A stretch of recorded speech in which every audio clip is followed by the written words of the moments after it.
This is good. Good afternoon, everyone. Welcome to the Alcohol Day here in Economic Matters.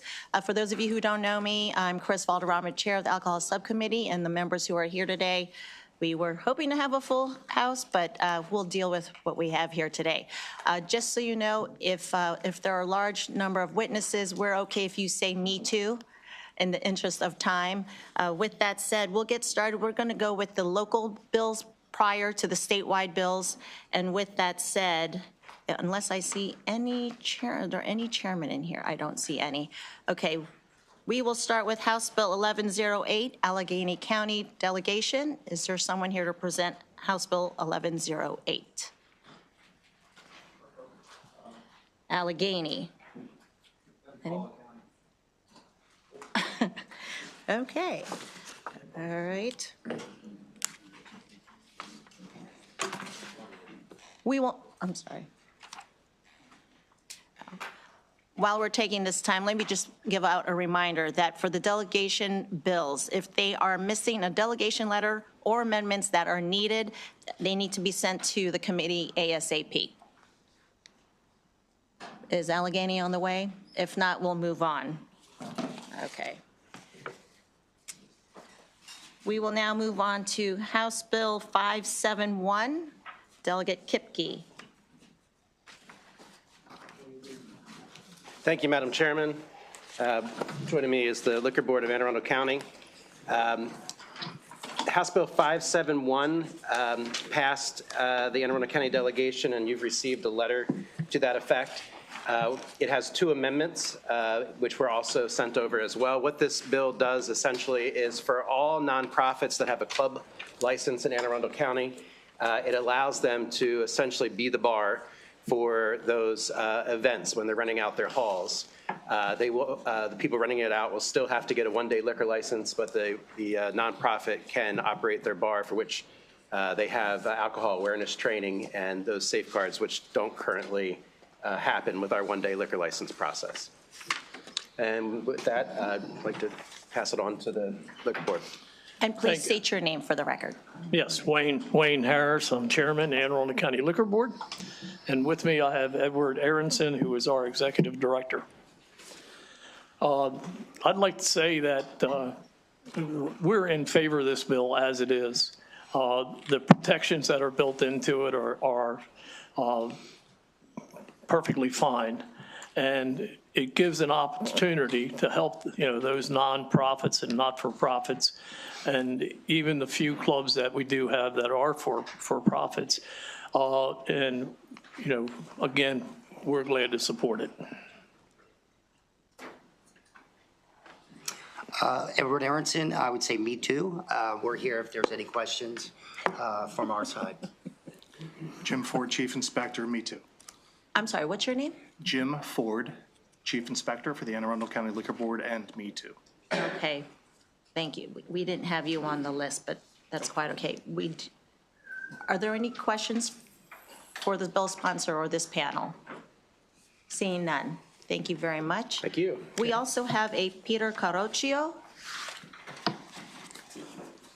Is he here? Okay. Moving on. We'll now move on to House Bill 1259. Delegate Howard. Thank you, Madam Chair. I don't know if Mr. Wise is here. No, there he is. Thank you. Hey, Steve.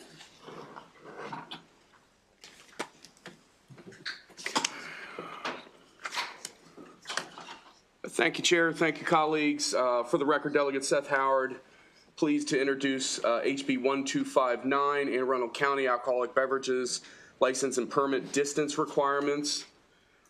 This bill adds a narrow exception to the rule requiring 1,000 feet between schools and alcoholic beverage establishments in Anne Arundel County. As with most of the counties, there are already other exemptions to this rule, but they do not cover the situation before us, so that is why we need the bill. The bill passed the House delegation unanimously, and I don't believe there's any amendments, and there should be a letter of support from the delegation in your packet. And here to answer any questions is Mr. Wise. Thank you, Madam Chair. Steve Wise here on behalf of the owner of the mall. I don't have anything to add to Delegate Howard's comments, but happy to answer any questions. Thank you, Mr. Wise. Delegate Howard, it appears that we are missing a delegation letter Okay. and the voting list. So if you could provide that, Got it. No problem. Thank you. thank you. Any questions for the bill sponsor or this panel? Seeing none, thank you very much. One more call on Peter Carocchio, Historic St. Mary's County Commission. Okay. Members, we will revert back to Allegheny as our minority leader finally arrived. It's a longer drive from here from Anne Arundel County for Delegate Howard. He's got a shorter commute. Thank you, Madam Chair, members of the committee. For the record, Delegate Jason Buckle, I am the Allegheny County Delegation Chairman for House Bill 1108. It's a very simple bill. A couple of years ago, we were requested by our local liquor board and county commissioners to amend our minimum age for being involved, for working for an establishment that had a liquor license to 16. With some trepidation, we did that because we were assured that it would only be in places essentially that were restaurants and that they were people who were working in the restaurant capacity. The liquor board has now come back to us a couple of years later and wants us to specifically clarify that so that they can avoid any enforcement issues with other types of license holders, like just typical bars only serving liquor. And so the bill very clearly says that those types of establishments must revert back to a minimum of 18. You can have 16 and 17-year-olds working, but they must be in places where the majority of their revenues are derived from the sale of food. You know, we have like Cracker Barrels and things that have liquor licenses now, and they would like to be able to continue to employ high school students that are there in internships and after school work programs and things, and maintain their liquor license. That's all the bill does. It was unanimously supported by the delegation at the request of the county commissioners and our Board of Liquor Commissioners, and we would request a favorable report. It is also our understanding that this bill does not have a delegation letter as well. Yeah, Unless I you have one before. I have one in my file. I don't know if they've given it to you. We were told today that we need to have a vote sheet. We don't do that in Allegheny County because, you know, Heinebob Baker and I just meet in the hallway and decide what we would have a vote sheet.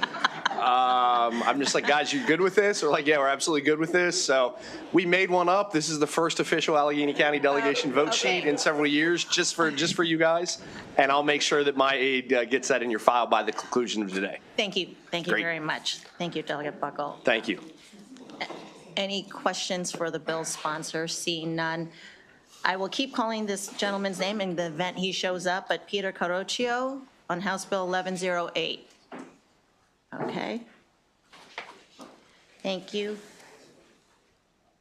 Members, we now move on to House Bill 1281. Delegate Kipke, Anne Arundel County Limited Cultural Event Permit. Thank you, Madam Chairman. Delegate Nick Kipke presenting House Bill 1281. You have a letter of support from our delegation. It was unanimous, and you have an amendment that is an amendment that was worked through with our liquor board. Essentially, in our law, the way it's written, an Irish bar can't have a group of young Irish dancers perform the week of St. Patrick's Day. They can't have Spanish dancers at a Cinco de Mayo event. And so what this bill does is it allows the liquor board the discretion to allow those types of things. And as I said, it was supported by our delegation 14-0. Thank you. Okay, Chairman Wayne Harris, Anne Arundel County Liquor Board, and we are in support of this bill the way it's written and amended. Thank you kindly. Any questions for the bill sponsor or his panel? Seeing none. One more time, Peter Carocchio on House Bill 1281. If anyone knows Mr. Carocchio, and if you know if he's coming or where, please let us know. That would be appreciative. Thank you. We'll now move on to House Bill 515, Delegate Rogers and Delegate Pruski.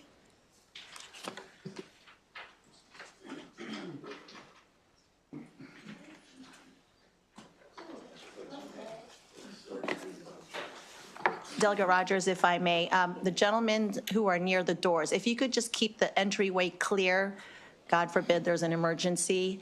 Appreciate it. Thank you kindly. Thank you, Madam Chair, Mr. Vice Chair, and members of the Economic Matters Committee. For the record, I'm Delegate Mike Rogers, here in support of House Bill 515. This bill will allow a certain holder of a Class C beer, wine, and liquor license in Anne Arundel County to convert the license to a Class C Veterans Organization license. The Anne Arundel County delegation voted 15-0 for this bill, and we have a delegation letter if you need it. Thank you. Any questions for Delegate Rogers? Seeing none. We have Jim Ford here in support. You're here in support, favorable with amendments, Mr. Ford? We didn't have any amendments. Maybe you're thinking about 99. 515, yeah, I don't think we're on the one that I'm supposed to testify for. Will Mr. Ford We're be checking, Madam Chair. There are actually two bills that I'm signed up for, and I think Mr. Ford may be on the HB 99, which is a couple Okay, down. he signed up for this one as well. Okay. No? No, not that I'm aware. Well, then someone signed you up. Okay, I apologize. All right. One more time. Peter Carocchio. All right. Oh, you know? Okay. All right. I'm going to skip calling Mr. Carocchio. The Vice Chair knows who he is. Okay, that concludes, no questions. That concludes the bill hearing on that one. We are now, House Bill 4, do you want to jump to yours? Madam Chair, I'd be happy to do Let's that. just do that, since you're there. House Bill 99, members. Okay, I think there are a couple, there's a panel for that one. Yes, you Madam can bring Chair. your panel up. So once again, Madam Chair, Mr. Vice Chair, members of the Economic Matters Committee, Delegate Mike Rogers, for the record, here in support of HB 99. During the Anne Arundel County delegation meeting, a friendly amendment was offered, and it's in the packet, 503-429-1, and it was worked out and accepted by a vote of 15-0. This bill, this is what it does, will implement a population quota for the number of off-premise alcohol beverage licenses that can be issued in the county. Similar laws already exist in 12 other counties in Maryland. Anne Arundel County has a population quota, has had one in existence for many years, but it's discretionary. This legislation would make it mandatory. Thank you, Madam Chair, members of the committee. My name is Steve Wise. I'm here on behalf of the Anne Arundel County Licensed Beverage Association. We worked with the delegation and support the amendments that were adopted there. Happy to answer any questions. Okay, thank you, Madam Chair. Wayne Harris, Anne Arundel County Liquor Board Chairman. We are not in favor of this bill the way it is written because it includes both Class A and D licenses. Most of the counties that do have summer bills are A's only, and we would be in support of this bill if it was A's only. But by being inclusive of A's, which are retail outlets, and D's, which are taverns and bars, it increases the amount exponentially, and it causes a problem with not being able to have any. And I have a breakdown if anybody has any questions to it, but it really makes it very difficult. Again, the Liquor Board does not have a problem with a Class A quota, if you will, but we are not in favor of the Class A and D licenses together. Okay, so I have a question. You came up with the panel, so you're signed up as favorable with amendment. Is the bill sponsor, will you be having amendments per his testimony? No, Madam Chair. The members of the delegation voted with the existing amendment that we have 15-0 in spite of the opposition, and so we're not looking to change that. All right, so probably should have been signed up as opposed, but having said that, okay. Are there any questions for the bill sponsor and Steve Wise or Mr. Wayne? Seeing none. Thank you kindly. Thank you, Madam Chair. We also have Mr. Carocchio again. He's not here. Favorable with amendments, we have Jim Ford and Edward Aronson. Which bill? This House Bill 99? House Bill 99, favorable with amendment, you're signed up for. Yeah, we're actually opposed. I do apologize for signing up for that. We are opposed, just to reiterate what the chairman said, the Class D Tavern is a different business model as the packaged goods stores. Can you speak into the mic, please? I can barely hear Yes. you. Just to reiterate what the chairman said, Class D Tavern is a different business model and should not compete with the Class A packaged goods stores. Many of these establishments, while they do have the privilege to sell off sale, they have no retail footprint and do not compete. Just to give you a few names of some establishments, if this were to go into effect as is, we would not be able to issue any type of licenses or accept any applications for places like a Blackwall Barn and Lounge, Killarney House, Yellowfin Steak and Fish House, Jesse J's, Bank Shot, Beacon Waterfront, Jimmy T's Restaurant, Garden, Texas Roadhouse. These are all Class D Tavern license. Yes, they do have the off-sale component, but their footprint is very limited. So thank you. Jim Ford, Chief Inspector, Anne Arundel County Liquor Board, ditto. Thank you very much. Are there any questions for the opposition panel? Seeing none, thank you kindly. That concludes the bill hearing on House Bill 99. We will now revert back to House Bill 410, Delegate Pruski.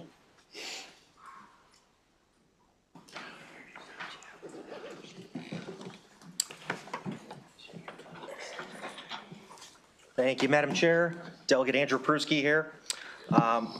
Providing testimony for HB 410, Anne Arundel County Board of Licensed Commissioners, Chief Inspector Compensation.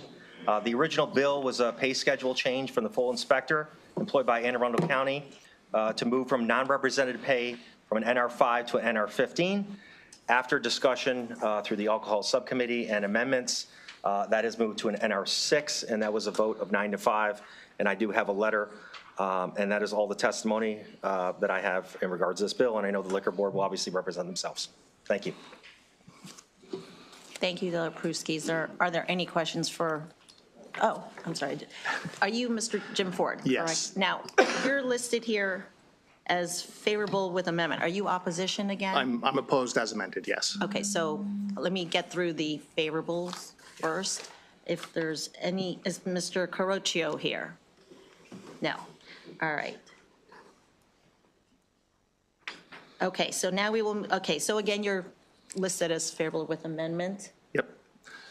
So Jim Ford, Chief Inspector, Anne Arundel County. One Liquor Board. moment. Sure. Delegate Ahrens has a question for the bill sponsor. Please go over the delegation vote again, real quick. Yeah, so this is Bill 410. Again, it went to subcommittee. The delegation vote was 9-5. 9-5. Thank you. Yeah. That's okay, thank you. Yep. Okay. Any other questions for the bill sponsor? Seeing none. Thank you. We'll now move to the opposition, which is Mr. Jim Ford and Mr. Edward Aronson. Thank you, Madam Chair. I want to say that we are opposed to this as adjusted, as amended to an NR6, and I think it's easiest to explain it if I go over what this bill is and what it's not. HB 410 is about succession planning, talent acquisition, and retainment. The current full-time chief position pay scale is 8 pay scales lower than the current Liquor Board receptionist and secretary pay scales. The proposed NR15 pay scale would place the chief inspector pay scale currently in NR5, above the receptionist and the secretary pay scales, which are at an NR13, and below the administrator's pay scale at an NR16. An NR15 pay band would empower the board to provide a competitive salary should they need to fill the position in the future. The current NR5 pay scale would hamper the board's ability to find and hire a qualified candidate. The board is simply asking for the ability to best manage its own personnel needs by bringing this position's pay scale into alignment with others in the office, the county, and the state. What HB 410 is not. It is not an immediate increase in the position's salary. In fact, I have said that I would be willing to, if amended, agree to up to a 5-year pay freeze. It is also not an increase in licensing fees. This is no addition to taxpayer funds, but I am opposed to this with the amendment of NR6. Thank you. Thank you, Mr. Ford. Mr. Aronson. Yes, I actually have nothing to add to G. Ford's testimony. He's absolutely correct. Thank you very much. Are there any questions for the opposition? Seeing none, thank you very much. Delegate Pruski, you have House Bill 409. Yes, for the economy and time, I didn't move my seat, Madam Chair. So we'll move on to HB 409. This is the Anne Arundel County Board of License Commissioners part-time Deputy Chief Inspector compensation. This bill increases the compensation for the Deputy Inspector from $9,000 to $18,000, the annual salary of the part-time chief. Again, the board is authorized to employ a part-time chief inspector. The delegation did vote 10-5 in favor of this bill with no amendments. And again, I'll let the liquor board speak, but that is it for HB 409. So I'm clear, Mr. Ford, are you still opposite, because you're listed as favorable? No, so I'm favorable on this Okay, one. I Thank didn't know you. if there was a trend going here. Apologies for the confusion again. Okay, go ahead. Sure. So this one is also about planning for the future, making sure that we're well-staffed. We have a fantastic deputy chief right now. He's really kicking butt, and he is working more hours than he's supposed to, and I'm having a hard time keeping him in line. He's taken on a slew of new responsibilities, including in a whole IT tech area that we've gotten into with these new iPads. He's overseeing special events in the county with my oversight, and this is more about rewarding somebody and retaining somebody right now than in the future, but it also sets us up in the future to be able to hire somebody of quality like we're getting from Deputy Ralston right now. Thank you.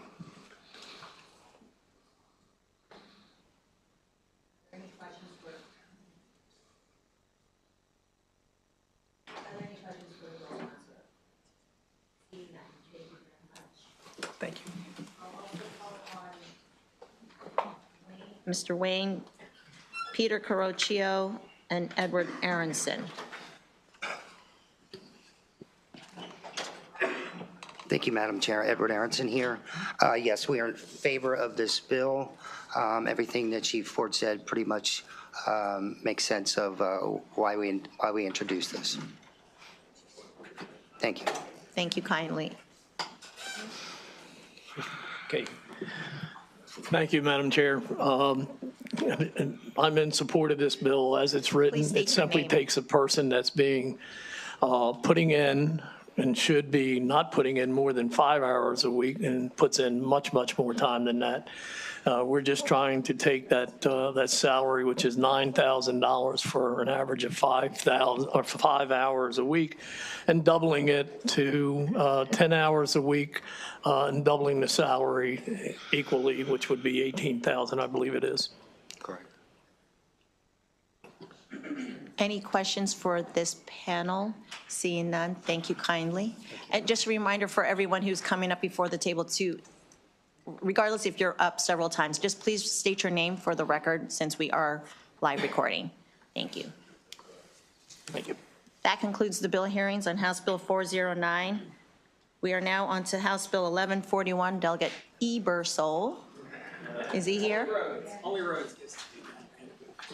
And I, the chair of alcohol. I guess you today. Point made. Just kidding, Delegate Ebersole. We have a handful of bills, and I'm going to ask, there's one bill that's out of sequence, and if we could possibly move it into this group, it would save time. I have 5 bills from Baltimore County Okay, right now. if I 6. may, and I digress, and I apologize to you, I was joking, but I did make a note to myself, if you wouldn't mind, I would like to use point of personal privilege and move on to Delegate Chair Clippinger's, I'm sorry. At this very moment, At this very moment, what? you want him now. You need me Yes, to leave yes, I the table. apologize. Yes. Is it because of my remark about my name? Okay, I won't do it next time. I would like to give the chairs, they have their busy committee hearings as well. I appreciate your understanding, Delegate Ebersole. Members, we're going to move to Chair Clippinger's. He is the representative for Baltimore City Alcohol Correct. Subcommittee. I have first House Bill 346. I'm going numerically.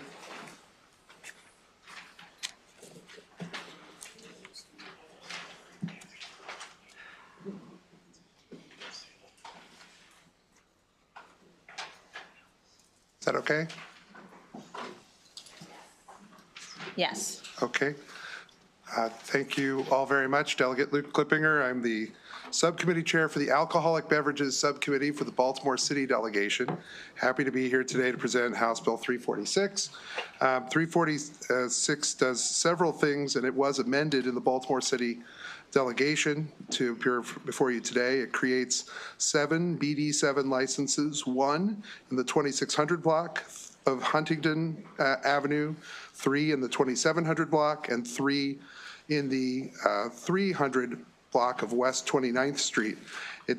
Those would be able to be created with the approval of the Greater Remington Improvement Association, and they cannot be package stores. The bill, as amended, also revives a liquor license that Loyola College used to have, but they allowed to lapse, so it brings that license back to life so that they can have those, liquor, beer, and wine at events. Are there any questions for the chair? Seeing none. Do you have anything to add? No, for the record, my name is Michelle Wurzberger. I'm the Deputy Executive Secretary for the Baltimore City Liquor Board. Me too. Great. Yes. Thank you. Next bill. House Bill 472 is Delegate Addison's bill. It's the 45th Legislative District's alcoholic beverage bill. I am Delegate Luke Klippinger, and I'm not going to say my title over and over again because it's too long and we're working on something shorter. In any case, House Bill 472 creates a Class C beer, wine, and liquor license in the 400 block of Oliver Street with the approval of the Greenmount East Neighborhood Association. And it limits the opening hours for A and BD7 licenses in the Frankford Community Association in Northeast Baltimore, changing them from 6 to 2 to 9 a.m. to 10 p.m. Both neighborhood associations support both of those pieces of the puzzle, and 472 was passed unanimously by the city delegation.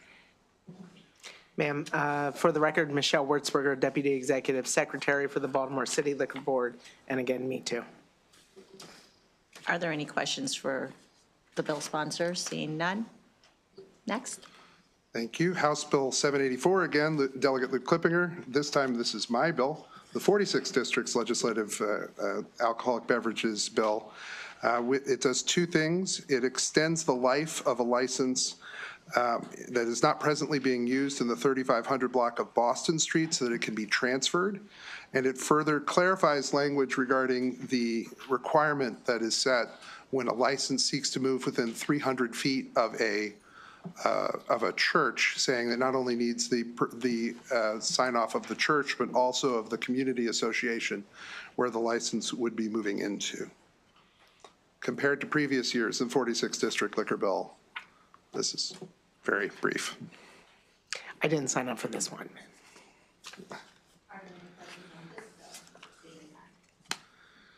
The final bill has a questionable sponsor, but he's in the room, so we'll try to be nice. It's Delegate Ampre's bill, but it does not only things in the 40th Legislative District, but it also adds a citywide element. And this is something the Liquor Board may actually want to talk about a little bit because it's here. So the 40th District changes, it creates Class C licenses in the 2500 block of West North Avenue with the approval of the Greater Mondawmin Neighborhood Association. Also the 800 block of North Howard Street for a barbershop license. And then at Class B licenses, it creates 2 of them, one in the 1100 block of Holland Street and one in the unit block of South Carrollton Street, both of them in the Holland's Market Improvement Association. It also makes changes to the way, or it authorizes the Liquor Board to create regulations for per diem or one-day liquor licenses. And for that, I will hand it over to the Liquor Board about what that does. Yes, sir.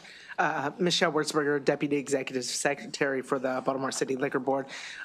Obviously, we're in support of the entire bill, but that one component is really important. It will enable the board to develop rules, regulations, and a process by which we will be able to review, approve, deny, revoke one-day or per diem licenses. Right now, we don't have a process, and that is extremely critical for the board to have so that everyone is addressed fairly and that these licenses are being used fairly and appropriately in communities. Another item that it does is it would allow the board to establish and enforce a late processing fee. So if someone were to submit an application for a per diem license 10 days prior to the event that needs to be licensed, we could charge them an additional $250. So it just is reinforcing this need for folks to plan appropriately for these types of events. We're also hoping that with the regulations, it'll take into account some precincts, particularly in the 46th district, have limitations on the number of liquor licenses that can be brought in. So while they from time to time have one-day licenses for specific events, there would be maybe a different look at it if that one-day license became a one-day license that someone received over and over and over and over again. So it allows for the liquor board to set regulations about that as well. Are there any questions for this panel? If I may, if the committee member who was, nope, you're good? Okay, Delegate Ampre's good. No questions? Delegate Turner. Could she tell me again, you said how much, a price on something, you said what was that? Yes, ma'am. I missed that. It would be an expedited processing fee. So if you were to submit your application late, because I will tell you what often happens is there's an event that's starting at 7 o'clock on a Friday night and they walk into our office at 4:15. And we're trying to prevent that. But if you get it in time, you don't have to pay that. And how much is that again? $250. $250. I missed that part. Okay. All right. Thank you very much. Any other questions for Delegate Clippinger? Seeing none. Thank you very much. That concludes the bill hearings for Baltimore City. Thank you very much, Madam Chair. And for the record, I'm deeply disappointed that Delegate Fisher isn't here. Duly noted. Members, we will now revert back, and thank you for your understanding, Delegate Ebersol. You're up here for House Bill 1141, Baltimore County. Do you have your panel? Do you have a panel?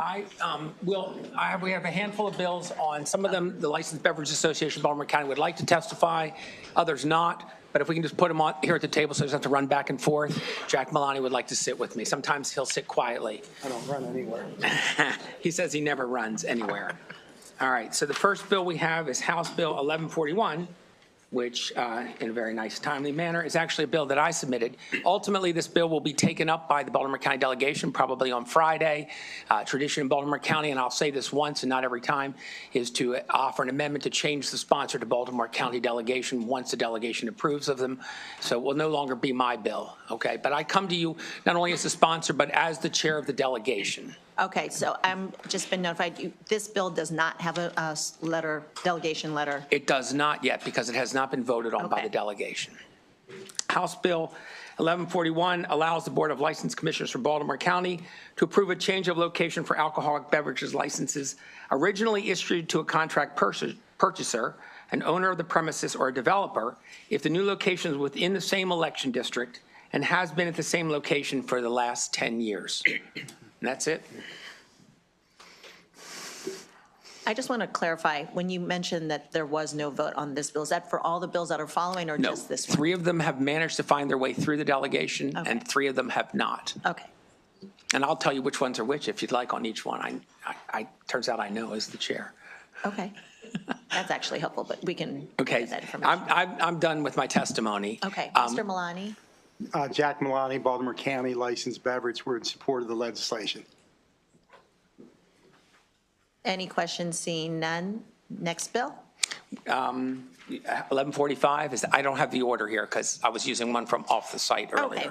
What's your next one, Madam Chair? 1213. 1213. I can do that. House Bill 1213 prohibits all Class A licensees in Baltimore County from operating a self-checkout machine on the licensed premises. It requires checkout to be done by a employee at the store. And I don't think the Licensed Beverage Association cares to testify on this one. Again, for the record, I'm Eric Ebersol, chair of the delegation. There you go. Yes, and I'm also going to ask for one more time, Peter Carocchio, not here. Okay. This one is also one that has not been moved on by the delegation yet. Gotcha. Right. So you have nothing there yet. Just for wait till any- Friday. We'll get you. Yes. Thank you. Thank you very much. Thank you.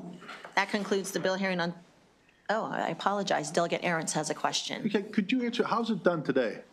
Well, what happens in places where this goes on, that, I don't think there are any in Baltimore County that currently have this capability. But generally, I've been to other states where you can buy liquor at one of those machines. Either a light goes off or it tells you have to wait for an employee to come to you and card you if you are scanning alcoholic beverages. Okay, all right, thanks.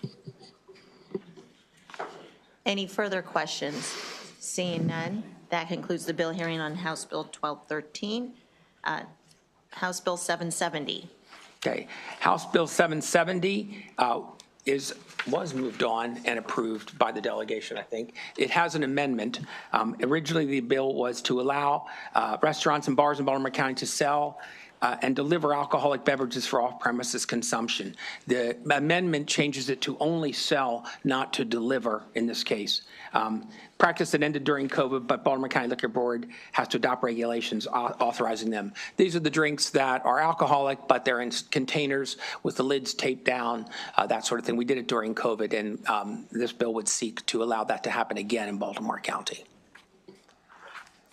Are there any questions? I will note for the members that there are written testimony for favorable with amendment, and there is one written testimony for unfavorable for the members to note.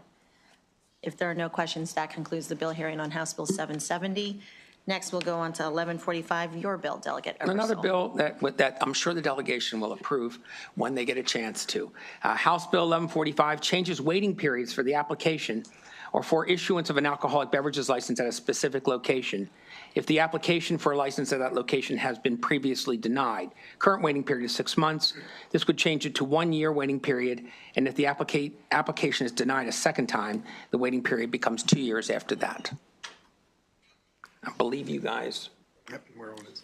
Mr. Malani. Jack Malani, Baltimore County Licensed Beverage Association. We're in support of that bill. Any questions for this panel?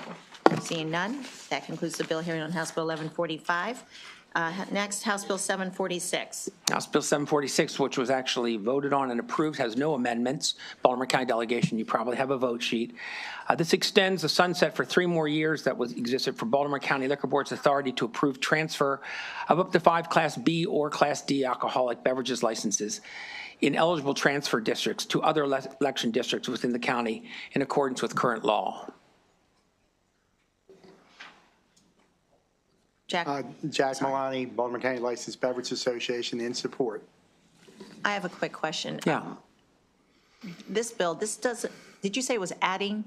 Because I had a conversation with some folks. Okay, so my best understanding of it is that, we have election, I don't know how other counties do it, I've never paid enough attention, but we have a certain number of licenses allowed per election district because they don't move around as much.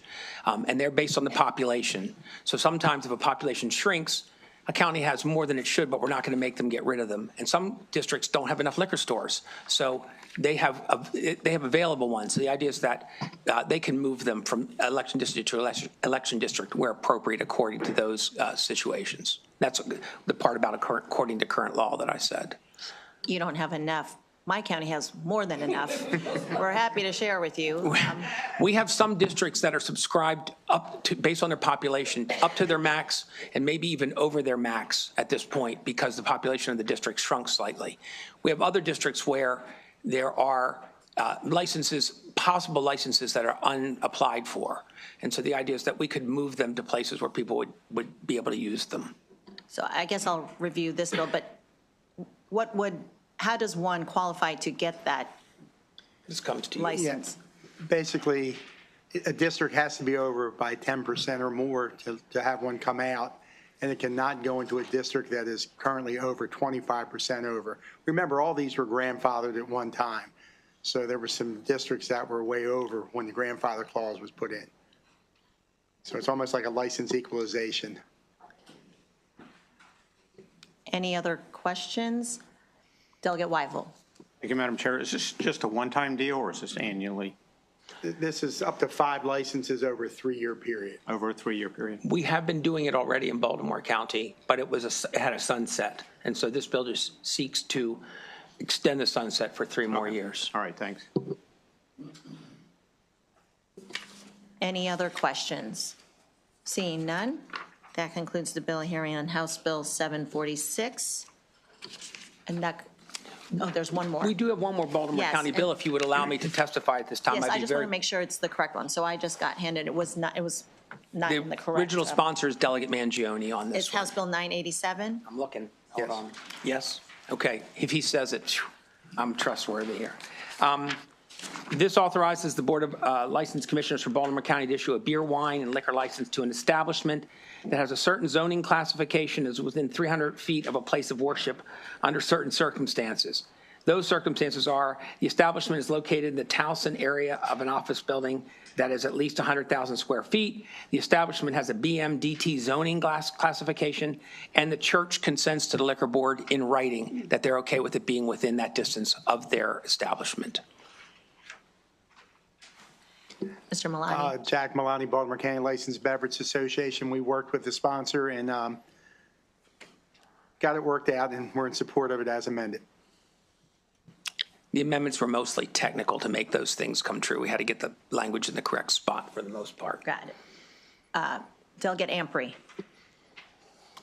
Just out of curiosity, what's the 100,000 square foot building? Why that specific size building license holder? Just want to get an idea of why. That was to keep it as limited as possible because this was the one that actually had the church that agreed and was supportive of it. So we didn't want it to spill out to one that may not. Got it. All right. I was just wondering. Thank you. That's a good question. They're good questions. Any additional questions? Seeing none, that concludes the bill hearing on House Bill 987. I think that's it. Great. I think that's all 6 of them. Thank you for your flexibility in letting us do the Yes, 6th one here. absolutely. I do appreciate that. Members, we're going to move on to Frederick County delegation bills. House Bill 866. Delegate Pippy will be presenting.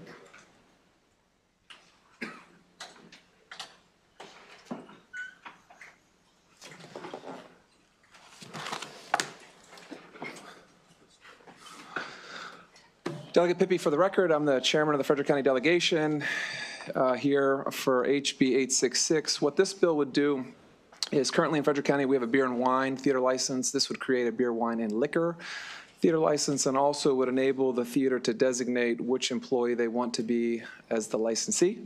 We do have a letter of support from the delegation. It was unanimous, and there should be a vote list with the committee. We ask for a favorable.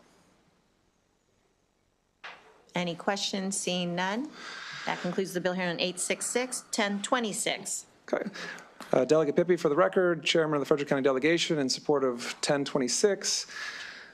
This bill modifies an existing tasting permit that we have in the county. We ran into some issues with explaining what the tasting could be. This bill just sets the limit of how much tasting can be offered and permits the liquor board to create regulations of the ratios. And again, unanimously supported by the board or the delegation. Should be a letter of support plus the vote sheet with the committee. We ask for your support. Great. Any questions? Seeing none, that concludes 1026. Next, 512. Final bill, Delegate Pippy, for the record, chairman of the Frederick County delegation, support 512. This modifies our existing barbershop, beauty shop license. So in Frederick County, currently, you're able to offer 5 ounces of wine. What has happened in the industry is that the little wine bottles they offer are over 5 ounces. And so in order to add some ease to our licensees, this increases the amount allowed to be offered to 6.5 ounce. That way they can just provide the little mini bottles for Madam Chair's convenience when she comes to Frederick. So we ask for your support, unanimous by the delegation, and there should be letters in the file. I would make a comment, but I'll hesitate. Okay. With that. Okay. I do have one quick question. So you said it's because they're pre-bottled. So, I mean, one could just take a bottle and pour this 5 ounces, right? But no, I guess it's like a little token. Yeah, we could. So what has happened now is they offer these little mini wine bottles that are just over 5 ounces. And so rather than, pouring out 5 ounces and then throwing away the little bit that's left over in the bottle, we're just trying to be helpful and convenient for our clients, and we figured that tiny bit, little leftover wouldn't put them under the influence. I was actually more referring to a big bottle. Oh, a big bottle. And pouring 5 ounces per customer, but okay. Yes, that is still an option. But yes, it's really because there's these mini bottles that they're offering, and that's kind of the new trend, is that they're passing out these little mini wine bottles that are just over 6 ounces. Yeah. Okay. Are there any questions? Seeing none. Thank you, Delegate Pippi. Thank you. That concludes the bill hearing on House Bill 512 and Frederick County delegation. We now have House Bill 685. Delegate Heinbaugh for Garrett County.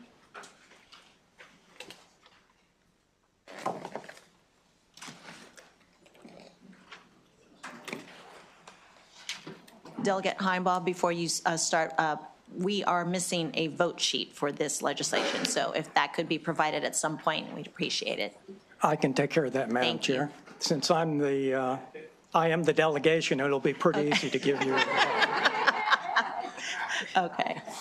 Madam Chair, members of the Economic Matters Committee, thank you for the opportunity to present House Bill 685 for your consideration today. For the record, I am Delegate Jim Heinbaugh, represent District 1A, which is all of Garrett County and the western part of Allegheny County. Obviously, I filed this bill to request a board of the Garrett County Commissioners. I also want to note the bill's been amended to make it consistent with the cross-file in the Senate, which I believe is 826. This bill established, the highlight of this bill is that it establishes for Garrett County a new category of license called the Commercial Resort License.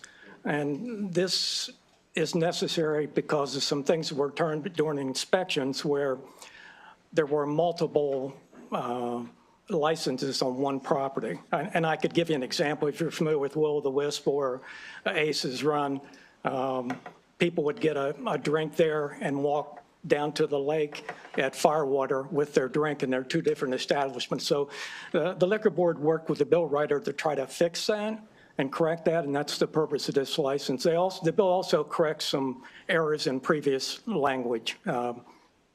So that pretty much concludes my presentation. So if there are any questions you might have. Not a question, but in addition to the voting list, I know you're the delegation, but we also don't have a copy of that amendment. So if you could provide that to the committee before the subcommittee meets. Yes, ma'am. I'll make sure you get that today. Thank you. Any questions for Delegate Heinbaugh? Seeing none, thank you very much. That Thank you very concludes the much. bill hearing on 685. We'll now move on to Harford County delegation bills, House Bill 715. Delegate Riley, welcome.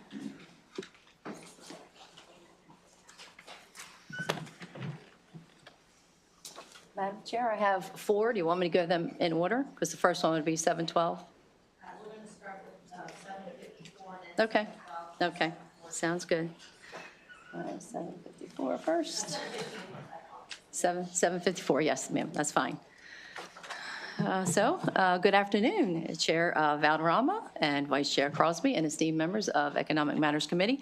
For the record, I am Delegate Teresa Riley, Harford County Delegation Chair, here to introduce 754 alcoholic beverages hearing notice. This bill alters the notice requirements for public hearings held by the Harford County Board, the Harford County Liquor Control Board on proposed regulations, regulatory changes, and license applications, and follows the board to publish their decisions in one newspaper or online. So that's the additional point to this, that they can do it online or on their website.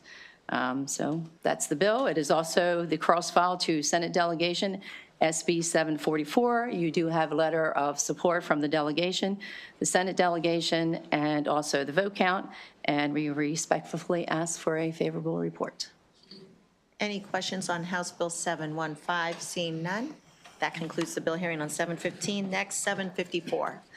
Okay, thank you, Madam Chair. For the record, Delegate Teresa Riley, Chair of the Harford County Delegation, here to introduce 712 alcoholic beverages, multiple licenses, golf simulator facilities. This bill authorizes the Harford County Liquor Control Board to issue a Class GSF, which is a golf simulator facility license, to holders of a Class B license, and also clarifies that the Class GSF does count towards the maximum number of Class B license held by an individual holder of 9. This is also a cross-file of Senate Delegation Bill SB 746, and you have a letter from both delegations, House and Senate, along with the vote count. Thank you, Madam Chair. Okay, just so we're clear, members, so I was calling out the numbers, but you jumped ahead. So you were speaking on 712 just now? Just now, yes, 712. Yeah, so I was calling 754. Oh, we did 754 first. No, we did 715. I had called 715. I thought you said 754. We were going to start with that, and then we were going to go All right, back so- to in order. So my first bill was 754, which was the hearing notice. Okay, so now you just went over 7. Now I just did 712. We're going right. back, and I thought that's what you did say at the beginning. Sorry. All right. All right. Are there any questions on this bill? Seeing none. Which bill are you going to do next? I'm going to do 714 next, Madam Chair. Thank you. Sorry for the misunderstanding. For the record, a Delegate Teresa Riley, Harford County Chair, to introduce 714, Performing Arts Nonprofit Record-Keeping Requirements.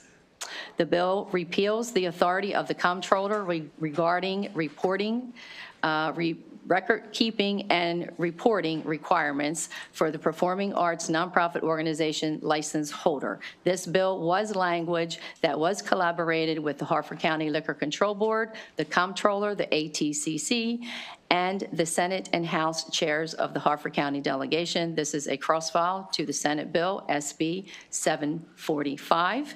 And you have both letters in your file along with the vote count, and we ask for a favorable report. Any questions on House Bill 714? Were you raising your hand, Delegate Pruski? Oh, okay.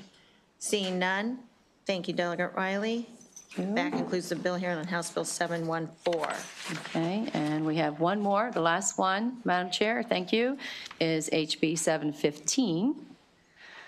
For the record, Delegate Teresa Riley, Chair of the Harford County Delegation, introducing HB 715, alcoholic beverages, alteration of license quota. This bill alters the quota for determining the maximum number of Class A, Class A1, or Class A2 alcoholic beverage licenses that the Harford County Liquor Control Board may issue, changing it from 1 license per 4,000 individuals to 1 license per 4,750 individuals. Again, this particular bill was not in time for a cross-file. However, you do have a letter in your file, a letter of support from the Senate delegation, and also a letter from the Harford County delegation and the vote count, and we respectfully ask for a favorable report. Any questions for Delegate Riley? Seeing none, thank you very much. That concludes the bill hearings for Harford County. Thank you so much. Thank you. Howard County Delegation, House Bill 1387, Delegate Feldmark.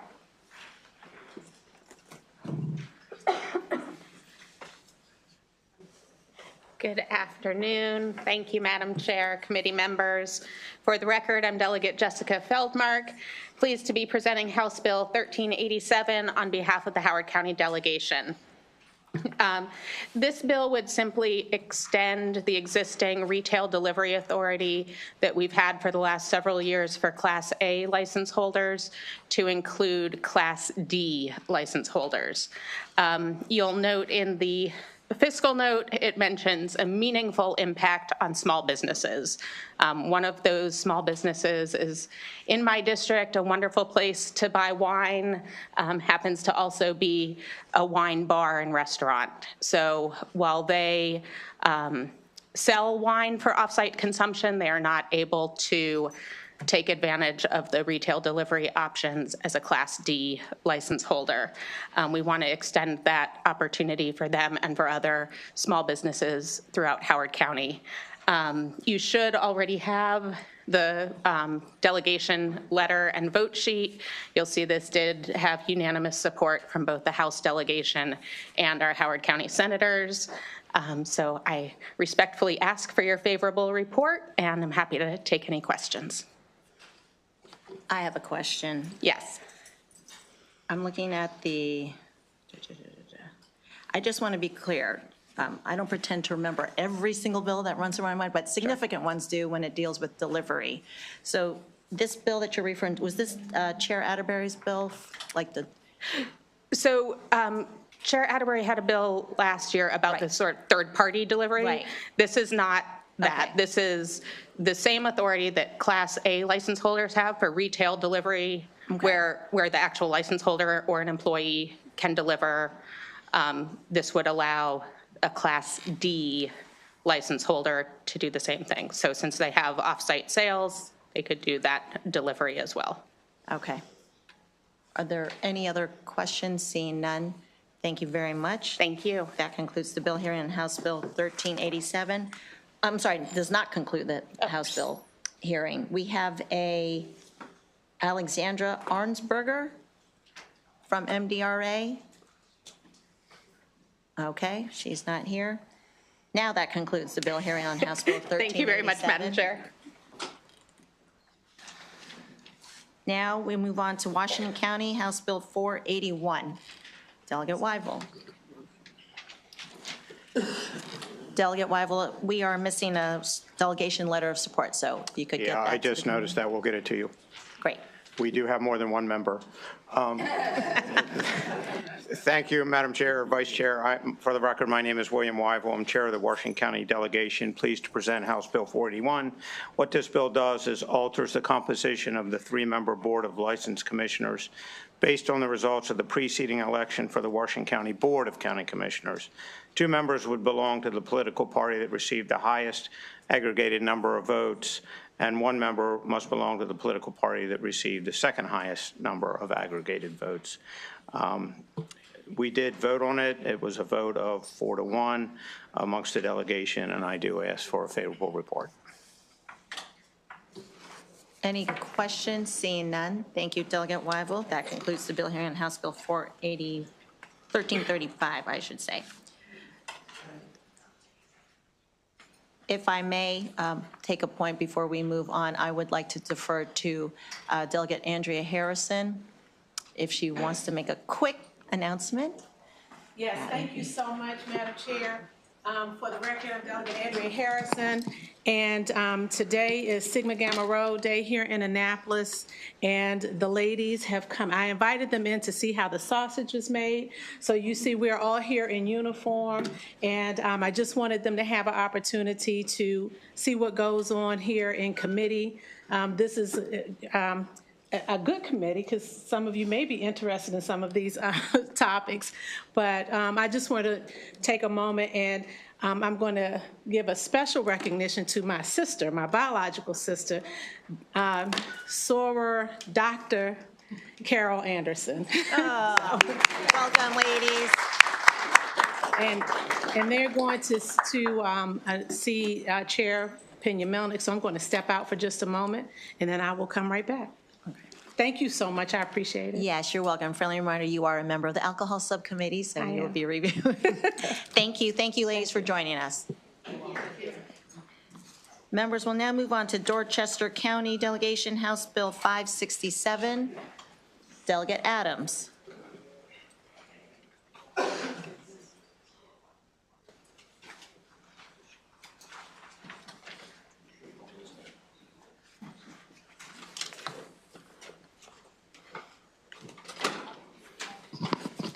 Good afternoon, Chair, committee members. For the record, Delegate Chris Adams, presenting on behalf of Delegate Tom Hutchinson, Chair of the Dorchester County Delegation.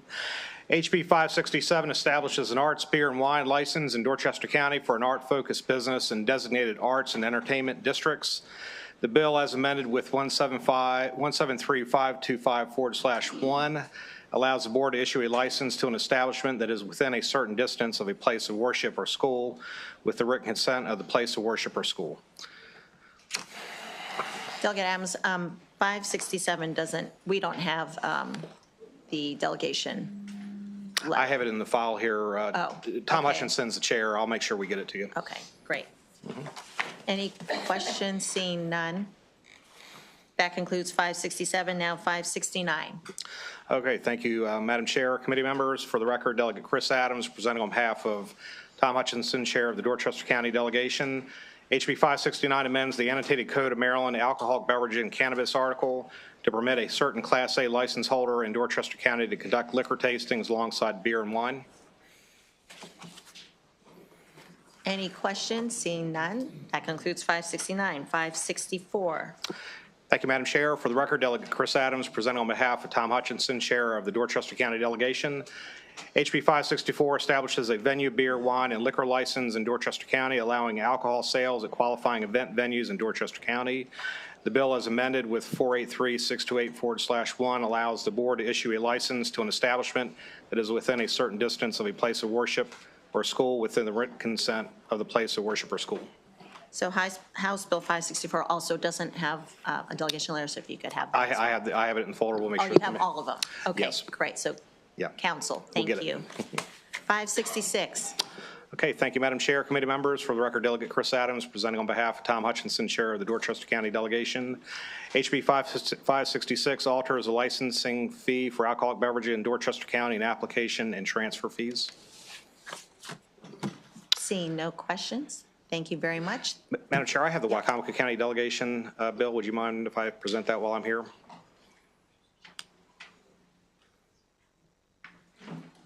Yes, we have the correct counsel with us.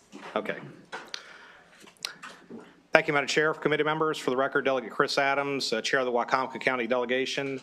HB 655 establishes a temporary to-go event permit and Class C per diem municipal to-go beer, wine, and liquor license. This legislation will allow license holders to sell beer, wine, and liquor and approved to-go cups that may be carried outside of the licensed establishment into designated special event areas.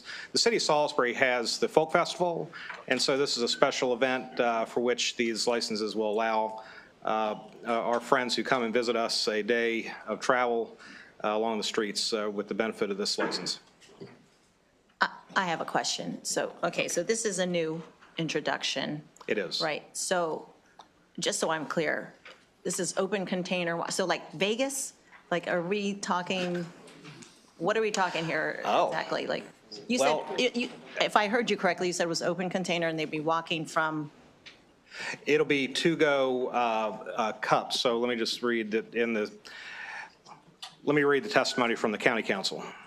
The ability to offer to-go beverages within a defined, controlled area, which is what this would be, is essential for events such as the Maryland Folk Festival hosted in the city of Salisbury. This event and similar special events significantly contribute to the cultural vibrancy and economic development of our community. So this is a defined area. It's an enclosed area, and so the license would allow for what you're describing, I believe. How large is the venue? It's been some time since I was in Salisbury. I'm a dirty seagull, went to SSU, but where?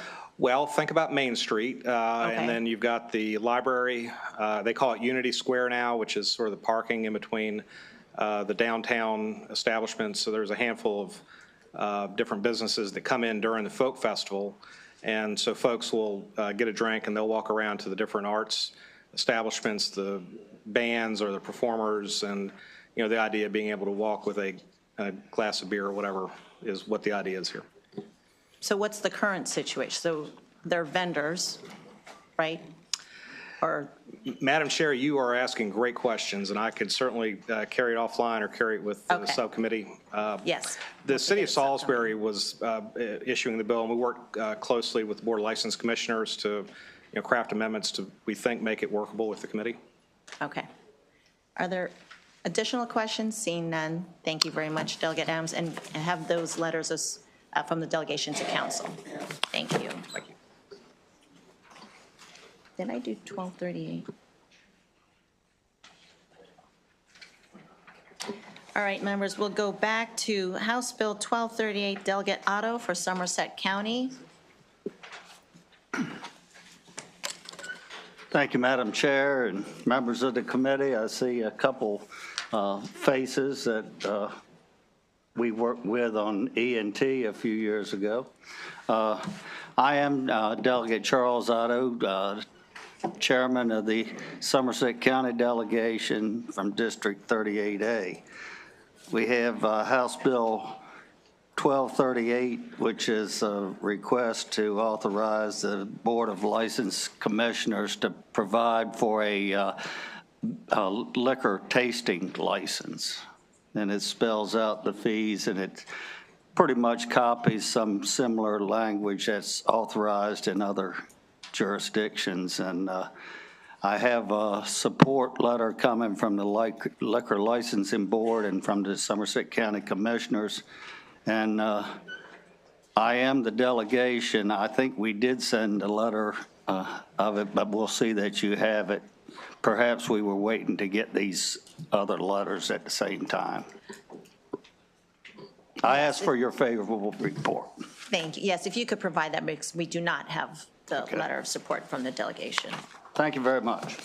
Are there any questions for Delegate Otto? Seeing none. Thank you very much, Delegate Otto. St. Mary's delegation, House Bill 486. Is that you, Vice Chair Crosby? Okay. Welcome, Delegate Morgan.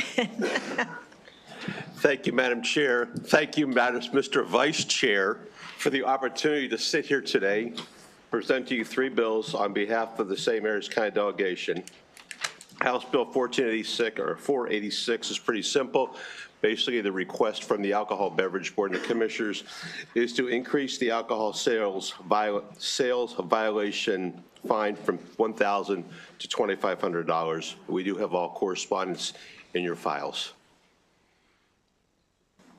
We do have your letters. Any questions? Seeing none. Next bill, 476. Thank you, Madam Chair. Again, Delegate Todd B. Morgan, representing St. Mary's County. An interesting bill here.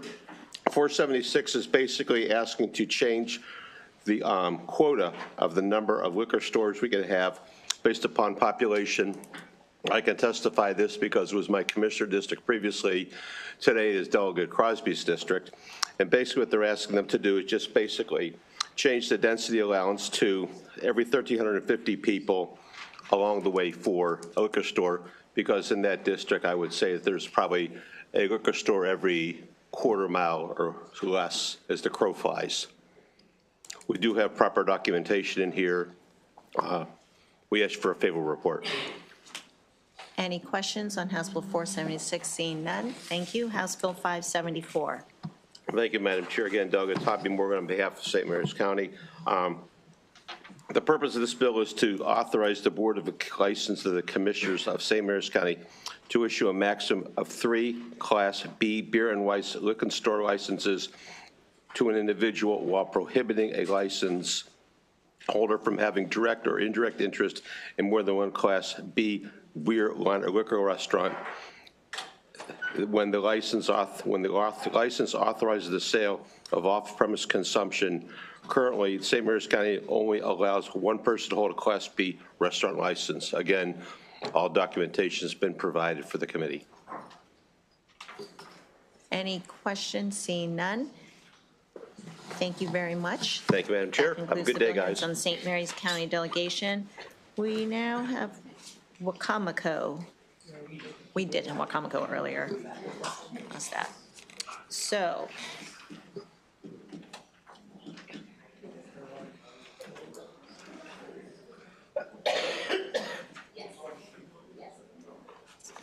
So we'll go back to that. So we're going to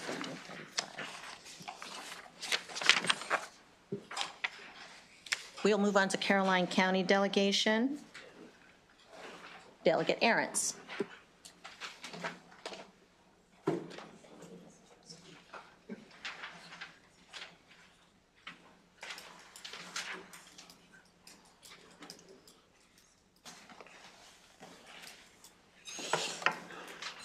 Thank you, Madam Chair. For the record, Delegate Steve Ahrens, representing the Caroline County delegation. House Bill 1335, I believe you have all the information you need from us. The purpose of the bill is to establish the rural special events venue beer, wine, and liquor license as a multiple event license in Caroline County, authorizing holders of a certain multiple event licenses in Caroline County to store alcoholic beverages on the premises for certain purpose generally relating to alcoholic beverages in Caroline County. The amendment just removes the word multiple event license so as not to have confusion. Any questions for Delegate Arentz? Seeing none. We have a virtual Terry Niner. Not here. Okay. That concludes the bill hearing on House Bill 1335.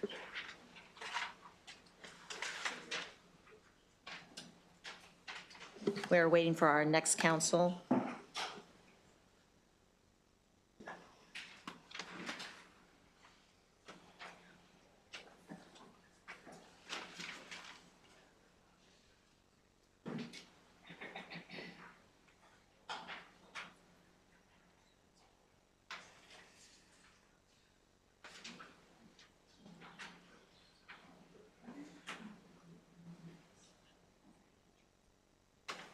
Appreciate your patience while we wait on council.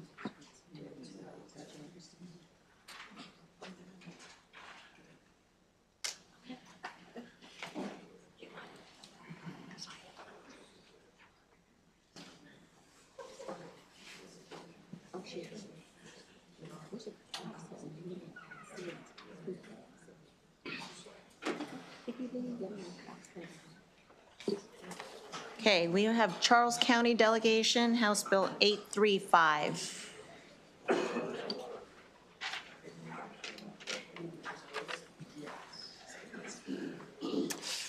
Good afternoon, Chairman, Vice Chair, and members of the Economic Matters Committee. I am Gabriel Tuckhorn, a clerk for a Charles County delegate.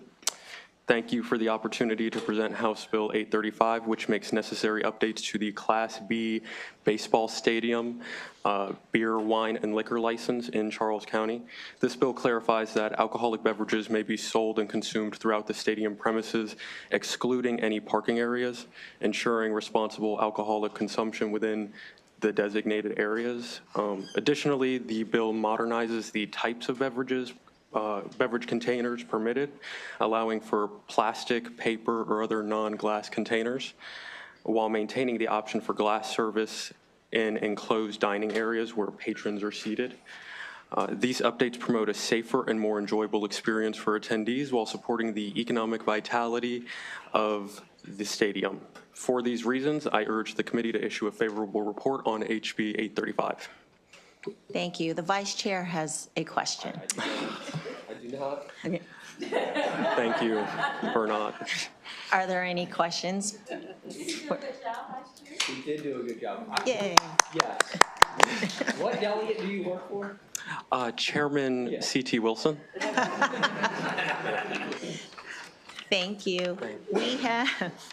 We have Ruben Collins, Peter Carocchio, Gabe Tuckhorn. Ruben Collins, Peter Carocchio, Gabe Tuckhorn. We had you, I'm sorry. But Ruben Collins? Okay. That concludes the bill hearing on House Bill 835.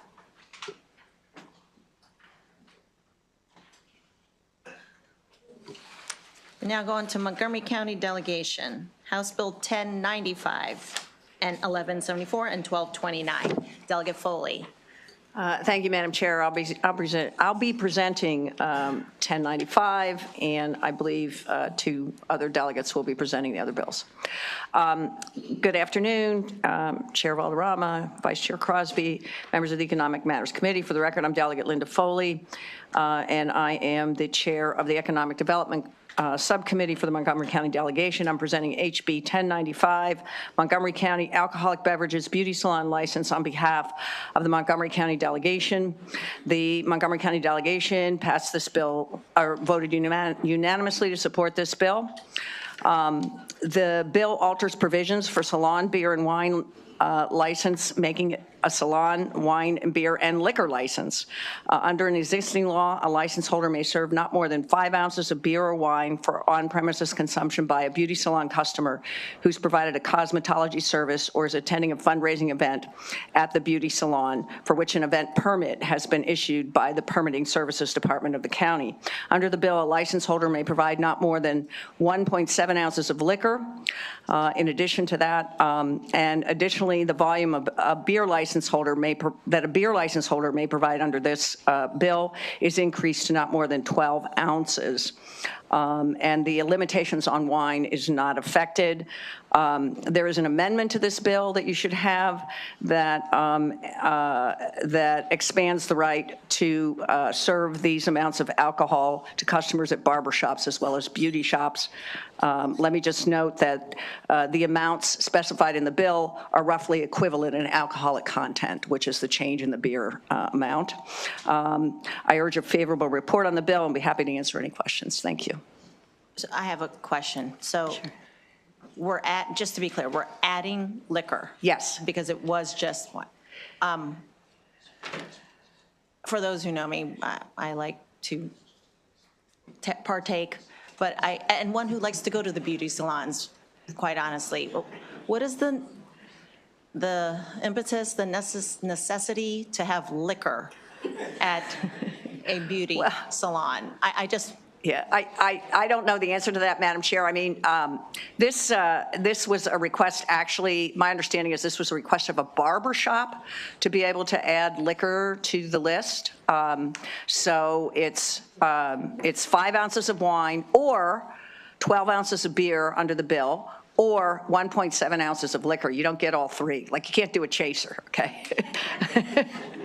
Okay, so again, so you're saying if I were to go in, I have a choice of one of three. Is that what you're saying? If that particular establishment has a permit to offer alcohol, and if that particular salon has those available, they don't have to offer liquor if they don't want to.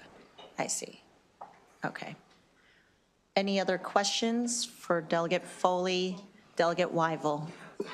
Yes, so you're adding liquor, but you're not changing the fee? There is no, my understanding, and I'm not exactly sure how this works, they don't do this at my salon, but kind of wish they would, but they don't, so I don't know exactly how this works, but I believe that this is not for sale. I think it's just offered as... no, the fee for the license. Oh, the license fee. No, the license fee has not changed. Yes, wow. I'm sorry. Thank you. Very good. Thank you. Any other questions for Delegate Foley? Seeing none, thank you very much. That concludes. Thank you, Madam Chair. 1095. House Bill 1174, Delegate Vogel. Madam Chair, committee members, here with House Bill 1174 from the Montgomery County delegation. This bill increases the number of Class BD BWL licenses available for one holder to have in Montgomery County. This is a relatively new license, the BD BWL license, which allows for beer and wine sales to be sold for off premises and liquor in addition to liquor on premises. We have holders that now have are at their capacity of licenses but wish to open more restaurants, and this is a restriction they are now facing. There may be an amendment from the delegation. If that is the case, we will make sure to send that over to you as soon as we have it. Any questions for Delegate Vogel? Seeing none, that concludes the bill hearing on House Bill 1174. The final Montgomery County delegation bill, House Bill 1229, Delegate Charkoudian.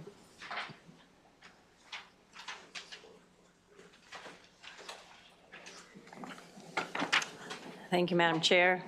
Colleagues, for the record, Delegate Lori Charkoudian asking for a favorable report on House Bill 1229. Hit your buttons now.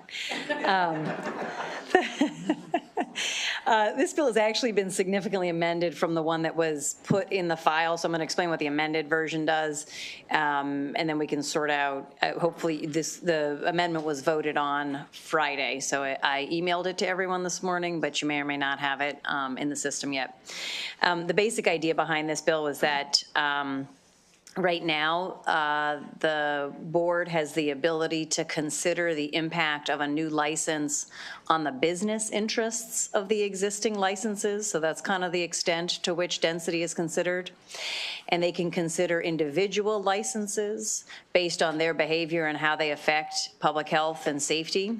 But what they don't have the explicit direction to do is to consider a new license in the context of the density of existing licenses and the impact of that on public health and public safety. So there's considerable public health research that shows that density does contribute. Rather than setting floors or ceilings of the number of licenses that can exist in a particular area, what this bill does is in Montgomery County, it requires that the board also consider the density of a new license and the impact of a new license for on the public health and safety, in addition to all the other criteria that are considered. Asking for a favorable report. Any questions for Delegate Charkoudian?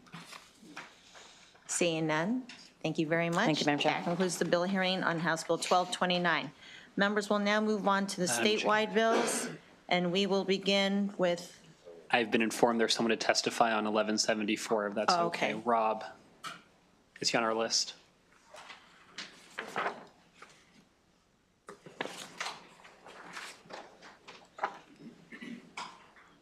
Rob Gresham? Yes. I apologize.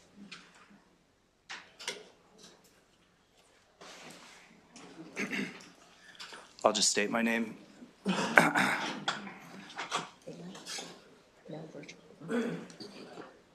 My name is Brett Robinson. I'm the co-founder of Silver Branch Brewing Company. It was a beer company that was started in 2019 in Montgomery County. I'm here to ask for a favorable opinion on the second BDBWL. The purpose of this is explicitly to be able to sell my own manufactured products through the front door as a to-go component while running a full-service restaurant. So I just wanted to add some clarification and answer any questions, should there be any, as to the need for this particular bill. Thank you, Mr. Gresham, and again, I apologize. Are there any questions for Mr. Gresham? Seeing none, thank you very much. And we have no virtual. They didn't come. All right. Is there a Brett Robinson? Okay. Oh, I thought you were Mr. Gresham. I'm Brett Robinson. Okay, who's Rob Gresham? No Rob Gresham. All right. What a day. That concludes the bill hearings on House Bill 1174. Now we will turn to the statewide bills. Are we waiting for the chairman? We will pause for a moment while we wait for our fearless leaders, Chairman Wilson.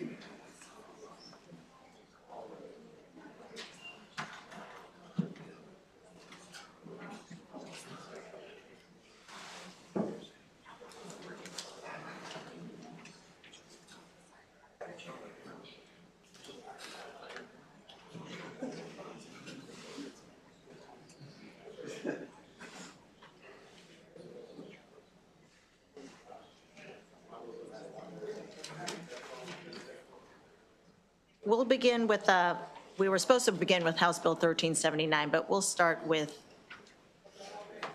well, no. Does he want to sit in on this?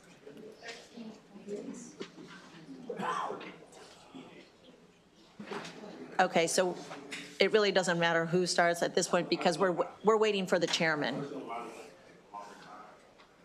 Right, but he wants to sit on both. Yeah.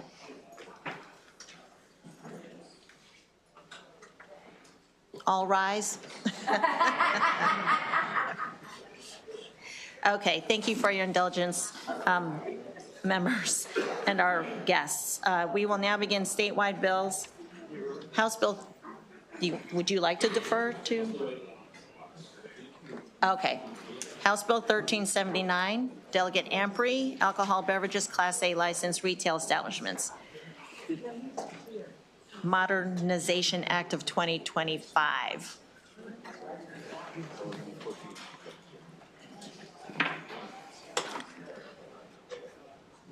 And then, Madam Chair, there should be someone in the room as well as part of the panel. You mean, say that again? There should be someone There should be virtual? someone online in the room as part of the panel. I just want to make sure they're available.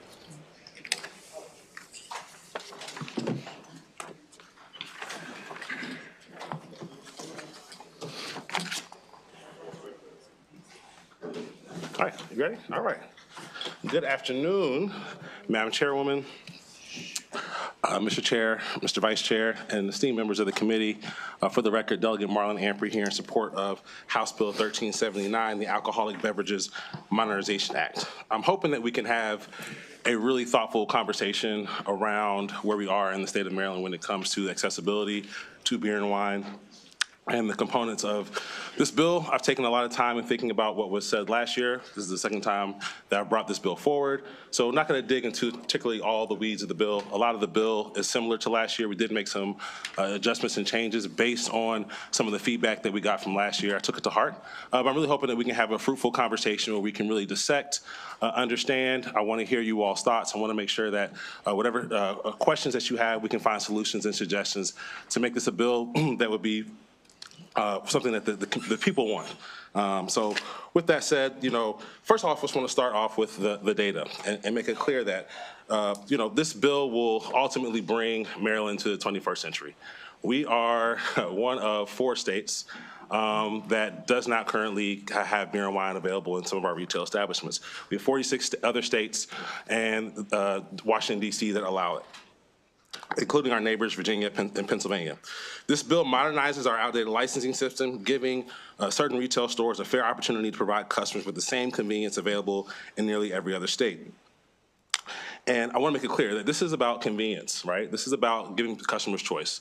I think about myself and my wife when we have 2 kids. I have a 6-month-old and a 4.5-year-old. When I'm making my grocery store runs on a Saturday afternoon, and I want to have a glass of wine with that meal, or wine or beer is needed to cook that meal, I want to be able to make that in a one-stop shop. Some liquor stores don't even allow you to bring children inside.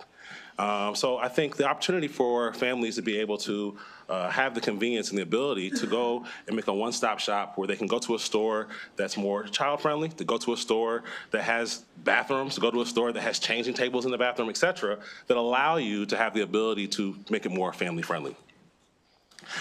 And I want to point to something that we often hear in this committee is that, if this bill were to pass, this would harm our local and smaller liquor retailers. And I truly believe that a lot of the sky is falling out rhetoric is just not true. And I think some of the best evidence as to why it's not true is, of course, we can look at all the other states that do it and have stores that sell beer and wine in the grocery stores and still have a viable industry of small, locally owned liquor shops. But I think one of the best ways we can look at where this is currently happening is right here in the state of Maryland. If you look at the graphic that I provided for you, everyone should have it on their desk. We have a series of maps that actually detail and show where we currently have grandfathered in places where beer and wine is sold in grocery stores and retail establishments. And I made sure to have a diversity of localities where this is taking place now to show that, again, if this were to pass, these stores are not going to immediately close. These stores are not going to go anywhere. No one's going to immediately snap their fingers like Thanos and all these stores disappear. That's not going to happen. First off, I want to start with the store that I often frequent, the Wine Source. I think maybe the best store to purchase and have a great selection of beer and wine in Baltimore City. If you look closely at this map, you will see just north of the Wine Source, there is a grocery store called Eddie's of Roland Park. It's less than 1.4 miles away. That store sells beer, wine, and liquor. All 3, right there at that grocery store. And currently, if you look at this map, there are a multitude of liquor stores currently existing and doing just fine. If you go down Falls Road, I'll drive by about 4 of them on the way there, and they're doing fine. Their sales aren't being harmed. This Eddie store has been selling beer, wine, and liquor for a long time. Again, they're also selling liquor. And more importantly, just north of this, it's not fully captured on this map, but there's a convenience store, Royal Farms on Keswick Road, less than 2.5 blocks away from this wine source store that sells beer and wine. Grandfather Claus, a Royal Farms, they sell beer and wine now, 2.5 blocks away from this wine source store. And the wine source is able to do just fine. They're doing, and let me tell you how fine they're doing. They're doing so well that at this point, they are running out of parking spaces to the point where they have had to build a new parking lot in order to facilitate the amount of customers that they have. So I'm just laying this out to make it clear that we already have the ecosystem here, and these stores are not closing. Next, in Silver Spring, in Montgomery County, I know last hearing we had questions around the shopping centers, and the shopping centers having liquor stores inside the shopping center, and if the grocery store were to have beer and wine inside that grocery store, then that liquor store at the shopping center would close. Well, let's look at this map here. This grocery store right here, the Giant Food Store, sells beer and wine. And within the exact same location, we have a Montgomery County liquor store right there next door. Again, in the same shopping center, we have evidence that it still works here in the state of Maryland. Again, no one's closing. We're still here. We're still here, folks. Next, College Park, my good old stomping grounds in Prince George's County. The Shoppers there sells beer and wine, has a great selection, actually really big, kind of big, honestly. And guess what? You can look on the map. There are a multitude of liquor stores still existing, doing just fine. They're not closing. And I can tell you, before the redevelopment in College Park, there were even more liquor stores that were coming down south. And the reason that they were forced out is because they put in new housing. Tons of new apartments have gone up in College Park as a result. And I believe there's still some liquor stores still there existing. But again, if that's not enough evidence, and we want to point to other states that currently have it going on, we also have maps of other states that you have here on this graphic with North Carolina and Georgia, which demonstrate that liquor stores are able to coexist with beer and wine being sold in grocery stores. So the narrative that we cannot do this is just not true because there's evidence that it's taking place. And I just want to point to what the bill does this year. One of the things that outside of just making it more convenient, I also wanted to make it more safe. The chair made an evident point last year that, hey, what are we doing about safety at these stores? What are we doing about theft at these stores? Well, guess what? Within this bill, we're going to require all people in the stores that are going to be selling beer and wine under this bill, you would have to be trained and have the exact same licensure that you would have if you owned a liquor store. Those who will be selling the alcohol would have to have those, I think they were called TIPS training, that they would have to have. So that is handled. Additionally, you would have to hire a guard or someone who is positioned to solely be focused on preventing theft. So again, in order to have this license, you'd have to have a safety precaution in place by hiring someone that is ensuring that safety is in place and ensuring that, again, you all were worried about theft last year. Well, we make sure that we thought about that within this bill. And we also have hours that are conducive to ensure that that people aren't there late night and that there's not opportunity to have a situation where someone feels unsafe later at night.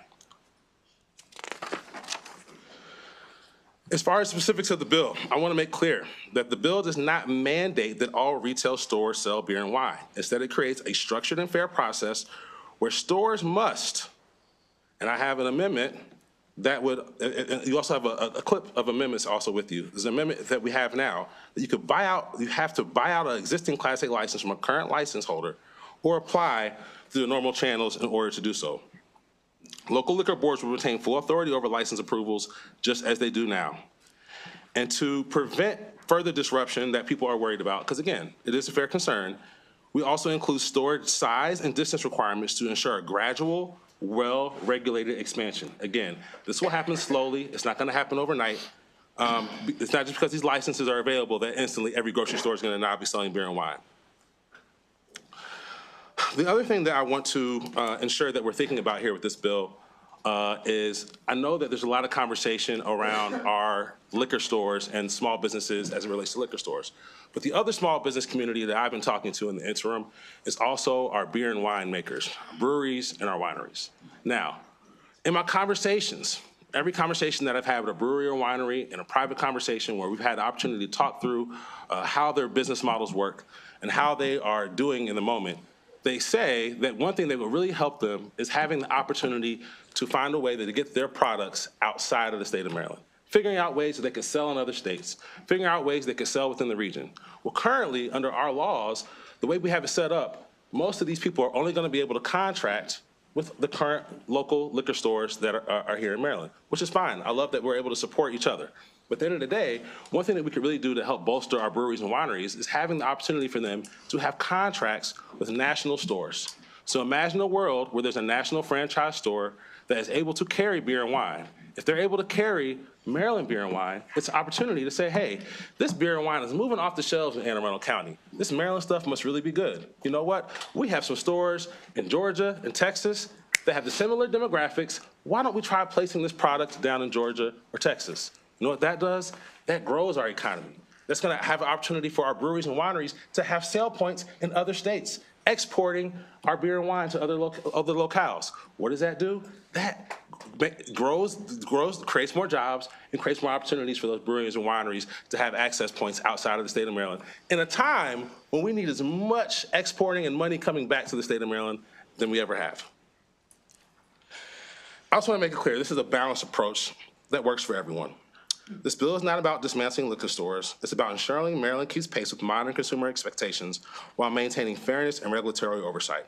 We can create a system that serves consumers, supports local businesses, and strengthens Maryland's economy without disrupting the existing market.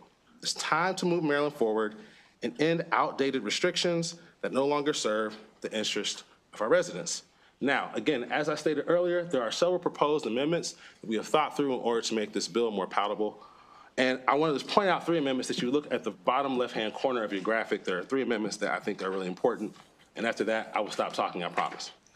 So one thing that has been evident in this conversation around grocery stores and beer and wine is, hey, this is a way we can, get more grocery stores into communities that are food deserts. Now, the chairman has made it clear, you know what? It's not always fair that the only way some people, particularly African-American, Latino communities, can get a grocery store in the neighborhood is they got to sell some beer and wine too. And you know what? That argument and that statement, I understand it. So that's why within our bill, there's actually an amendment now that will impose a special tax or fee on beer and wine purchased at these retail stores. So there will be a 5% fee added to beer and wine only purchased through these certain licenses at these stores. Those funds from that tax will then go into the Department of Housing, into special funds that will go to support gap funding for communities that are seeking out grocery stores to come to their community and say, hey, I've talked to developers, and I've personally talked to developers and grocery store owners, and they say, hey, often the numbers don't work. We need like another 1 or 2 mil that'll make this work for us to come to this community due to the density issues or due to the income levels of the community. Well, what this fund would allow to happen is it would create more opportunity for those funds to go to the Department of Housing to help close that gap. The next thing is the next amendment that is in your packet, requiring local liquor boards to limit the number of licenses within a defined geographical area to prevent market saturation. So I've heard throughout the day today that there's been bills offered in order to shrink the amount of licenses that are being offered in certain counties and ensuring that they are thoughtfully proportionate to the population. So we would ask that the amendment that we have here would maintain local oversight to make sure there's not oversaturation to the point where every store in every corner is now just getting the licenses to sell beer and wine. Again, it's a thoughtful way to make sure that we don't have oversaturation. And lastly, in order to ensure that these stores do not just have, we sell groceries, but then they just dedicate 80% of their store space to beer and wine, making it so that it's not fair and competitive balance. We've also added an amendment that would limit the amount of square footage that is within the store of which how much beer and wine they can actually sell. That way to ensure that, again, it's about convenience. It's about I just want to stop and grab a 6-pack. I want to grab a wine while I'm shopping for groceries, or while I'm stopping to get some pharmacies, or while I'm getting some gas. Again, we don't want to have a whole entire wine full-fledged wine store within these stores. It's about quick grab convenience. So that amendment will help ensure that takes place. So again, I asked for a favorable report on this bill, and I think the thing I want to drive home here is make clear that I know that we are concerned about, I know we are thoughtfully concerned about our small, locally owned liquor stores. And I want to make sure that they're able to survive and thrive as well. But again, we already have it happening here in Maryland, folks. We're already doing it. We're already doing it. And I think we can do it where everyone has access to that convenience in a fair and balanced way. Again, I urge a favorable report on House Bill 1379.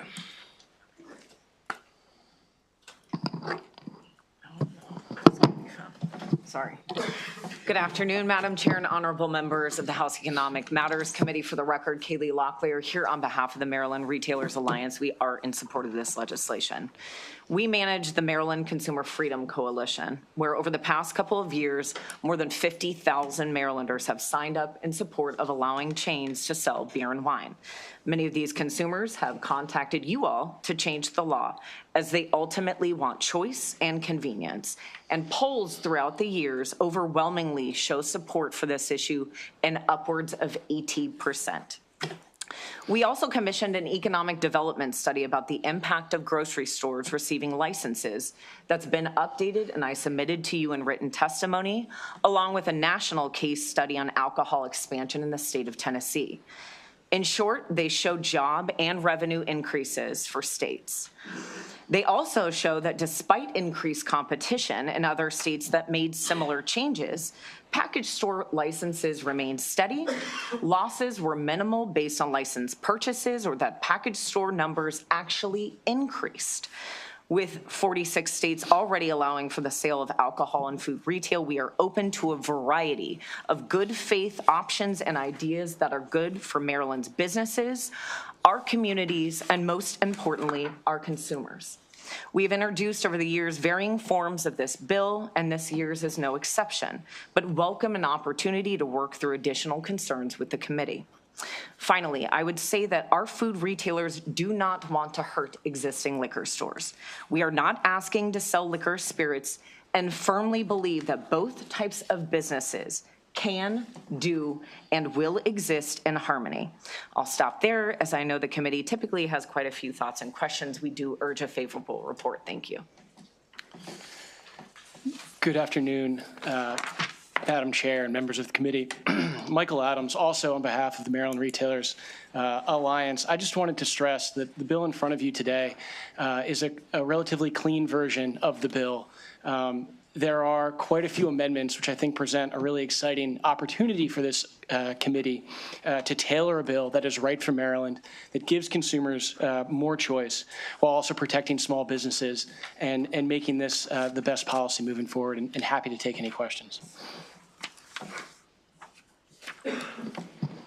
I will begin. Oh, I just want to make sure there should be a professor on the Zoom. Professor Partley. Is he available? Is it Mario Minor? No. No. What is his name? His name? The last name is Parley. Partley. The only virtual I have is Susan Shulman, Ashley Sharp, and Mario Minor. Nathan Pilardi, I'm sorry. Pronounced his last name wrong. Is he in there? Okay. Sure. He's part of your panel. Yeah, he's part of the panel. He's he can just offer his credentials, and he's more of an informational. Okay. I would have called him. I don't see him on the list. That's why. But she has him. If he's waiting there, okay.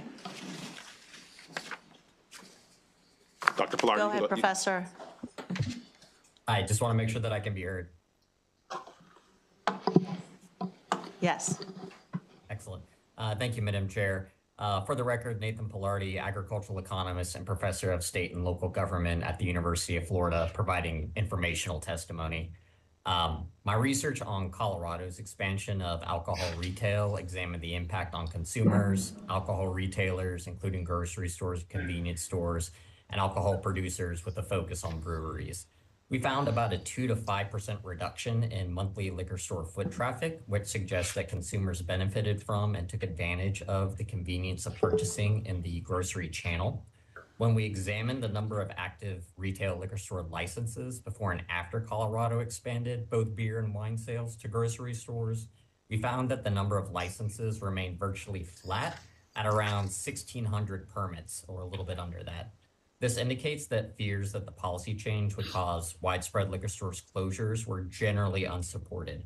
Liquor stores were likely able to adapt to the new retail environment by focusing on areas of the consumer experience where they have a competitive advantage, such as product variety, expertise, rewards programs, tastings, personalized recommendations, and quality of customer service. Regarding breweries, the policy change was a bit of a mixed bag. Consumer purchase decisions in the grocery channel are driven largely by brand recognition and price, which favors national brands and large, well-known craft breweries. Accordingly, national brands, as well as the large craft breweries in our sample, were able to adapt and sell substantial product volume through the grocery channel, while smaller craft breweries were not due to various barriers to entry. However, we found that the volume of beer produced by small breweries increased over the study period, and that there may be more opportunities for craft breweries to sell through liquor stores as these stores seek to adapt and broaden their product selection to compete in grocery stores. And with that, I'll conclude my informational testimony. Thank you very much. I will just... I just wanted to start off, it's more of a commentary and a quick question. So I know it's been mentioned that Maryland's only one of 4 states that still does not participate in this. I will say, using the example of Virginia, I don't know if I know it has things to do. So, we run our alcohol industry different from Virginia. They're ABC, they're government run. So I think that, makes a big difference in why they run it and we don't. But also to say that it doesn't harm local mom and pop shops, I think Colorado is a good example, as looking over here on the internet with various stores that have gone out of business, competing with the big box stores and the like. Has research also been done looking into the reasons that these stores have gone out of business? Yeah. So I'll let my panel address this more specifically, but just want to make sure I highlight your conversation around Virginia and other state examples. I'm happy to talk about what other states have done, but I think that the point thing I wanted to make sure I made clear, I thought I made it pretty clear through my testimony, is that we're already doing this and it's not affecting the liquor stores nearby. So I think the best state, if we're going to talk about other states are doing, let's talk about what Maryland's doing. Maryland currently is doing this already, and we're able to see local liquor stores doing great right next door, literally right next door to a store, within walking distance of a store, within the same corridor of a store. It's already happening here. So we can talk about other states, but Maryland, but I'll let my team, who has more specific detail about what happened in Colorado, get more answers to what actually happened with the numbers. May I? So with regard to Colorado, their beer sale law came into effect in 2019. And in 2019, they had 1,587 stores, package stores before, and then they had 1,603. And now, as of March 1st in 2023, grocery could sell wine. And they are down a very small amount of stores. But what I need to explain to the committee is that in 2016 in Colorado, a law passed there that allows chain stores to acquire a full license, so liquor, beer, and wine, but that is contingent upon them purchasing not one, but 2 other licenses. And so this is where you're seeing these declines in package stores come from, because they're actually forced under the law, if they want a full license, to acquire multiple licenses. So I think that explains some of that attrition you're seeing there. Chairman Wilson.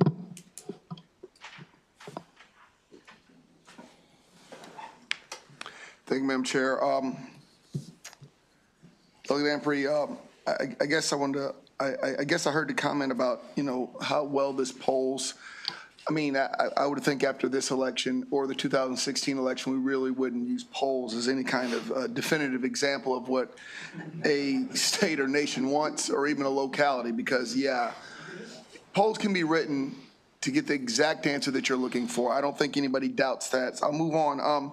So under this bill, it's you envision where Target, Walmart, Kmart, 7-Eleven, Royal Farms, Wegmans, Harris Teeters, that all of these retail facilities have are able to sell beer and wine, correct?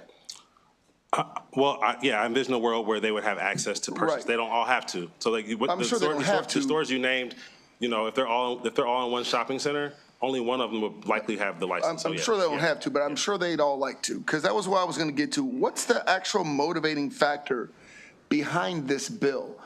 We've heard, obviously, the issues that, resounding issues about the effect on small businesses. And I ask that because I'm just trying to figure out, like, what's the motivating factor behind this? Is it just mere convenience? Or is it money? So I would say the motivating factor is convenience and modernization. So again, I give the example. So when I'm out shopping, I do the grocery shopping and most of the cooking in my household. And my wife is an amazing professional who's doing excellent in her field. Today's her birthday, so I got to shout out my wife. Okay, we'll let that go. That's a good one. All right, I'm here instead of with her, so I got to shout her out. That's my ride or die. All right, so at the end of the day, when I'm out shopping with a 6-month-old and a 4.5-year-old, and my wife says, "Hey, honey, can you get a bottle of champagne?" When I'm already out, while she's in meetings all day, or she's traveling and she comes home after the store's closed, then I got to be able to figure out a way to get that. So the convenience factor is I can go to a grocery store, I'm buying Pampers, I'm buying wipes, I'm buying food, and while I'm there with my kids, because the shopping carts have things where I can put my kids into, the convenience factor, I'm thinking about myself when I'm shopping, other single moms who have multiple kids, so they can be able to make the convenience factor happen whenever they're out shopping, because some liquor stores don't even allow you to bring kids inside. So convenient, put your liquor right there beside the kid. I got it. So, so what I'm asking,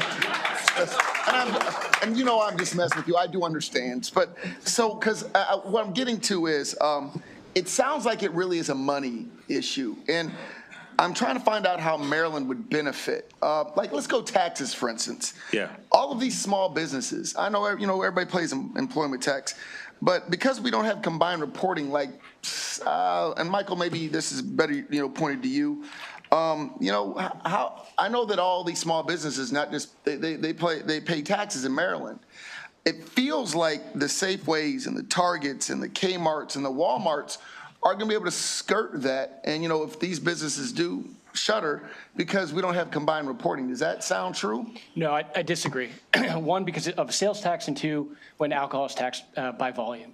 So when alcohol is taxed by volume, it doesn't matter who's making the sale, whether it's a big guy or a little guy. It's going to be the same advantage to the state. And that, I think, is one of the exciting things about the possibility here for the state. This committee, this legislature has the ability, if they want, if you choose to make this a revenue driver, there is the ability to do that within the bill, to expand in a more free-form way to lots of grocery stores, to lots of food retailers, to make them have the ability to sell alcohol. If this body wants to move the other direction, if this body says we don't want the overall sales of alcohol to go up, if we view that as a social vice that we don't want to expand, this body has the same ability within this bill to do that as well. So if you look at the Colorado example, where a license or two are required to be bought in order for a grocery store to get a license, well, what have we done? We've taken two licenses, full service licenses, including liquor, off the market. Those license owners have been paid a very good sum because the free market controls. And now a grocery store is selling beer and wine. They're selling a less potent form of alcohol. And if that's the direction this committee wants to take this, that's a way you can take it. The options are there. And that's currently in this bill. It's the bill that's currently in front of you doesn't have that. It's a clean version, because I don't think anyone is under the illusion that this version of the bill is the version of the bill that will get through this committee or through the legislature generally. Might I add also that currently the amendment that we have would also impose a 5% tax on beer and wine purchased at retail stores, which has been also done in other states. The other thing I would ask to add is that we have someone who literally wrote a whole thesis about the Colorado process. Dr. Pilardi can give more testimony as far as the tax component of how it affected the state as far as revenue. He can give you more data, which was really eye-opening for me. Please. Regarding the revenue, we saw a bump in the, similar to, I apologize, I wasn't unable to see who was speaking. Sorry, Nathan Pilardi again for the record. We did see some evidence that beer sales increased when beer was introduced into grocery and convenience stores, where sales of other alcohol types did decrease. It looked like consumers, just by nature of that convenience, were having some substitution effect there. We didn't empirically test for that, but the sales tax data suggested that this was happening. Yeah. And it was counter to what we were seeing in trends prior. It was a change in trends, which it was pretty suggestive that there was some substitution happening between alcohol types. I didn't quite get it. Okay. It sounds like it was a little, that's a little higher shelf than I was trying to get. I was kind of working on a lower shelf here. And I guess lastly on what I'm trying to, I guess, understand is, you know, we keep swearing that this isn't going to affect small mom and pop stores in a negative way. Well, and just discussing with many stores, their mainstay is beer and wine. That's how they make their money because, I mean, a few of us may go in, Pippi, and buy a handle of, you know, vodka every day, but most people, really don't buy that much hard alcohol on a daily basis. And as Steve knows, they do buy wine every day. They go in every day and they'll buy a few, you know, bottles of wine on the way home. And they're at this point frequenting our small businesses. And it sounds like we're trying to push our customers who would buy beer and wine out of our small businesses into these very large, well, obviously out-of-state retailers. And I don't know how that maths, how that pencils out to where there'll be less foot traffic, be less people buying beer, less people buying wine in these small businesses, and yet somehow they'll still flourish. And the word flourish is very important here because there is the argument, well, they can still be open and they'll still sell pure grain hard alcohol. And maybe some of them will. Like the examples you showed, sir, about on your paper here about areas where there are grocery stores and liquor stores. But yeah, there's one grocery store. Get 8 grocery stores selling liquor, I don't know if we'll have the same outcome. Well, that's why in the bill we have another amendment. If you look at the amendment packet, that also again, there's a gang of amendments. I know, yeah. So the goal here was to make sure that we were thinking through how we can make sure that this committee feels as comfortable as possible. You can take them or leave them. You know, it's like we know what amendments are. Get it custom. We know what amendments are. I got you. But the point there is that we would have a restriction. We would ask for local jurisdictions to put restrictions on the distance or the amount of these kind of licenses that can be put in place. We heard earlier today from several jurisdictions that are currently putting in rules around how many licenses caps on licenses per capita. Same thing can be done here. We can put a cap on that. Everything you're saying, I think we have a smart enough people in this room to address those issues and concerns that you have. And again, I would say that even in the neighborhood, this Baltimore City example, you have a convenience store that sells beer and wine, and you have a grocery store that sells beer, wine, and liquor, yet you have a multitude of liquor stores doing well, to which one had to level a house to put in new parking. That's how good they're doing. No, like I said, I understand your point. I'm just trying to get to the fact that to say that they won't have a negative effect on small and local businesses, I believe that's, I guess, facetious. I just don't see how that pencils out. And I know there's going to be some statistics. Michael, I'm sure you have an answer. Please. So, number one, when you look at other states, I don't think the data bears that out. The data doesn't bear that out.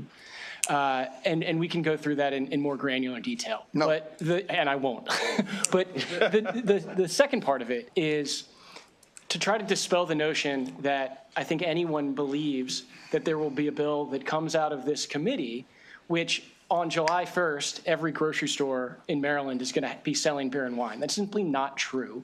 That's not how this rollout will occur. That's not how this will be in the long term, because I think this committee has that concern and will want to protect small business, which gets to sort of the third point of this discussion, which is when you make an economic argument about solely based on convenience or solely based on a price differential, you're saying that a consumer will always buy the most convenient widget They'll always buy the cheapest widget. And that, I think, especially in this context, is not true. I think, as the professor alluded to in his comments, the local business continues to have an advantage when it comes to customer service, when it comes to the selection, when it comes to loyalty programs, everything else. In my own life, and I think there are people in this room who do this, I drive by 1 or 2 liquor stores to get to the liquor store that I like and I frequent. That's not going to change just because there's a grocery store down the road that's selling the same product. And I think we should keep that in mind, because I think that's why the data reflects what it does in other states. I guess I would disagree there. I mean, you'll keep going, but your kids won't. You're right, because they're not going to keep going to Pop-Pop's liquor store. They're going to go to the Safeway. Again, I'm concerned, and that's where I guess we're, as a committee, have to discuss is, is this something that we're motivated to do? Because the first thing is, what's broken, and what's the potential harm? Yeah. And we have to all sit and balance that. And obviously, and this is why we're having this discussion versus just waiting until we're in the back room doing this. Yeah. The reason I came back out is to make sure that this is a public discussion and make sure that the public and whoever's watching, listening, understands my mindset, and from many of my colleagues, our mindset of what we're trying to do, because we know what you want. We understand. We know what the big stores want, of course, and we don't think it's because they think it'll make the community better. I would argue it's because they want to make more money. Yes. Flat. So what we have to balance is their financial interest versus what we as a state feel is important. And that's why we're having this discussion. That's why I let it. I'm going to go ahead and pass it back on to Madam Chair so we can pass it around. Thank you.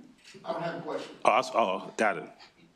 Thank you, Mr. Chairman. I will just say, if we kindly could refrain from outbursts of any kind, we greatly appreciate it. This is an ongoing discussion here. And members, if you forgive me, we're going to go in order of who pushed who. Who pushed their button first? Delegate Pippy. Thank you, Madam Chair. Colleague. So you and I have some similarities, right? Both practicing attorneys, young to productive, successful spouses with young kids. And I certainly can appreciate the convenience factor, but I keep coming back to at what cost, right? You stated that there would be minimal impact, and the professor from out of state that you found to corroborate your testimony, and we couldn't have found any professors in Maryland, but that's different. It's different conversation. Yeah, we got the studies too. But according to our legislative analysts who work for us here, nonpartisan, I'm just going to read it. It says, small business retail establishments that obtain a license are likely to benefit, whereas conversely, small businesses that are already licensed to sell alcoholic beverages under the current law are likely to lose business. So that is from our lawyers, that work here for the Department of Legislative Services. You talked about Colorado. What about Tennessee? How many of these 46 states that are currently doing this have had in place a prohibition on grocery stores and chain stores for decades? I mean, that's the issue that we have here, is that, and the other thing I'll get into, the #1 place for liquor stores is Baltimore, #2 is Frederick, where I represent. So to suggest that there's no impact on these small businesses, by the way, that are almost universally mom and pop shops. So they're mom and pop shops. Do you think I want to hand Costco, at the expense of thousands of mom and pop shops, across Maryland? Taking it one step further, the largest seller of wine is in America? It's Costco. Of all places, Costco sells more wine than anybody. And you know who just passed them? Total Wine. And Total Wine put on their website, the reason they're passing them is because their sole mission in life is to find every price that Costco sells and to lower it. So it's just murdering, small businesses. And I can't see how I could, in good conscience, torch thousands of small mom and pop shops across Maryland for convenience. I just feel it's a tough situation. This law has been in place for a long time, and because of it, like in places like Frederick, you literally have a grocery store and then a Class A store right next to it. And to suggest that if I'm allowed to put the beer and wine from the Class A into the grocery store, that's not going to impact that small business, it's crazy. That's a crazy concept. But you know what they're going to do? According to your bill, is they're going to add a half of an aisle. Right. So Costco or Food Lion or Safeway, they ain't adding any more employees. They're going to have a half of an aisle where they're going to cross-train existing employees. Meanwhile, the mom and pop shop next door with the 5 employees, they're going to start fading away. Yeah. And so that's a real challenge for me. And I get the convenience thing. I understand the polling thing. Polling doesn't work in many cases. But if you asked in that same poll, would you be willing to support this if you knew it torched all of these small businesses in your community, I think the polling results would change quite dramatically. So, that's what I'm not hearing is a solution for that situation. So I'll try to answer some of your questions there, or statements, or respond however you articulate that. So I think first things first is I've heard when it comes to convenience, I've heard a day-long conversation today about the convenience for alcohol, putting alcohol in barbershops, putting alcohol where places I can throw axes. Convenience is what we do when it comes to alcohol. We're putting alcohol in stadiums for the convenience, right? So to say that convenience isn't something that we should think about, that's what we do in this committee. We make alcohol more convenient to consume in a multitude of places. So when it comes to convenience, that's literally, I would say almost 70% of the bills that we talked about today were about the convenience factors of how to make alcohol more accessible. So I hear you, but we already do convenience. When it comes to, do you think that it couldn't happen? Again, I asked you to look on page 1 of my infographic, Silver Spring, Maryland. There's literally a grocery store, a giant, that has beer and wine. Next door is a liquor store owned by Montgomery County. Both are doing fine. So we can speculate. You can give me information to say what could, what might not happen. We have 3 examples here, and there's more examples across the state. I just use these 3 where it's already happening. I think the best evidence is the evidence that's already here. So again, and I think the other component that you're worried about, like the pricing point of Costco and all those things, one of the other reasons why we put in that 5% additional tax is to also give some type of a competitive advantage to the local liquor stores. You could still going to pay a little less to go to the liquor store that's owned by a local person or family. You're going to pay more to have to go to you're going to have to pay more for the convenience when you go to a grocery store, that 5% additional tax. The same reason that if you were to get a Gatorade cold after a run at a Wawa, you're going to pay $4 for one Gatorade. If you were to go to Walmart, you would pay $5 for a pack. Right? We're willing to pay more for convenience. So part of that, we want to capture that convenience within that tax so that we can then get more grocery stores into communities that don't have them, that aren't necessarily tied to having beer and wine. So I think, at the end of the day, I think some of the other concerns you have, I think that one thing you said we both have in common is that we're lawyers and that we're smart. I think I heard we're smart in there. We can figure out a way to make sure that our legislation is different and special in a way to make sure that we are ensuring that we are keeping our local mom and pop stores alive. And this is my questions for the easy one. So, obviously the governor's walked back his comments on supporting this legislation. Obviously the Senate president has concerns with this legislation. And obviously you're referring to grandfather licenses that were licensed prior to the current prohibition taking effect. And so that's not really apples to apples. But my question for you is, would you support this bill if it actually would eliminate thousands of small businesses or hundreds of small businesses across our state, probably minority-owned small businesses? Would you still support this bill? I disagree that it would eliminate them. So would you support the bill if this bill ends up eliminating small mom and pop minority-owned businesses across the state? That's not a fair question to ask. It's a speculative question. I wouldn't answer that question. You won't answer it? Okay. Thank you, Madam That's a speculative question. Thank you. Delegate Boafo. Thank you, Madam Chair. Delegate, a few questions for me. And, I represent Prince George's County. And in my district, I have probably one of the largest liquor stores, RIPS, where quite literally every single political person who descends onto Prince George's County spends some time. And I spent some time with them, thanks to your bill, a lot in December, hearing about their business and the work they're doing. I kind of want to first talk about the 5% tax in particular. And I just want to make sure I understand this right. We're going to impose a 5% tax on the new businesses who would be coming into the state, which would make products more expensive in the long run. Talk to me about that justification there. Yeah. Because if we're talking about convenience, is it convenient for a working mom to end up going to a Giant to pay 5% more than what she would pay at the local Rips, i.e. store? How is that convenient? Talk to me. Yeah, so I think I just kind of explained it when I was talking to the delegate from Frederick County. The idea and premise there is that 5% tax is, and again, not married to 5%. This committee can change that to 3, 2, whatever. But the whole premise of that tax is to create, in my mind, if we're taking away food out of grocery stores to put in beer and wine, let's figure out a way to make sure that we're thinking about how can we make sure that food is accessible to everyone in the state.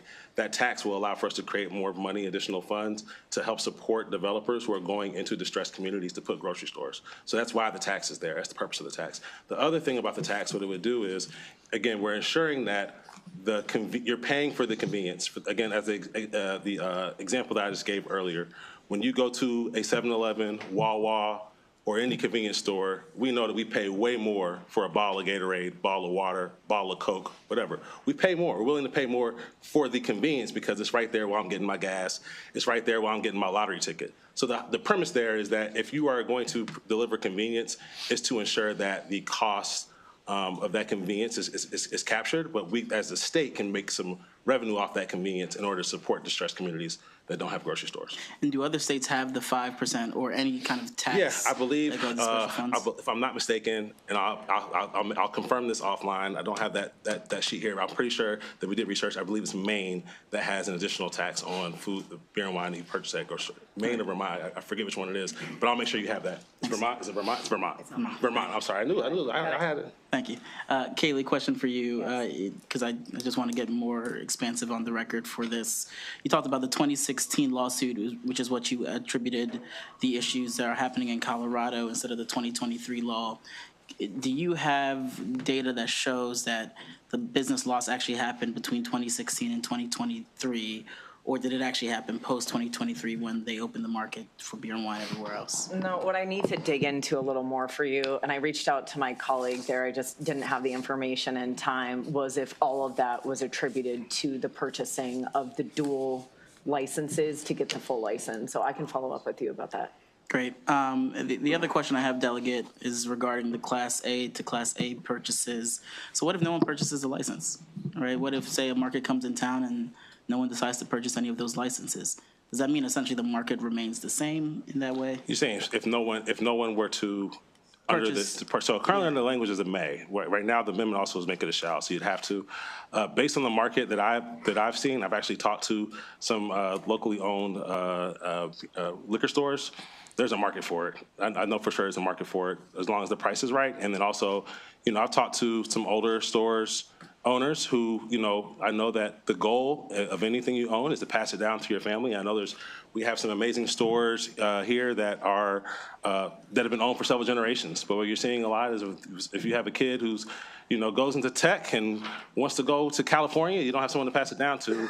There's an opportunity for you to exit the market by selling your store and setting up your family with that wealth, not actually the store, but you can sell the store and actually have some tangible money and wealth. So I think based on that, I can pretty much say that there's a market for it. But at the end of the day, if there's a community or area that says, hey, we're going to resist this, there's a world where that happens. And if that happens, then that happens. And again, I think there's a lot of members on this committee that believe in the free market, and that free market would dictate that. Two more questions really quickly, Madam Chair.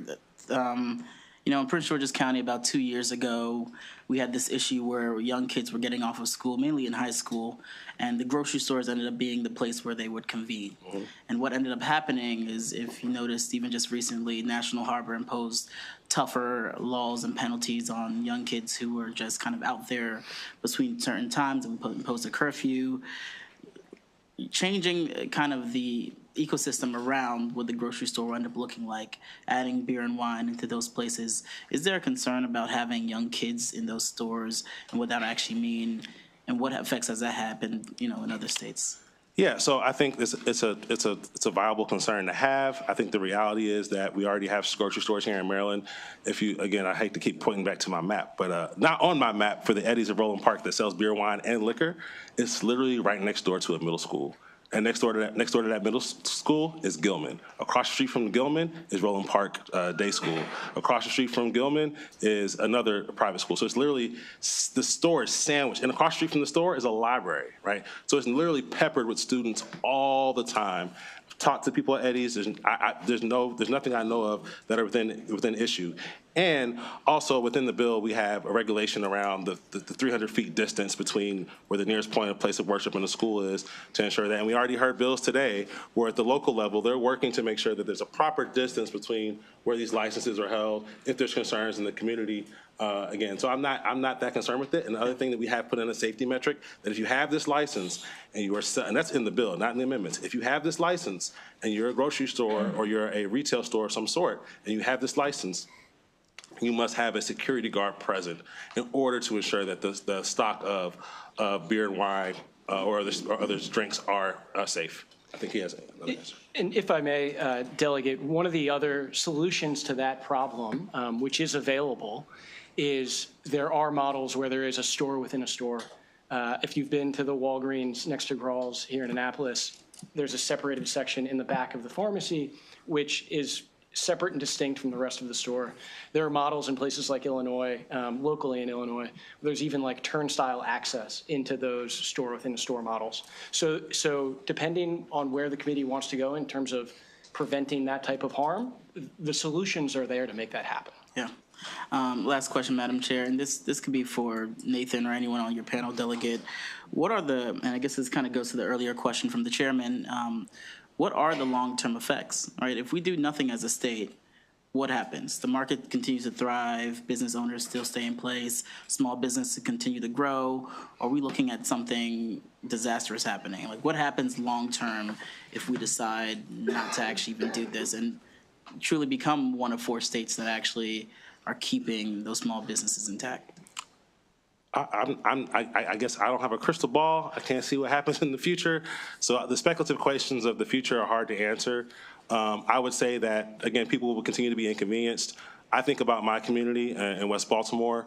I would say 70% of the liquor stores there are not places where I've talked to many women, including my wife, who don't feel safe going to some of those liquor stores.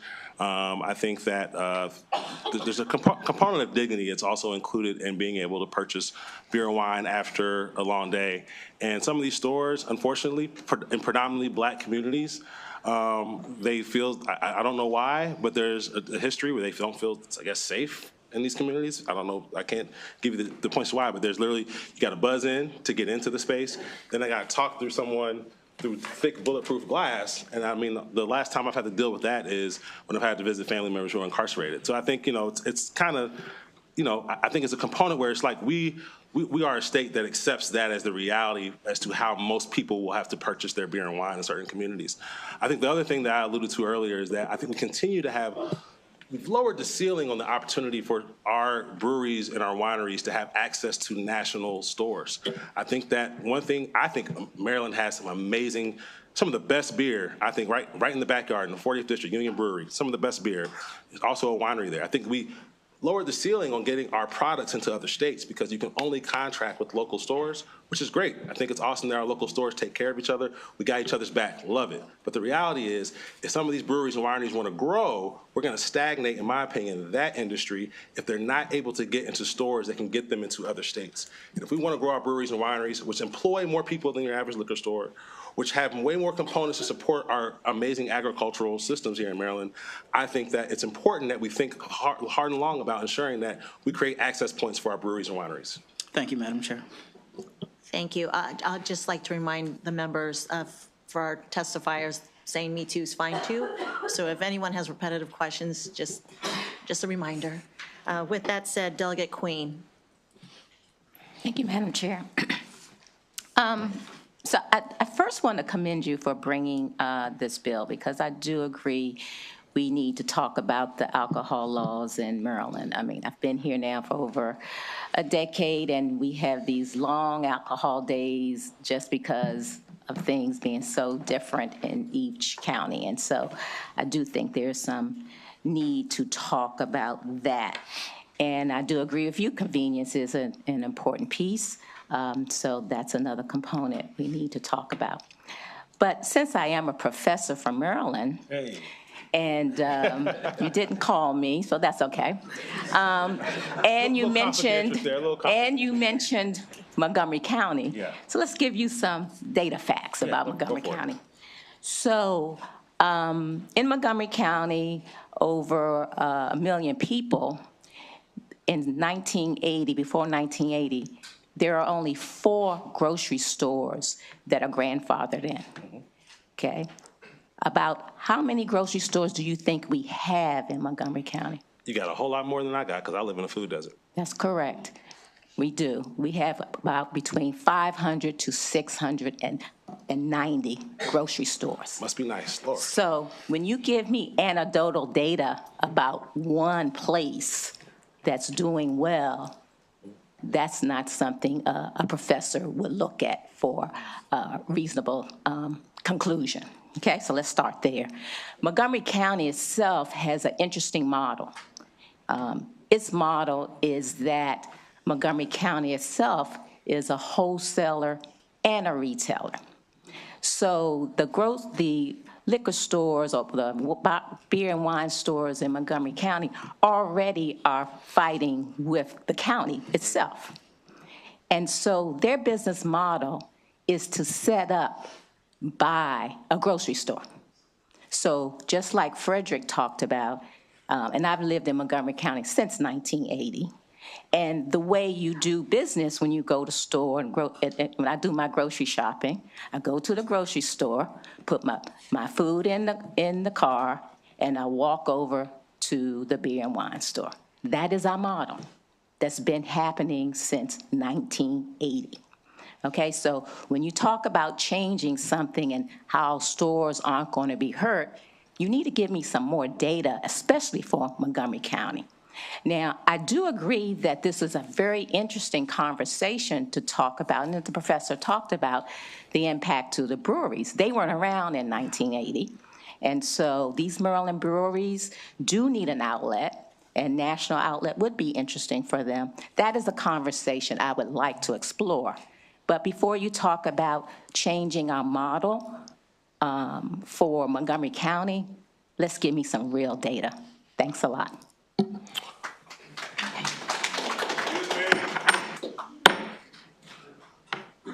Was there a question, Delegate Queen, or is it, okay. Just wanted to be sure. There you go. There you go. Delegate Adams. Thank you, Madam Chair. And, I've mentioned this in years past, and I'll just mention it again by way of question. I'm a small business owner, so not all free market small business decisions cut the same way. I mean, small business is the heart of America. It's certainly the heart of Maryland. We're going to be counting on small businesses over the next handful of years with our budget and with how we handle money. So when we, in this committee, start affecting small businesses, I think we have to tread lightly and be very careful about the policy decisions. So my question is this: what margins do the grocery stores win on? What is their markup, or what is their margin? I'll let somebody.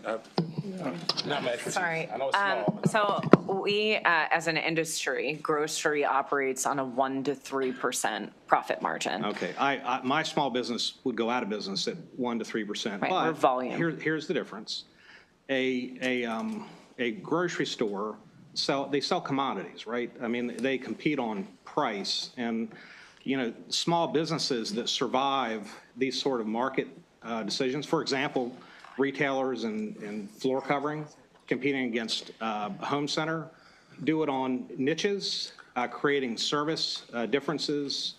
It's not selling a box of nails. It's literally finding ways to compete in the face of large, well-financed companies. So when we're talking about commodities, though, which alcohol is a commodity, you can only compete on price. And so the question is, what are we doing in this committee by considering a bill where the competition is working on a 1% margin? If I may, I think the alcohol example is an interesting example and different than many other small businesses. By virtue of the licensing structure, the alcohol industry is able to do certain things and have certain protections that other small businesses are not. I own a small business as a small law firm. My father and grandfather owned a small business that had very big competitors. They didn't have smaller margins than those bigger businesses. I don't have smaller margins than those bigger businesses. What my father and grandfather had when they're selling photographic equipment was they knew their product better. They knew their customer better. And the customer wanted to come to them and wanted to deal with them, as it is with 99% of small businesses. That's how they survive. The alcohol industry has benefited tremendously from having this license structure the way it is. What we're asking for is not to break down that structure, to not take away the advantage they have completely, but simply open it up a little bit more in a regulated way that also gives consumers some choice in the matter as well, and gives some consumers some convenience that has not been traditionally there. So my response is this. We have in the state of Maryland an alcohol policy that's through a three-tiered system. So we do have a protectionist environment. If we truly adopted free market, you would have Coors Light brewing in Maryland. They'd be self-distributing in Maryland. They'd be selling the retail product out of a store in Maryland. So let's just dispel with the myth that we are truly after a free market solution. What we do have in the state of Maryland is a system that defends and supports the small businesses and allows them to exist in the state of Maryland. So I would ask you to remember that. Here's the other comment that I'll make in response to your point, which is that we are assuming that the big businesses are going to be the good guys. Oh, we don't want to put the small business guy out. I completely reject that principle. Businesses go to market to be profitable and to gain market share. And they do that by competing, and they compete damn hard. Okay, and when you're competing as a big guy, let me tell you what a big guy can do. They can compete with predatory pricing. At worst, at best, they could create loss leaders. A pallet of beer sitting in front of a grocery store's front door at a special price invites the customer to say, hey, that's a good price. I'll tell you what, I'll buy that case of beer, and then I'll spend another $250 walking around their store and buying what they want. That is a loss leader, and that is a market strategy that would be unique to the grocery stores that we're trying to support here. And so I reject your principle, okay, out of hand, because the small businesses that we're talking about here right now are the ones that this state of Maryland has to stand up and support. We should be supporting all small businesses. And I think, again, we have to be very careful when we start handing these sort of policy changes to small businesses that are trying to exist in our state of Maryland right now. It's not a simple conversation. It was never a simple conversation. And from my eyes, as a small business person, I shudder to think about what it would be like if I was selling a commodity where my only competitive advantage would be price, competing with somebody with a 1% margin who would be willing to lose money selling the thing that I'm trying to feed my family with in order to gain market share. I will not support the bill and can't adopt the principle that businesses won't go damn hard at it once they get the bill passed. I'll leave it alone. Delegate Howard. Thank you, Madam Chair. So just a quick question, anybody can answer it, on the mechanics of the bill. We talked about licensing. What are you looking at as far as fees? I mean, I'm looking at starts with a C, ends with an O, of an annual 2024 revenue of $9.28 billion. I'm looking at another big box store. It starts with a B, ends with an apostrophe S, with a 19.96 gross 2024 revenue billion. I mean, do you think it's fair that Maryland-based companies that in all likelihood, unfortunately, may be treated as pass-throughs through combined reporting would be in the same licensing structure and fee structure as large box stores? So surprisingly, I completely agree with Delegate Adams' premise. I completely agree with your premise that big corporations, when left unchecked, can crush the little guy. I mean, we've seen it a million times. What Delegate Adams' question, and I think your question as well, leaves out of that analysis is the ability of this body to make sure that doesn't happen. And to simply say that, like, Costco is going to come in here and crush small business, well, maybe they would. But I think the ability of this body to put protections within this bill that make sure that doesn't happen and that small businesses are still supported is the correct way to look at this legislation. To say that Costco is going to crush everybody cedes this body's own power, and I disagree with that part of the premise. I think one thing I'll add to that, thank you for that, is that, again, I don't, I want to talk about the facts, hard facts, and the realities that exist, not the speculative nature of some of the questions in regards to what if or how. Costco already exists right next door to Maryland in D.C. And in D.C., there's a multitude of liquor stores, often too many in some communities. I'm just talking about licensing. Yeah, no, I understand. So what I'm saying is Costco has not been able to, like, even though Costco sells a high volume of wine, which I heard earlier today and I heard last year that they're the #1 wine seller, what have you. I don't know what that margin is of how much they are over the next tier of how much they are, right? But at the end of the day, they coexist already with other small, locally owned liquor stores, DC being an example. So I hear you, but I think that, again, as previously stated, and I think this committee has people like Delegate Adams, has people like you, Delegate Howard, who can make sure that if we are going to move forward with this legislation, you all are smart enough and understand how business works, that we can make sure that we can have a state where we have the bigger players, but we can keep them in check. I think we can do that with some smart amendments and thoughtful analysis. I hear you, but I also hear that they can coexist, but I don't hear expansion of small businesses, but I do see I would $9 billion in gross revenue, up 8%. Yeah. Up 8%, 19 billion, up 4%. So while I understand what you're saying, that yeah, maybe they could coexist. I personally don't think they could. Maybe they could coexist. What I'm not hearing is and seeing is expansion, and I think the good people here would be absolutely here to speak on that. So I think one place for expansion is, you know what's not happening at the Costco's across this nation? There's not a Maryland wine in there. There's not a Maryland. There's not. That brings me to my second question. That's another piece of legislation. Let me finish the answer though.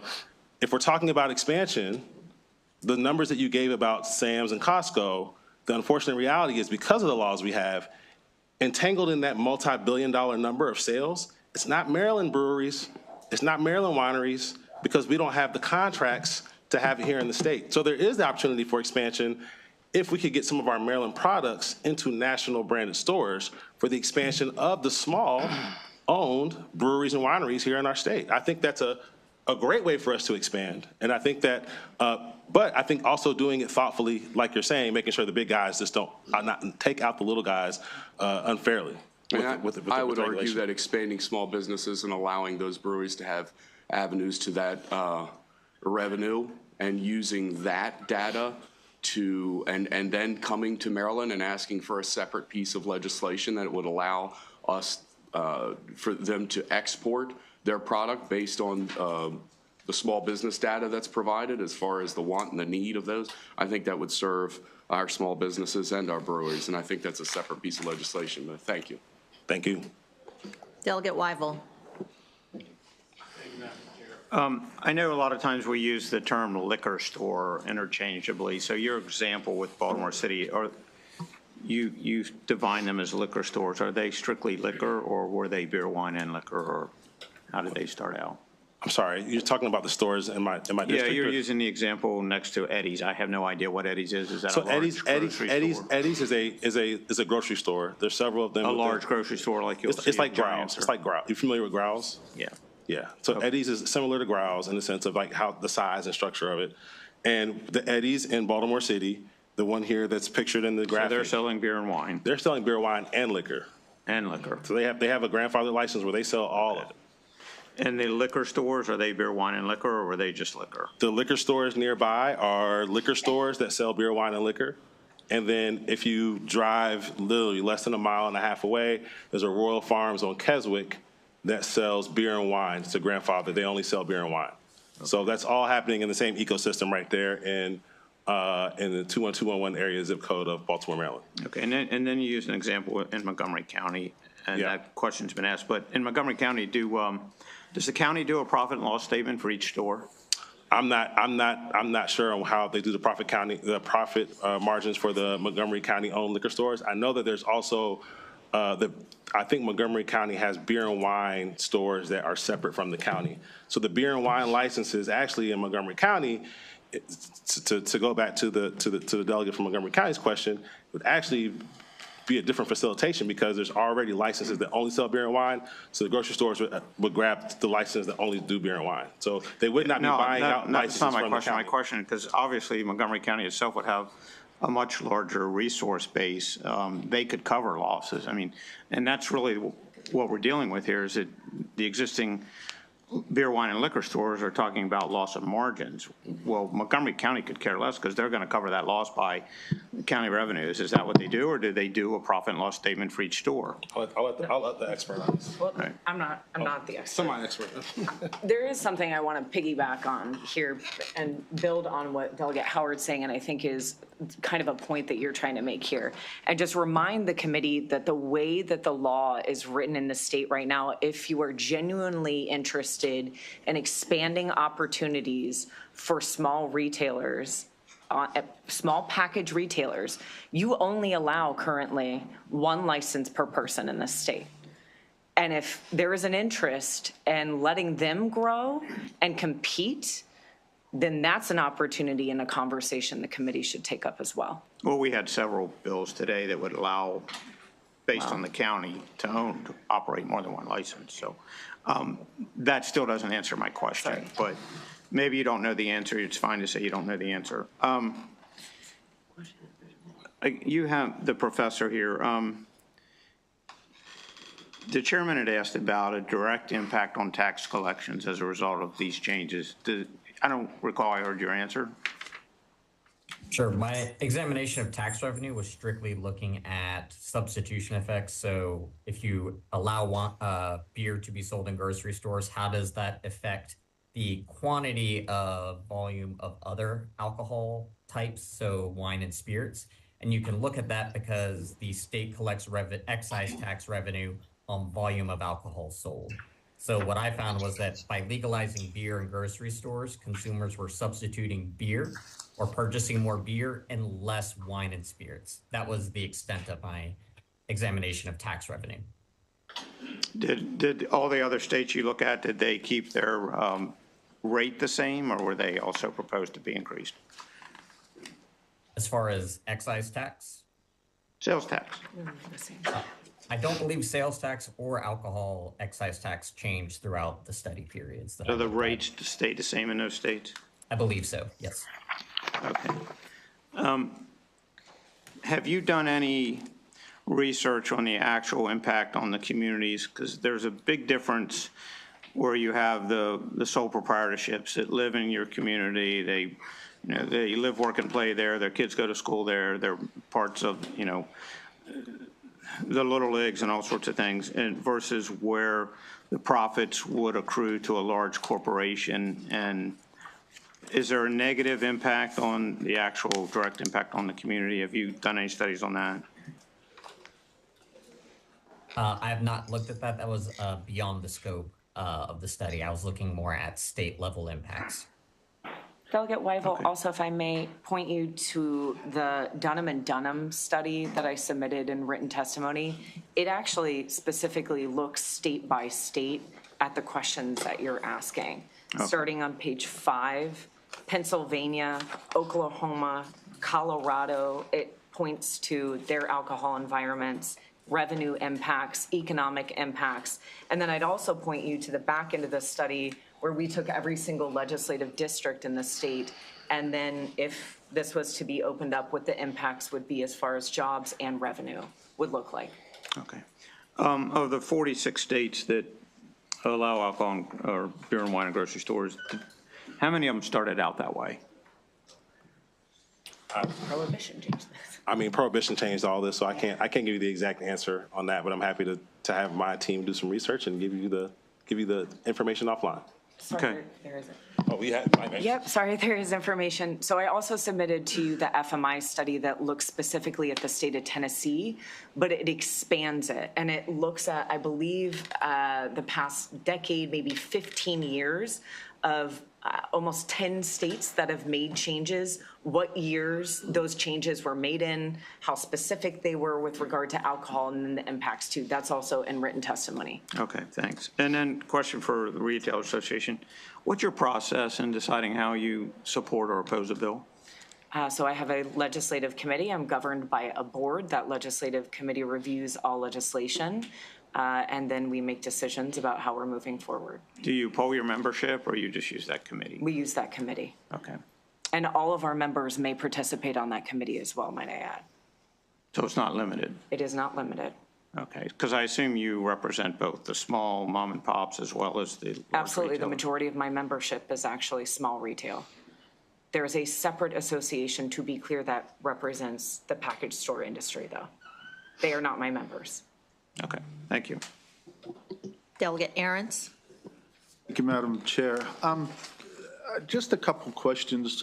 Is your assertion that if we were to allow this, that all these people could exist today, tomorrow, if we were to do this today, all these stores could all coexist today? Is that your assertion? When you say all these stores, can you be more specific? I could have beer and wine in supermarkets, beer and wine package stores, they could all coexist today. They currently coexist in Maryland in certain areas, so yes. Let me ask you this then. What's the percentage, the chair mentioned something about a percentage of beer and wine that is sold out of a package store. Do you know what that number is? I've heard mixed numbers, but I think Kaylee might have a more specific number. You don't? Do you have it? I've heard differing numbers. I've heard as much as I've heard that 40% of sales is beer, and the numbers change also because we've had introductions to the market. 40%. I'll go with that. So your assertion is also that every one of these package stores owners today could absorb a 40% drop in sales, and everybody would coexist. So that's bad math in the sense that just because they carry 40% doesn't mean that they would lose 40%. 40% of their business is what you just said. No, I said that's 40% of their current business. It doesn't mean that they would lose 40% of all their business just because they also have a competitor. There's liquor stores, there's areas where there's multiple liquor stores on one street. So that means that because one person carries beer, the one next door is not going to be able to sell it. If 40% of their sales is beer and liquor, they'll lose. They could potentially lose all that because it's convenient. I don't think they could lose all of it. Okay, you don't think? Okay. If you were starting a business today, would you actually go out and do a market analysis? It depends on the kind of business I would start. Well, a liquor business. If I were to start a liquor business, I probably wouldn't start. I would probably acquire one and look at their numbers and see how well they're doing. I guess my whole thing on this is a lot of these guys would not be in business. These people might not be in business had this bill been in effect for all along. They would look at their market, they'd sit down and say, okay, there's a grocery store here, there's there, and pick and choose where they could be in business. And I think there'd be a severe drop in the number of businesses. Wouldn't you agree? I disagree. Okay, well, I guess we'll have to agree to disagree. Kaylee, you mentioned something about Colorado, and they said they picked up multiple licenses. Correct. So what is the theory behind that? That the licenses now would be worth some money and we could sell them as an asset? So the way that the 2016 law worked there is it would allow grocery stores to obtain a full license, including liquor, if in a, whatever the proximity was that they decided, I don't know, 1,000 square feet, I have no idea. But they would have to purchase 2 other license holders in that designated proximity. So this would now be a valuable asset to these people to do it. Yes. Sort of like farmland. I guess my big thing is when we mentioned earlier about liquor licenses and how they're doing it, my county has limited the number of licenses they'll actually sell. We've actually been asked to legislate Prince George's County in certain areas for the number of licenses they have. So it's not like we're really running out there looking for the convenience of all this stuff. I didn't know we were going to make licenses such an asset and a commodity. The other question is, do you know the theft numbers in a grocery store? Do I know the theft? Theft, yeah. What percentage is theft? It depends on the store. Okay. If there's a specific store you'd like to talk about. Isn't there an average? I don't have an average off the top of my head now. I guess I'll go back to what I said over the last 7 years on this hearing. When I was a kid and I was a little bit of a delinquent, we used to go to, just a little bit. But I mean, the reality of the world was, and I'm sorry? Well, well, I really had an impactful story here, buddy. You know that. No, I mean, the truth known is I see it even today when I'm in a grocery store. You can't police this stuff. I used to walk in there and get my quart of chocolate milk and my bag of Wise potato chips. No reference to Steve Wise, but we'd go back in the corner and we would do that. I just think that you're allowing for something with this and the exposure. And we talk about convenience. You might get beer and wine, but I still go to a liquor store. So you're still going to have to get out of your car with your kids. I'm not for this bill. I see so much could be affected. So many families could be affected. I mean, these liquor stores and package stores are typically run by families. They're not all conglomerates. And I think you're taking a whole family business right out from under us and sitting back saying, you know what, I'd rather do Safeway, where are they headquartered, Pennsylvania, Giant, maybe wherever they're headquartered. I'd rather give those dollars and those jobs to those big corporations. And I'm not for that. So I'll be voting against the bill, but I do appreciate your time. Thank you. And what I believe is the last question for this panel, Vice Chair Crosby. Thank you, Madam Chair. First, just curious, does the governor still support the bill? I haven't spoke with the governor recently, but my understanding is that he supports the will of the people in the sense that the people have asked for this to come to fruition. So he supports the idea that the people want the convenience. So yes. So the first thing I want to do is tackle a couple of the graphics that you provided on your purple sheet right before. So the first one, you have Baltimore City, and you show Eddie's of Roland Park, and then you show the Royal Farms, and then conveniently, what is about a 35-minute walk south of Eddie's, you show a bunch of liquor stores. Because I grew up right around Philadelphia, so I know most people, granted, they can drive, but you're typically walking to and from. So I think it's a little bit of a misnomer there to say, because Eddie's exists 30 minutes, a 30-minute walk north, that these liquor stores are going to be okay. Because if you look and expand out, you have 5 grocery stores that are probably closer than Eddie's, to include 2 on 40th Street, which are right in the middle of those other 4, I'll say, oh, it's 4 liquor stores, excuse me, but it's right in the middle of those 4 liquor stores, one of which is Giant, the others is Mom's. Correct. The second, which is the Silver Spring, I think that there is a fair argument around this being a county-run liquor store, but it existed before the Giant liquor store was there. But let's just say that that was a mom-and-pop store. First, they made their financing deal for a small business, which I can empathize with, and it is challenging, that they knew all the market conditions prior to getting their financing clause. So are you familiar with exclusivity clauses? I am, but did you want me to go back and answer the other questions in regards to the distance between the stores? Because there's one thing that wasn't mentioned earlier. There is a walkable Royal Farms from the wine source that's 2.5 blocks away that sells beer and wine. Also, I'd also add that if you understand Baltimore City, unlike Philadelphia, we don't have the same level of transportation that you have in Philadelphia. I used to live in Philadelphia as well. You got SEPTA, you got a Metro. In this region of Baltimore, most people drive. Yeah, I would say 80% of people drive. Nobody's getting on SEPTA to go to the liquor store. Oh. I've never met anybody in my life that got on SEPTA. I was in law school, I did. It was right there. It's just 2 stops up. Go to the liquor store, get you a bottle, and come back. Okay. Why wouldn't you? Go out a party.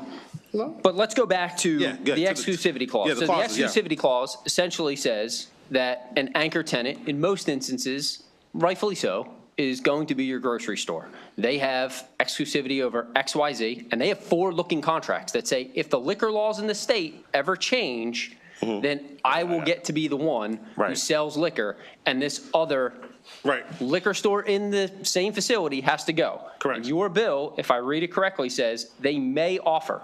So, and we also have an amendment that would also turn that to shall if you all would. But it's not in the bill as introduced. It is a may within less than 3,000 feet.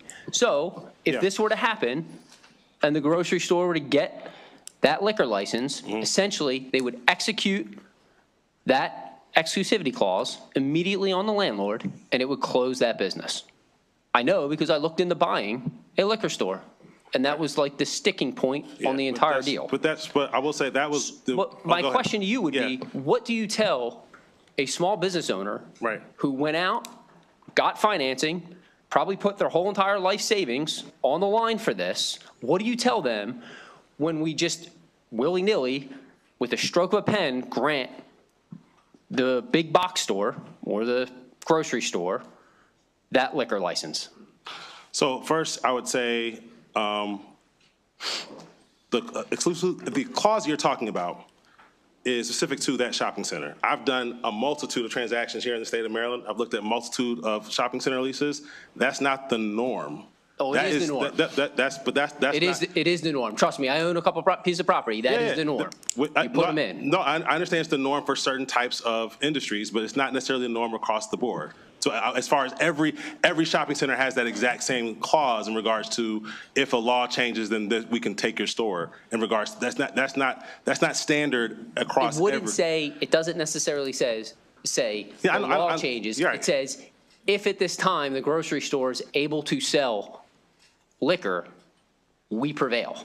And I bet you, having grown up around the industry, it's in most of those clauses. Yeah, I'd have to. I can't look at every clause, so I can't speak to every clause for every contract. So, but at the end of the day, in regards to the purchase point, I think there's a world where we can write legislation to make sure that we can kind of combat that component of that situation.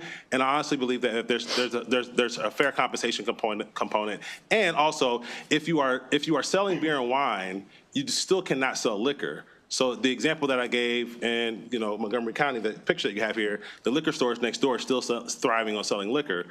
So there's an opportunity there. As far as the conditions for the individual making the decisions on shopping, there's still a world where you could have both in the same space. So based on the example that you gave, if they're going to be a hard nose and follow the contract, then it depends on what you have to do. Hopefully you got some good lawyers that can make some amendments to the contract, which you can always amend the contract and figure out a way to get to the bottom. So I'm not going to. That is crazy, but okay, because you've already signed. Right. So, okay, then I want to go back to another point that keeps being made, is that we live in food deserts, and we can't, for whatever reason, put a store, and the only saving grace here is to allow these grocery stores to sell beer and wine. 2 points to that. First, Kaylee, you brought up it's 1% to 3% on grocery stores, and I've pulled up almost 6 different publicly traded grocery stores. I'm assuming you're using EBITDA, and it's on a per unit basis. These are numbers that have been shared with me by our members over the course of time, and I don't. So I would say, let's just take 2 of them, and I'll elaborate a little bit more on Delegate Howard's point. One is a $60 billion publicly traded company that made $4.5 billion last year, and the other one is an $80 billion company that made north of $10 billion a year.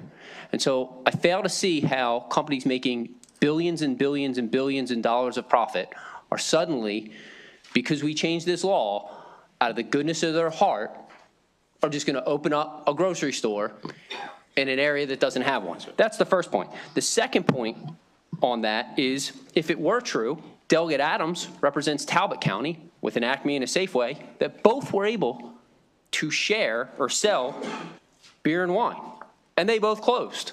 So the way this is going to be weaponized is that grocery stores in already profitable stores are just going to be allowed to sell beer and wine and pad their bottom line. No further.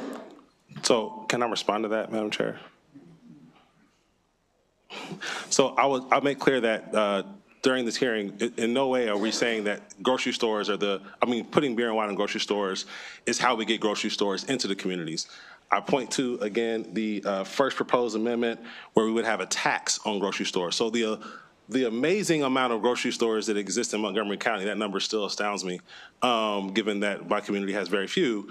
If we're taxing the beer and wine and all those stores in Montgomery County, that 5% additional tax on the beer and wine convenience, that money goes to a fund to support developers that are trying to put grocery stores in distressed communities, whether they decide to sell beer or wine or not. So this bill is not about, hey, in order to have grocery stores in your community, you got to sell beer and wine. What the bill does is it says, hey, if you have a luxury of grocery stores in your community and now you're going to have beer and wine inside of them, we're going to charge you a small tax and fee to make sure that we are spreading that money that you're getting from that tax to help support communities that don't have grocery stores, whether or not they have beer or wine sold in those stores. So I just say I do not believe that that is what we're trying to do with this bill anymore, as far as that is the cure-all to have beer and wine in grocery stores in order to go into distressed communities. Just want to make that clear.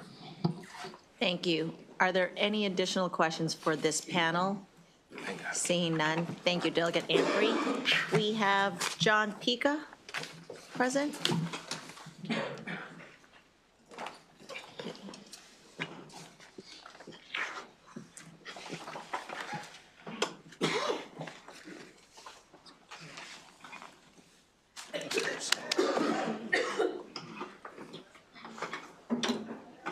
For the record, Madam Chair, I am Matthew Pica in place of John Pica testifying today. Good afternoon, Madam Chair, Vice Chair, and members of the committee. Thank you for the opportunity to testify today. I am here on behalf of Royal Farms in strong support of House Bill 1379. House Bill 1379 presents a practical update to Maryland's alcohol laws, aligning with modern consumer expectations while ensuring strong regulatory safeguards remain in place. This bill expands consumer choice by allowing retail establishments like Royal Farms to apply for and obtain a Class A license under specific conditions. Maryland remains one of only 4 states where convenience stores and/or similar retailers are restricted from selling beer and/or wine, putting businesses at a competitive disadvantage compared to neighboring states. House Bill 1379 maintains strict oversight and accountability in alcohol sales, requiring license holders to complete alcohol awareness training, employ security personnel, and prohibit self-checkout for alcoholic beverages. These measures ensure that sales are conducted responsibly and in compliance with all state regulations. Royal Farms stands ready to meet the requirements outlined in this legislation, ensuring that beer and wine sales occur in a safe, controlled, and community-conscious manner. This bill represents a balanced step forward, one that modernizes restrictions and provides consumers with a convenient yet regulated purchasing option. For these reasons, I respectfully urge the committee to issue a favorable report on House Bill 1379, and thank you for your time and consideration. Thank you, Mr. Pica. Are there any questions for him? Seeing none, thank you very much. Thank you, Madam Chair. We have several virtual folks in favor. Susan Schulman.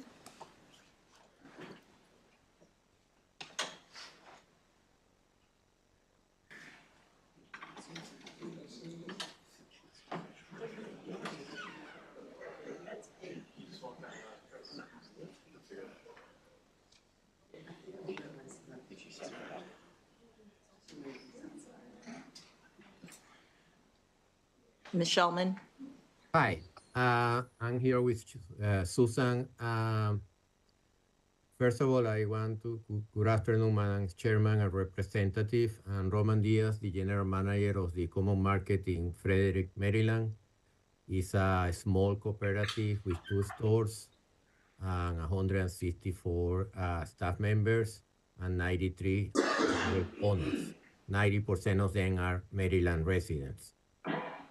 We support this bill, the HB 1379, because we believe this will help grow the local economy. Most important, it will give a venue to all the local breweries and wineries to sell their products. We're talking about over 200 local wineries and breweries in Maryland. This will give them the opportunity to have their products in our stores. And like any other grocery store, we don't plan to dedicate a big percentage of the square footage of the square retail footage. Food, wine, and beer are interrelated. You know, usually for the convenient point of view, you want to plan a meal at home. You buy your food, you buy your wine, and you are set up. So in today's economy, most of the households have 2 jobs, so they don't have much time to be going around. So our co-ops is a unique small business And in recent surveys that we did with store owners, they support that we carry organic alcohol and beer. Our plan will be to support those small breweries and wineries just to sell local wines and local beers.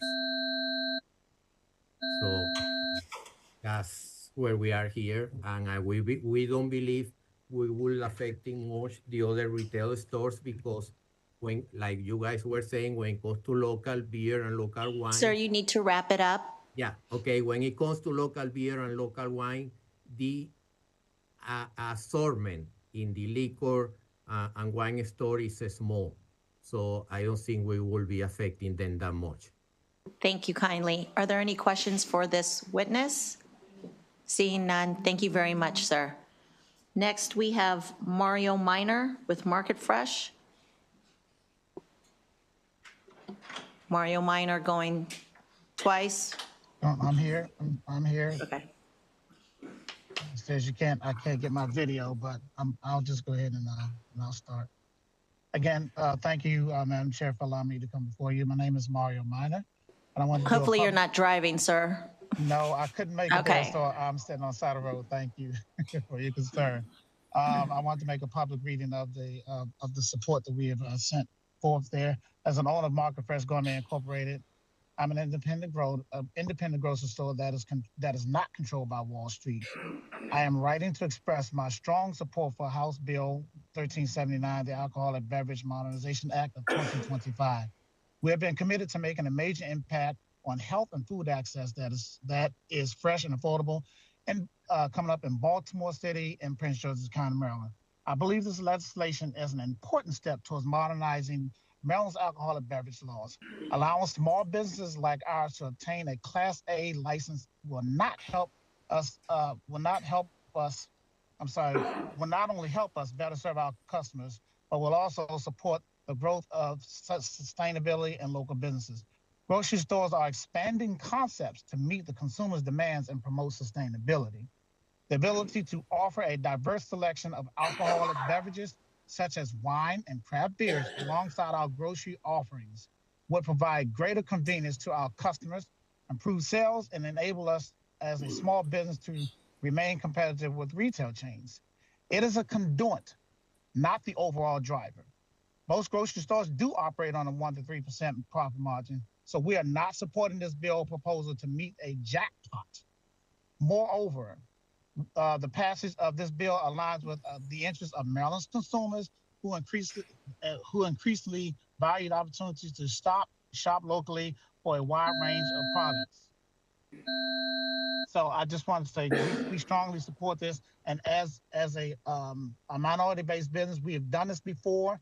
We have helped some of the distributors throughout Maryland distribute legacy products as well as new brands and put them on the shelves to the tune of tens and tens of thousands of dollars. Thank you, Mr. Miner. So thank you. Thank you. Are there any questions for Mr. Miner? Seeing none, thank you kindly. Our last virtual for favorable is Ashley Sharp.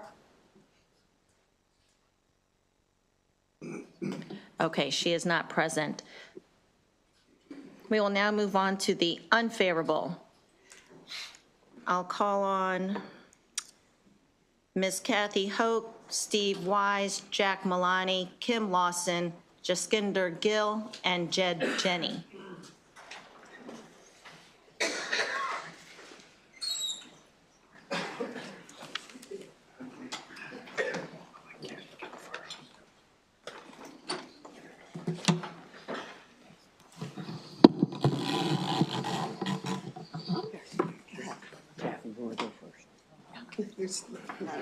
All of us. Madam Vice Chair, members of the committee, I'm Kathy Hoke, and unlike Jack Milani, I did run to be in this room because it's a standing room only day. I'm here today in opposition to House Bill 1379. going to try to be very quick with you and bring the public health perspective to this bill. I think it's fair to say, and many of you have made this point in your questions, that alcohol outlets are ubiquitous in Maryland. We certainly don't need more from a business perspective, and I think that's what you're going to hear from the rest of the panel. But we certainly don't need that from a public health perspective. Alcohol use and abuse is a significant contributing factor to death and disease in our state, as well as injury. You spend a lot of time working on legislation to reduce the harms of alcohol use, particularly in the drunk driving context, particularly in the youth access context. And yet, we would consider a bill that would make alcohol even more readily available throughout our communities. That simply doesn't measure up. Lastly, I just want to point out to the community of individuals who suffer from alcohol abuse, disorder, alcoholism, if you will, or people who are working toward their sobriety, there should be spaces where they can go and not be faced with the demon that they have beaten back or are working on beating back. They should be able to go to the grocery store or stop at a convenience store and fill up their car and run in for a snack on a road trip and not be faced with the temptation that they are either fighting or have fought. And we all know that is a difficult battle. So for the public health community, I say there is no reason to extend and expand the number of places where people can access alcohol in the state. Thank you. Thank you, Madam Chair. Members of the committee, I'm Steve Wise here on behalf of the Maryland State Licensed Beverage Association. That's the trade association of licensees in the state. I'm going to try to cobble together a few things from what we heard on the proponents. But first, I'll tell the committee there's a lot of people that want to testify on this bill. We've kept it to 3 panels, but I would ask with the chair's indulgence to allow those that are here that didn't sign up at our request just to stand and be acknowledged if they can. So please stand if you're here opposed. And there's also people in the hallway.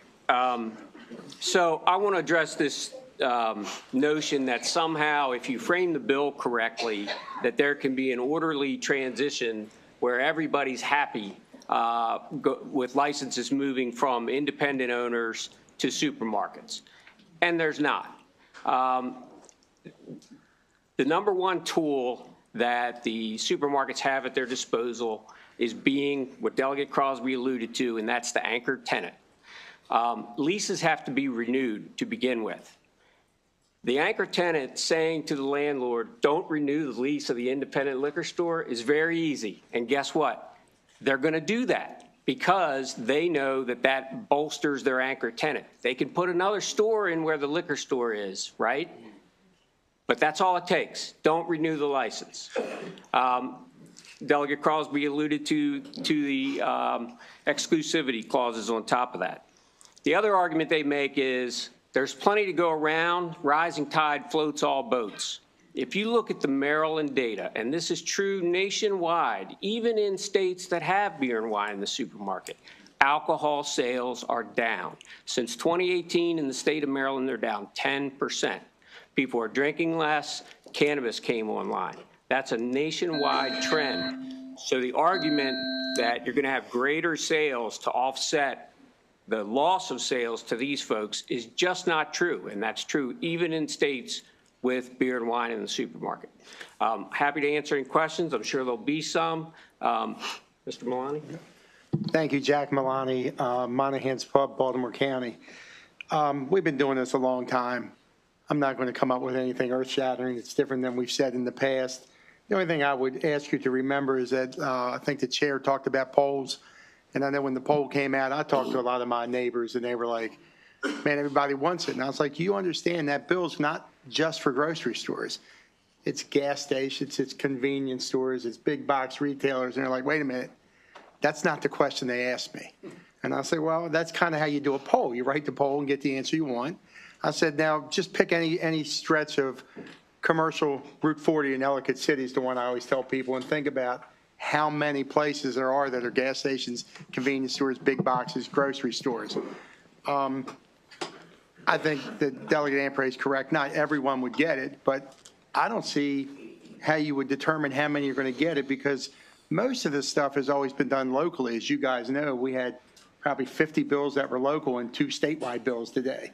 So I think that's something that has to be looked at, because I do think that, some places have population quota limits based on, election districts in my particular subdivision. So we may have a way to limit it. But I can't sit here and tell you in what world that if I have to compete with Sam's Club or Walmart, I don't care how good I think I am. I don't have the money to do that. I have to make it in my one location. I don't have the luxury of selling below cost or doing what I need to do to attract new customers for a long period of time, because all that comes out of my pocket. I can't shift that loss to another store. So I think when we look at these things, look, this isn't rocket science. If you have a pie and I cut it 8 ways, then we all get an 8th. If I cut it 16 ways, we get a 16th. So unless you can grow this pie in a great way, we're going to get hurt. And I don't know if that's what we're looking for is increased alcohol sales. Thank you. Yes, good afternoon, Chair Madam. My name is Jaskinder Kale. We own a family liquor store. I came to this country in 1985, and in 2025 is exactly 40 years. I worked for Pizza Hut for 25 years, and as you know, the Pizza Hut was owned by Pepsi-Cola Company until 1997. So those days in 1989, Pepsi-Cola started giving the stocks options to their employees. All those years, and then Pizza Hut as a gem company become 3 restaurant chains together, and they double or triple our stock options what it came from Pepsi to us. All those years we work, and it's like we earn those stock options, 401k plan, and anything else, the bonus we're saving for 25 years. I brought that money to that was almost close to $400,000. Plus, we get the loan from the bank, $875, to buy the liquor store in Mount Rainier's community. Imagine if something happened, my 25 years and my been here 40 years, it will washed out, because I don't have any more 401k plan from somebody else. This is my 401k plan, what is earned from the company working for 25 years. And this story is not only me, it's many more in behind us. And we bought a store in 2007, helping the local community, the elementary school, the police department, and anybody else over there, we can do something. So, Thank you, Mr. Gill. thank you. Me? Okay. Thank you for letting me come today. My business is Fish Paws Marketplace. I'm a 3rd-generation retailer in Anne Arundel County, which the license goes back to 1935. So we are definitely a small business, but we also employ between 20 and 25 people.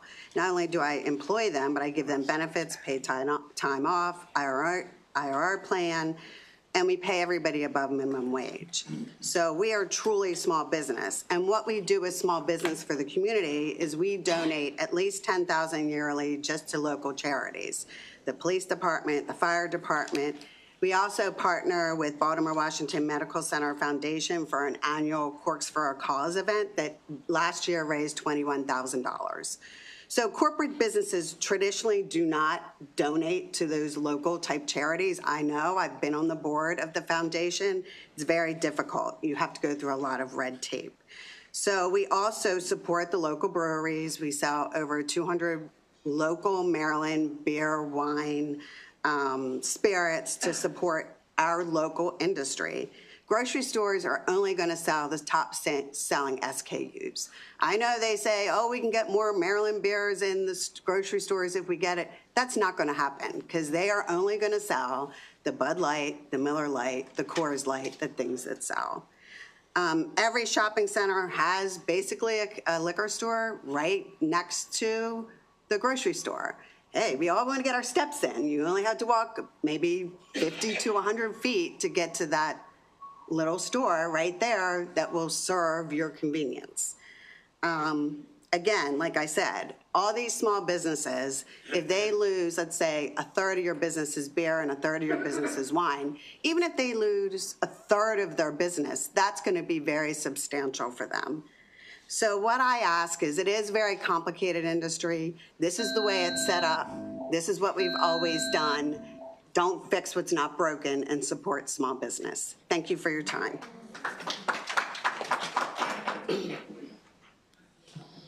We have Delegate Rogers. Thank you, Madam Chair. And I was going to ask a question of Ms. Lawson, but I guess I'll make it a point of personal privilege and just say, and the question was going to be about the philanthropy that a lot of the stores in Anne Arundel County provide, whether it's soccer teams, whether it's softball teams, whether it's the policemen or the firemen, all the things that you do. But I think you sort of answered that. So I just want to thank you for the wonderful store you have and all the other stoners from Anne Arundel County that I see out in the audience for what you do for the community. Thank you. We feel privileged to do that. So it's part of being part of the community. Delegate Ampery. Thank you, Madam Chair. I got a couple questions for the young lady on the end. So I understand your public health concerns. I appreciate the work that you do. Just want to get an idea of the concern you have around alcohol access in grocery stores. We heard a lot of bills today about alcohol access in other places, arenas, colleges, barbershops. Where's your stance on those? Are you against alcohol access? So are you, I just want to understand your public health stance. Just want to get a better idea. Are you only against alcohol in grocery stores? That's your public health stance? Or are you against alcohol exposure everywhere? So I only have limited resource available to be here on a certain number of bills, and so as a matter of practice, limit that to statewide bills, and so I will be here on the other statewide bill that you're hearing today. And so generally speaking, that is the rule that we function with at the Legal Resource Center at the University of Maryland School of Law. Got it. So I do think that this bill is much more than grocery stores. And so I wouldn't want my position to be articulated as oppositional to grocery stores. This bill is very broad and would essentially allow alcohol, beer and wine to be sold in convenience stores and big box retailers beyond just grocery stores. And so that is the ubiquity that would only contribute to the public health negatives. But as a public health expert, do you think that alcohol access to other so alcohol should be restricted just to liquor stores to ensure that people don't get exposed to it? That's your overall public health stance? Because alcohol is kind of everywhere these days. I take my daughter to, I'm gonna go to opening day, there's gonna be beer everywhere, and there's a playground at the Orioles Park, right? So I'm trying to get a better understanding of like where you're drawing that line.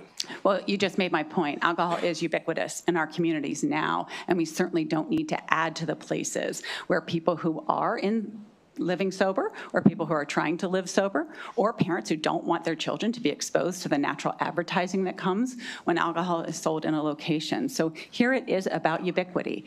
There is not a problem with finding a place to buy alcohol, whether it is a prepared drink at a bar or a restaurant or ballpark or at a liquor store. And so the position here is we don't need to make it more ubiquitous. So you would agree that we need, so we shouldn't have alcohol in, today we heard barbershops, arenas, college campuses, so you would agree that alcohol shouldn't be in those places? I did not say that, and I specifically said I am not taking a position on any other bills today except the statewide bills, and that is my position at the Legal Resource Center for Public Health Policy. We limit ourselves to statewide bills. I'm happy to take a look at any bill that anyone would like my public health input on, but today I'm here in opposition to House Bill 1379 for the reasons I stated. Got it. Yeah, I just want to get better understanding on that.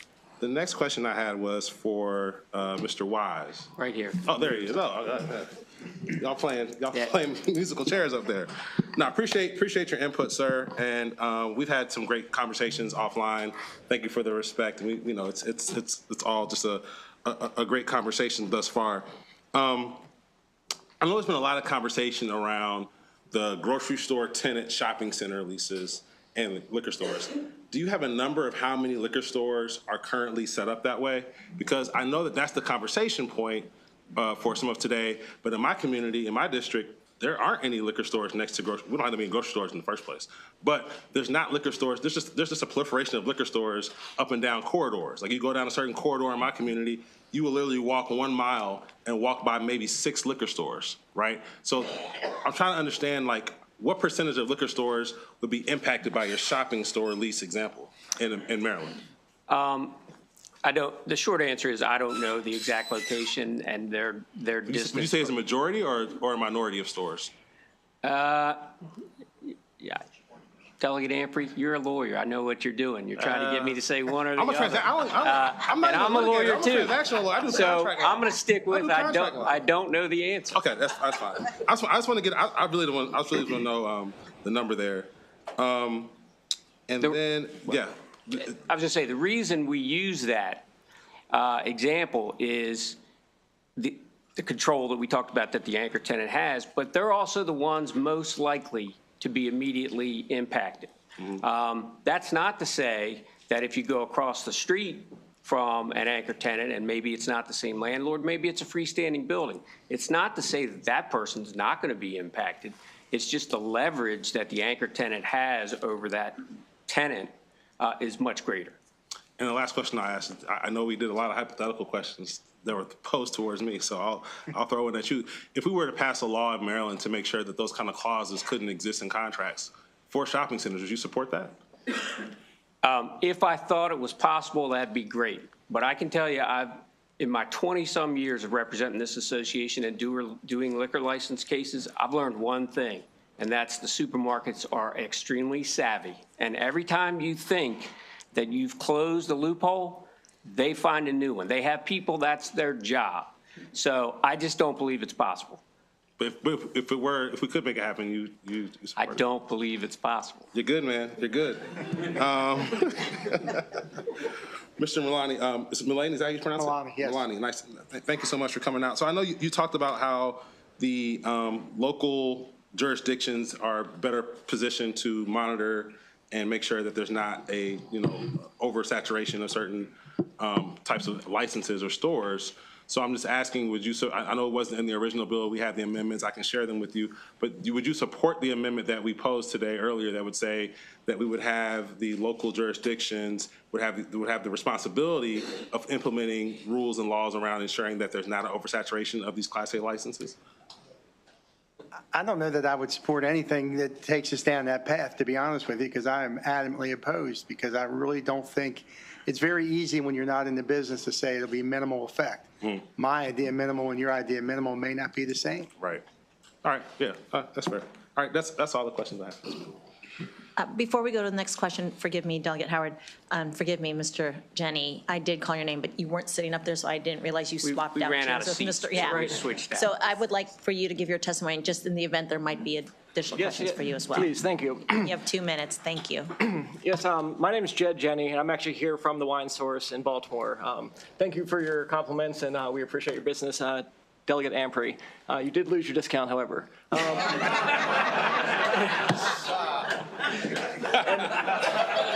I would like to thank the committee as a whole for their thoughtfulness, the common sense, and critical thinking. I thought they were great questions posed to the first panel. It really was great to hear, and it was very encouraging on this issue. I've worked for the Wine Source for over 19 years now. Around this time last year, the business was put up for sale. Now, me and 8 other employees were able to come together and purchase the business and start an employee-owned cooperative. And that was as of October of last year that we closed the deal. So we are just a few months into an extremely large loan repayment, and this was definitely not part of the plan for our business.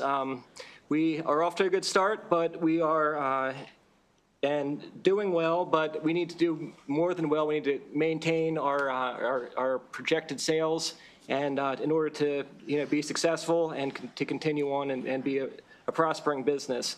Now, right as Ampry mentioned, we are we are near an Eddie's in Roland Park, and I would invite and encourage everybody on this panel to come to Baltimore and see it for themselves to get the true understanding of the landscape. Eddie's is in one of the most affluent neighborhoods of Baltimore. It's more of a specialty market. It is not a Costco or anything that compares to Wegmans, and it is about 1.5 miles from us. So we're happy they're doing well, but it's a pretty it's not a very accurate comparison of what we're talking about here. So let's see. This bill is a bad deal for Maryland. Okay. If you can kind of just summarize in the last 10 seconds. Okay, sure. So I wanted to go on a lot longer. Speak from the heart. Okay, now, it's a bad deal for Maryland. It is a handout for the corporations, and that really is all it boils down to. These corporations are based out of state, in many cases out of the country, and it's at the expense of small businesses of Maryland. And the one other thing I wanted to comment on is this legislation is designed for big beer companies to choke out the smaller breweries. There's no question about that. They have a game plan. They use it in other states. They would rather use the fake brands in place of our local craft brands whenever they can to satisfy their national contracts. Appreciate your testimony. Move on into the questions. Delegate Howard. Thank you, Madam Chair. So the common operating mechanism for leasing in Maryland talks about personal guarantee. Can you level set with the committee and sort of walk them through that? So I just sold my business too. I was a tobacco retailer for 20 years, 2 months, and 9 days. And, right? Right? And, one of the things that I put, on the loan was a personal guarantee. And I know Mr. Wise is going to walk you through it a little bit, or walk the committee members through it a little bit, just so everybody's aware.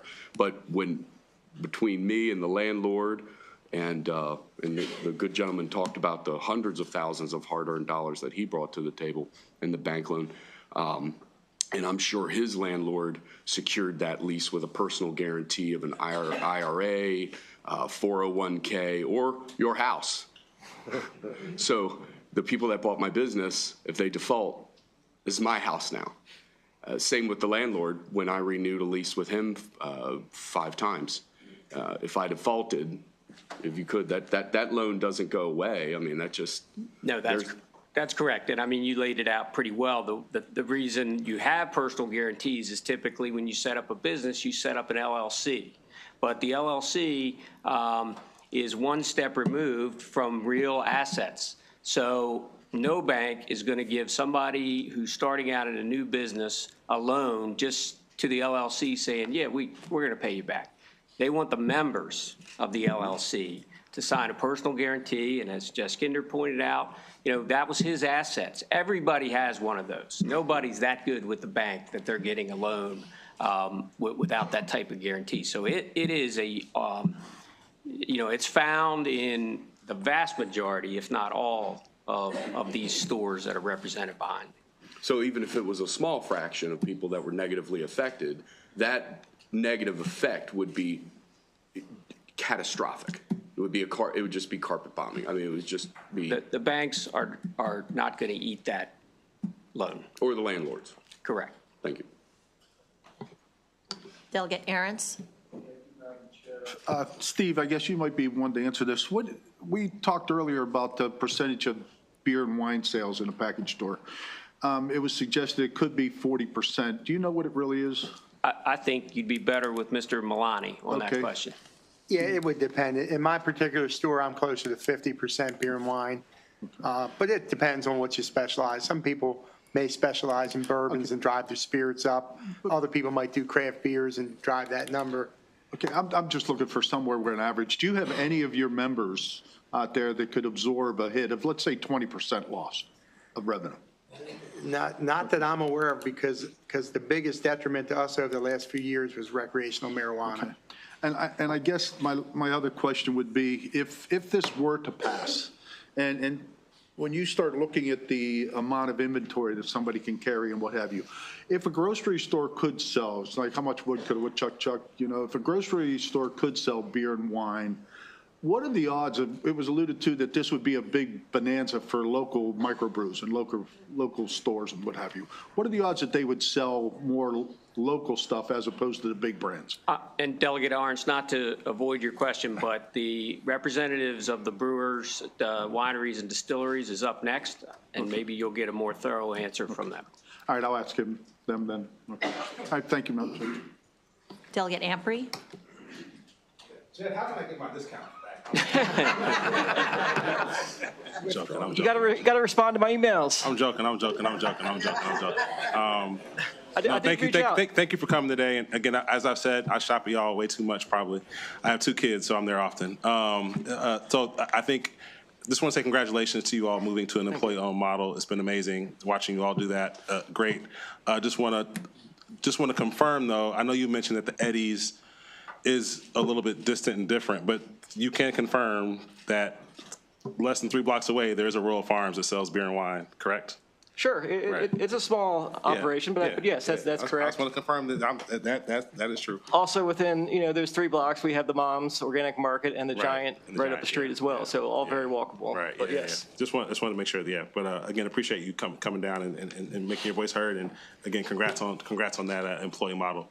Steve, I have a question for Mr. Wise. Just want to get an idea of, I want to better understand if other states are able to do this, right? Other states have models where they have beer and wine being sold in grocery stores, and there's a thriving package store community. I mean, I go to down to Georgia where my family lives, and there's a suburban community, and there's a Publix grocery store that sells beer and wine. Literally across the street, there's a package store, and then at the corner is another package store, and then behind that subdivision is another package store. And I'm often there for the holidays, so I can just see how bustling it really is.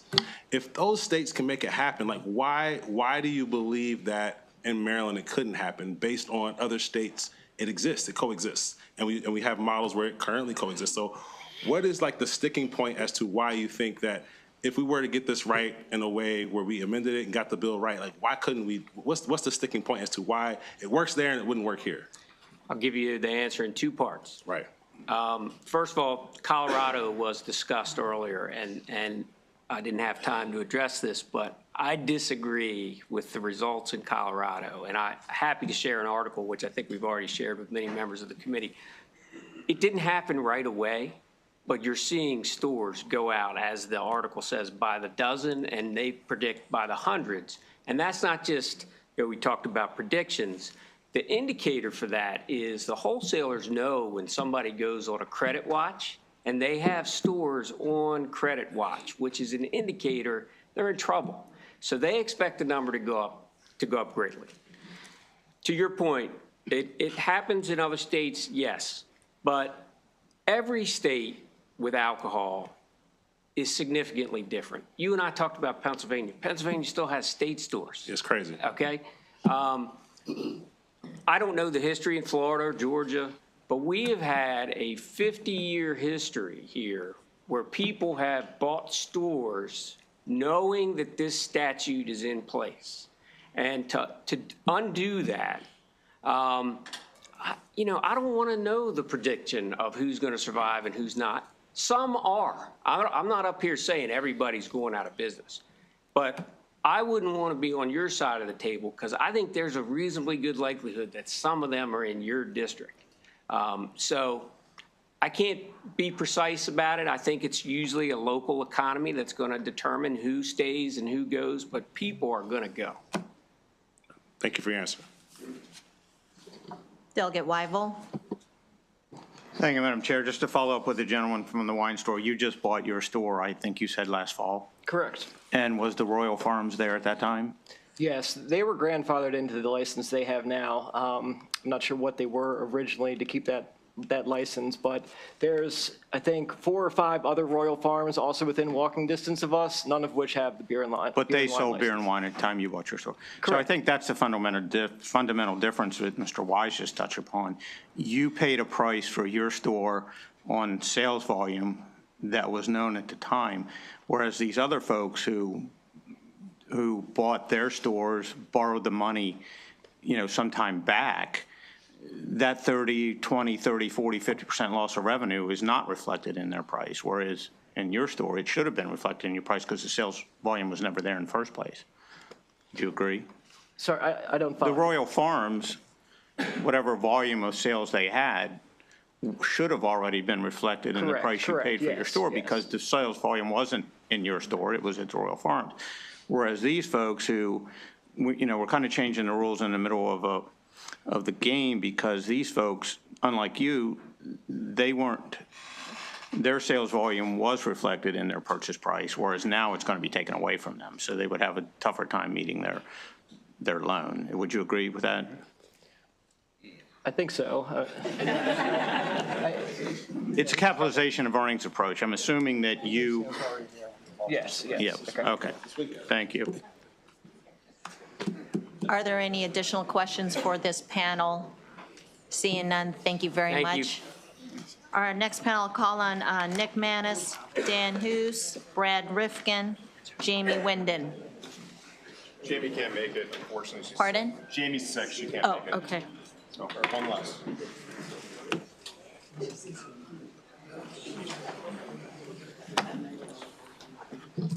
Thank you, Madam Chairman, members of the committee. My name is Nick Manis here representing the Maryland Beer Wholesalers Association. We're made up of 23 family-owned, for the most part, distributors in the state of Maryland. And if there was a bill that we thought would increase our sales throughout the state, we'd be supportive. But this bill does not do that. It might be for the short term, but at the end of the day, it would put our existing businesses who have been loyal to us for over 50 years and we to them out of business. There's no question. We have, I talked to execs in other states that have changed. Here's what will happen. They'll come in and they might have a small space at first, but they'll go to Dan here, who has a AB distributorship in Prince George's County, and they'll demand a certain price.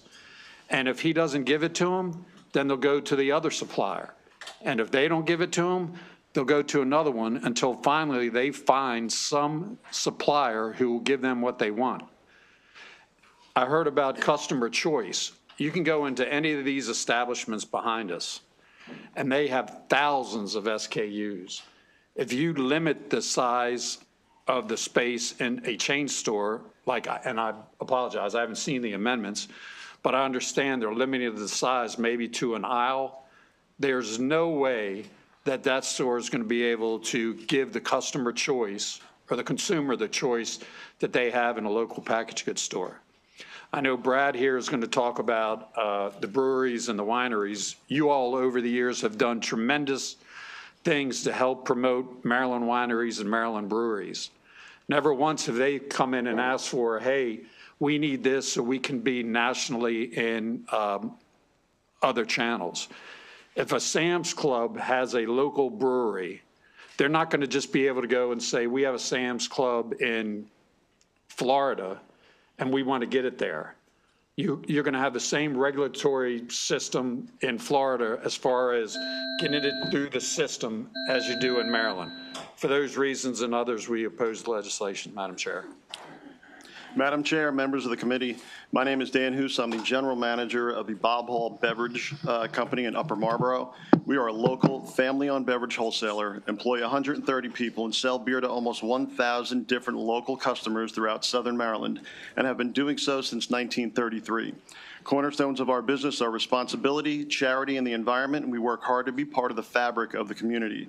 We stand to oppose House Bill 1379. Most wholesalers and our independent retailers are local, family-run businesses who work hard to be a positive force in the community, employ numerous people, and are part of the landscape that make up our neighborhoods. I am here today to shed some light on how chains would negatively affect the marketplace and many of the local family businesses that make a living selling alcohol responsibly. For us on the wholesaler level, an increase in stores does not mean an increase in business, quite the opposite. Volume is redistributed among stores, number of deliveries increase, yet the number of cases per delivery decrease. With chains, we would experience a massive change as to how we go to market. We would have to make significant investments to address the demanding service needs of these chain stores, as well as look at how this affects our overall business. And that could mean a possible loss of jobs. Bob Hall, in its entire history, has never laid off an employee since it started, even during the pandemic. And we kept people working and do not want that to change. Speaking of jobs, change will not bring an increase in jobs by adding alcohol. They'll simply add to the responsibilities of the current, beverage manager or some other existing employee. While some revenue stays in the state, much of it will go to store headquarters in some other state, not stay in Maryland. On the consumer side of things, our local retailers provide personalized service as well as a huge variety of products, many of them being made here in Maryland. The chain store model does not offer the selection that many of our stores offer today. Lastly, we talk about responsibility. Wholesalers and our retailers sell and promote our products responsibly. We are the gatekeepers to ensure underage consumers do not have access to alcohol. Madam Chair, members of the committee, please say no to House Bill 1379. Thank you. Good afternoon, Madam Chair, members of the committee. For the record, Brad Rifkin on behalf of Maryland's breweries, wineries, and distilleries here in opposition to the bill. And look, I've been before this committee for the better part of the last decade advocating for the manufacturing tier and changes to law that my friends from the retailers may not have seen eye to eye with. And that's okay.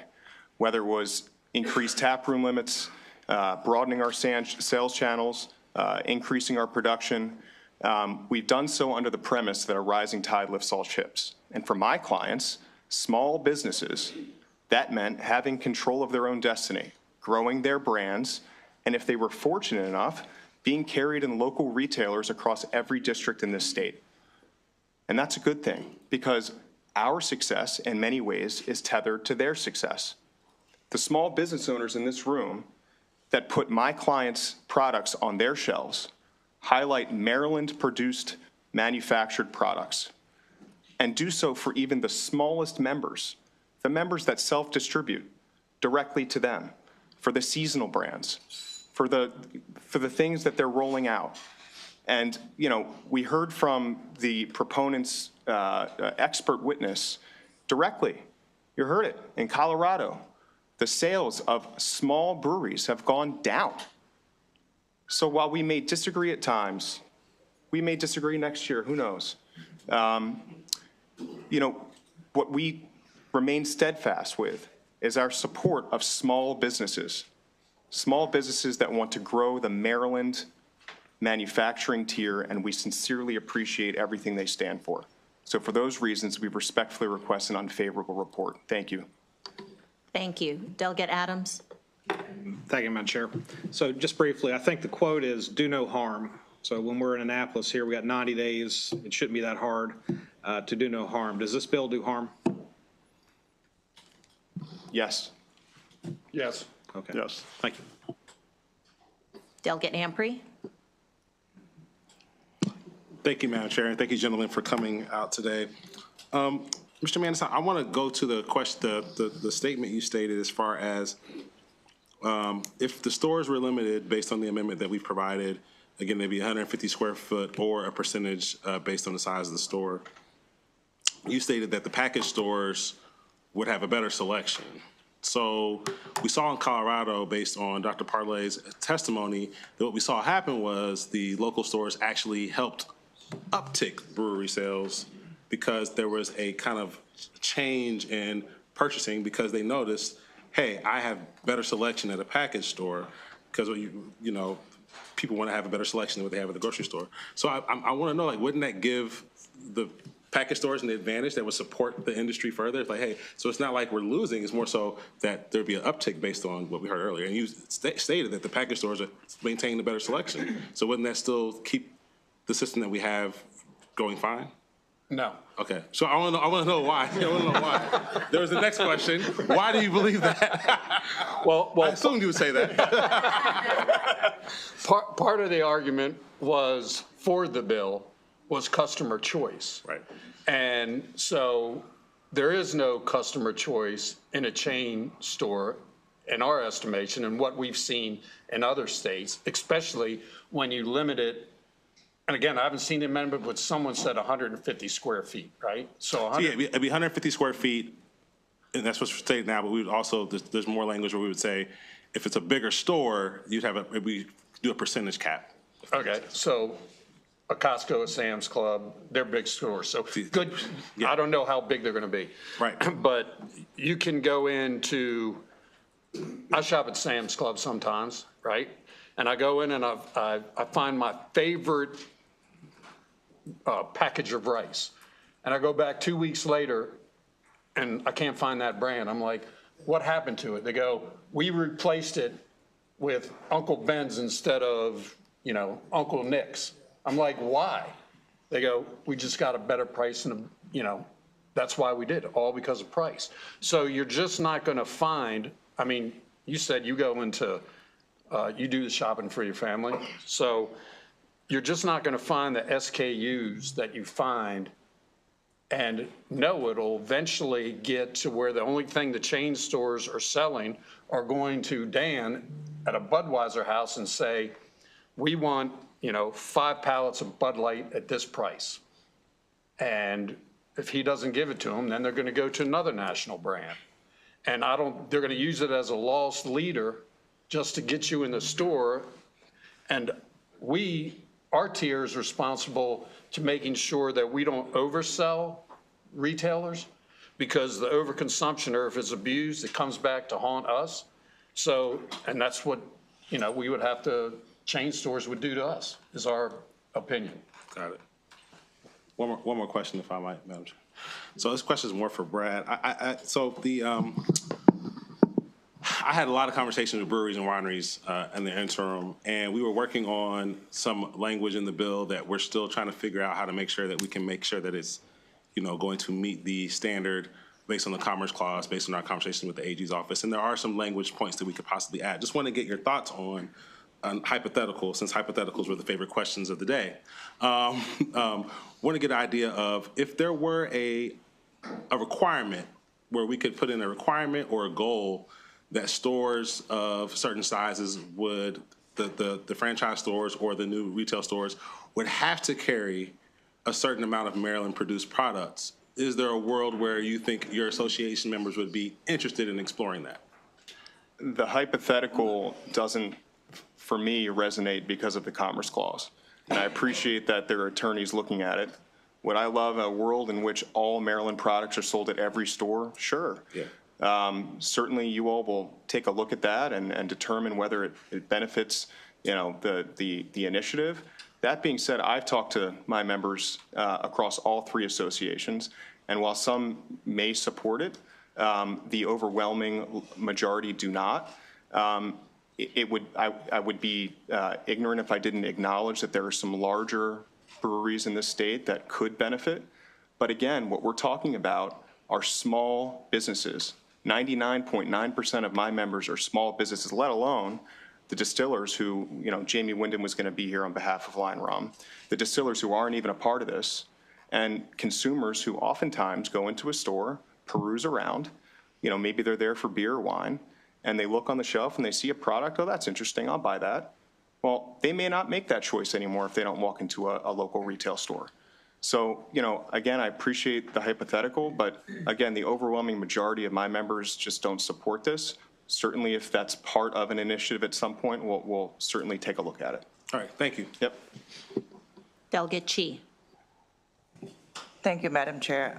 And Brad, thank you for your testimony. You and I worked on some other bills, and it's interesting to hear your perspective on this today, which was to my surprise, I have to admit, because conceptually, I would imagine, and maybe this is sort of somewhat tied to Delegate Embry's earlier question that you kind of answered. I completely understand the concerns about potential disruption to the small businesses and independent package stores.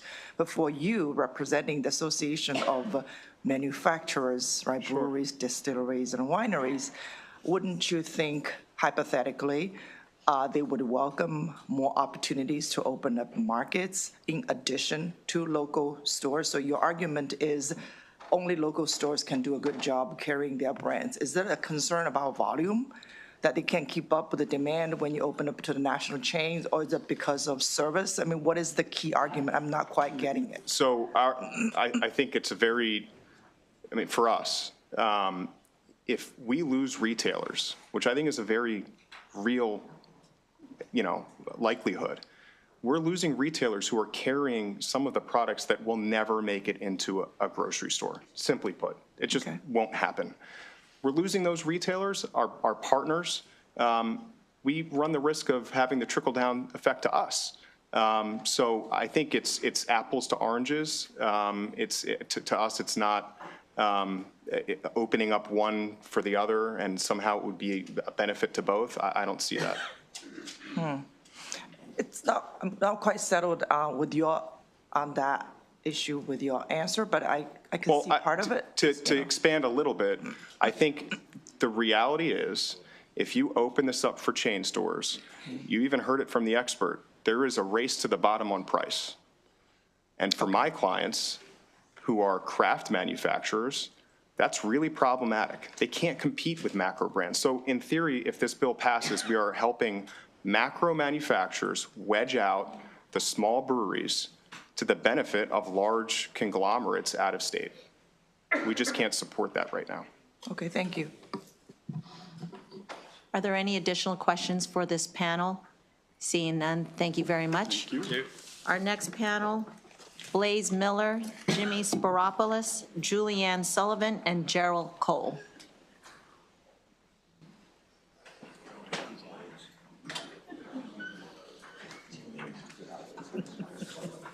Madam Chair, Gerald Cole had to leave for a family matter.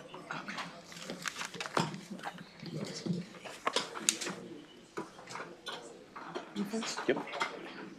Begin whenever you're ready. You have 2 minutes. Okay. Thank you. I'm a fourth-generation small business owner, having taken over Bella's Liquors in Cape St. Clair in 2019. I employ 12 to 14 people throughout the year, including 4 full-time employees in management positions. We are fortunate to have been successful for so long. However, over the decades, various items present challenges that we and all business owners must face. Rent increases, payroll increases, insurance, credit card fees, cost of goods, banks, taxes, delivery fees. We do our best to remain competitive in the market. It seems every year the big billion-dollar corporations come to Maryland legislatures in their attempt to put what may be the last of the successful mom-and-pop retail stores out of business. Why should additional profits to billion-dollar corporations even be considered when local tax-paying residents are struggling to continue to operate their small family businesses? Allowing beer and wine in grocery stores will not create more jobs, taxes, or growth in our state. Chain grocery stores will not add additional jobs. They do not need to hire additional high-paying management positions. Their business model already has managers, night managers, assistant managers, cashiers, and checkout clerks. Chain grocery stores will not use local service providers or vendors to handle their various needs. Accounting is handled at their corporate office. Payroll is handled at their corporate office. HVAC, plumbers, electricians are all typically companies that are on a national service contract from the corporate office, which are typically located outside of Maryland. Chain grocery stores will not support local distributors. They will negotiate large volume purchases on a regional or national level and demand huge discounts for shelf placement in their stores. Beer and wine comprise approximately 65% of my alcohol sales. Losing even a quarter of those sales would force me to reduce my employee count, reduce or eliminate benefits, and yes, possibly go out of business completely. There is no need to have beer and wine in grocery stores besides the convenience factor. There are plenty of locally owned liquor stores throughout our state that provide access to alcohol. We are one of the last successful brick and mortar retail stores. I ask you to support to ensure we do not disappear, like the family-owned grocery stores, hardware stores, bookstores, pharmacies, convenience stores, etc. Maryland should stand proud with its residents who own local businesses and not be pressured to fall in line with the requirements of out-of-state billion-dollar corporations. Thank you. Madam Chair, thank you. Members of the committee, my name is Jimmy Sparopoulos. My family owns Town Center Market in Riverdale Park. We've been there since December of 1988. Seeing as how we're at the tail end of this, a lot of what I've written here is just rehashed, so I'm not going to sit here and do that. But what I will touch on is what several of you have questioned about the experiences. You know, about 20 years ago, and I get emotional when I talk about my business because it's something that me and my family personally built. I've been doing it since I was a kid. About 20 years ago, I got a phone call from the bank saying that they were in the process of foreclosing the building that my store is in, along with my personal family home. largely because the rules of the game changed in the middle of the game, and I'm touching on things in my county that I'm not going to get into. We persevered to the point now where we employ 20 people. None of them earn less than $20 an hour. They have access to a health care plan. Just last year, we implemented a profit-sharing plan where the eligible employees earned 16% of their previous year's pay into a retirement account. This is the backbone of what the small businesses here in Maryland mean. And no, I don't want to share my sales with the big grocery stores. And I get upset and angry when I hear stuff about this because my store delivers a product at the top of the market. We are the best. But even though we are the best, according to my research, and I'm not a professor, but I'm going to lose 30 to 50% of my beer and wine sales, and that accounts for 70% of my store sales. I won't make it. And to Delegate Wilson's point, I'm not in it to just survive and get by. I don't deserve that. We've worked very hard to get to where we are. We are the poster people for what small businesses should be in the state of Maryland. Not to mention, my store generated $2 million, almost $2 million in revenue for the state of Maryland's lottery last year. What happens to that when stores like mine go away? Because I can tell you right now, I'm not going to stick around to just get by. Thank you, Mr. Sparopoulos. Good afternoon, Madam Chairman, members of the committee. I am Blaze Miller, owner of BK Miller's Meats and Liquors in Clinton, Maryland. My store is the fourth generation being at work right now, and we are fourth generation small business. We have been located on the same corner in Clinton, Maryland for 112 years. I am in opposition to House Bill 1379. As Delegate Weibel mentioned a minute ago, I've invested in my business and have done so recognizing the laws as they are. In a 1 mile radius of my store, there are currently 5 other liquor stores: a Safeway, Aldi's, Walmart, Dollar Store, CVS, Walgreens, Family Dollar, 4 7-Elevens, and 3 Dash-Ins. These chains are based out of Pennsylvania, California, Arkansas, and even Germany. These chain stores are successful without this bill. I have 48 fellow employees. All but one lives within a half hour of my store. I personally have lived within 20 miles of my store my entire life and support the area as much as possible. I would estimate that we receive over 200 requests for some type of donation every year from local churches and fundraisers, and we try to help out as much as possible. We have an annual charity whiskey auction, which has raised over $140,000 in just 4 years, all the proceeds going to local charities. Our 4th annual auction just ended last Monday and raised $37,500, which will be divided entirely between Srattsville High School's athletic department in Clinton, Charles County Charitable Trust in Bell Alton, Charles County, and Northern High School's athletic department in Owings, Maryland. Just to note, the athletic department and Northern reached out to me in September personally to help buying a $450 piece of gym equipment. Instead, they're getting $12,500 worth of gym equipment. Please note, the sales of all alcoholic items are declining, which has been mentioned before. Beer and wine sales account for 40% of my alcohol sales. Finally, please follow the the FTC, Federal Trade Commission's case against Southern Wine and Spirits, the largest spirits distributor we deal with. The lawsuit alleges that the company violated the Robinson-Patman Act, and I quote, harming small independent businesses by depriving them of access to discounts and rebates and impeding their ability to compete against large national and regional chains. This loss of competition ultimately harms consumers on choice and price. Please protect small businesses and oppose this bill. Thank you. Thank you, Mr. Miller. Delegate Ahrens. Thank you, Madam Vice Chair. Just want to comment on something you said about what you all do. I live in Queen Anne's County, and I know we have a couple package stores that donate to things like cancer and what have you. What's it called? Cancer Comfort Angels. They donate these packages that people can go to auctions and buy and all that work you do. But I did want to touch on something. I mentioned this to the other delegate about, does Budweiser, their product line, do they have enough product line that if they went into a grocery store, they could own it? Meaning they could sit back and provide everything a grocery store would want to sell? I believe so. It's channel marketing, but they're going to go with what they do nationally. They're going to have national. And that would take us back to the comment that the one guy said about race to the bottom. They have enough that they could sell all their products within that store. Yes. All right. Thank you very much, and thanks again for all you do. I just have a quick question. Mr. Sparopoulos, could you give me an estimate on how much, you said you've been in existence as long as you have. How much exactly have you spent, has your family spent? So we bought the building for $1.2 million. The build out of that business cost us $1.25 million. And when subsequently there was rule changes in our county, in Prince George's County,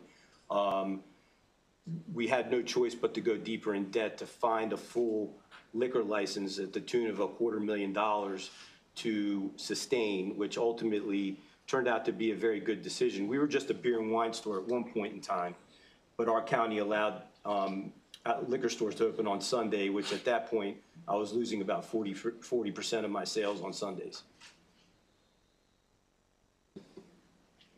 Delegate Rogers, did you have your light on? I thought I. Okay. Are there any additional questions for this panel? Seeing none, thank you very much for your time. This concludes the bill hearings on House Bill 1379.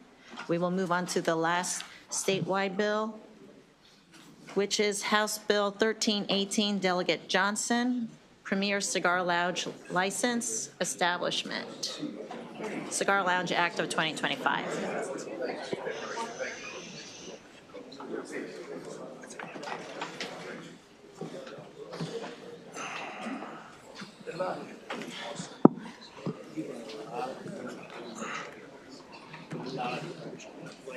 If you guys could exit quietly, we'd really appreciate it. Thank you kindly.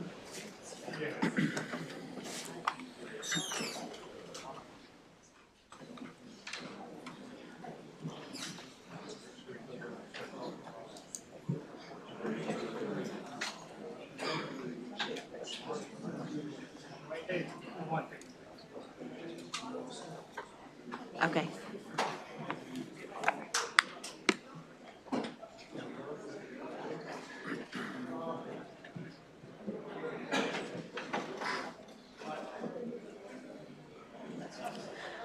Thank you, Madam Chair. I'm going to try to use some economy of words because my good delegate over there took about an hour and a half on his, so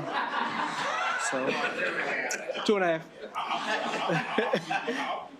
You did. You did. Good afternoon, Madam Chair, or good evening, Madam Chair.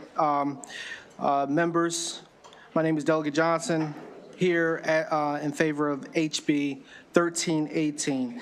This bill aims to provide options of enjoying a cigar while having an adult beverage at a cigar lounge. Right now, Marylanders have to enjoy a cigar and purchase alcohol at one of these venues.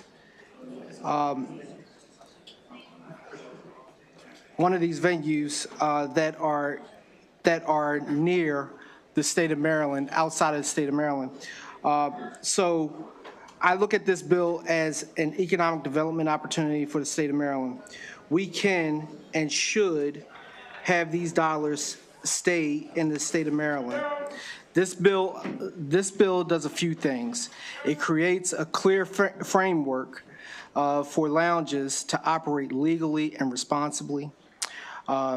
Grandfathers existing lounges, sets a ratio of 60% tobacco, 40% alcohol, ensuring that these lounges remain focused on their primary purpose for doing their business. We also added a food requirement.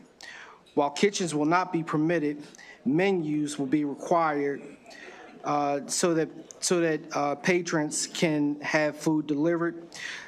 Food trucks will also be permitted to operate outside of these businesses.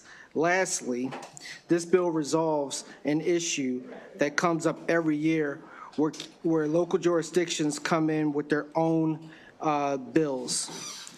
In conclusion, this bill gives small businesses stability, flexibility, and protections that they need to thrive in our ever-changing business landscape in the state of Maryland. This will allow them to expand their services, cater to their dedicated consumer base while keeping these dollars right here in the state of Maryland. Thank you for your time and attention, and I ask for your favorable report, and I'll turn it over to my panel. Good afternoon, Chair, committee members. Matt Boley of RWL here on behalf of the Premium Cigar Retailers Association of Maryland in support of this legislation. With this legislation, we seek to achieve three main objectives, as included in the reprint we submitted to this committee. One, a full grandfathering of existing cigar lounges that have a local liquor license. Two, a limited expansion of alcohol licensing for cigar lounges throughout the state.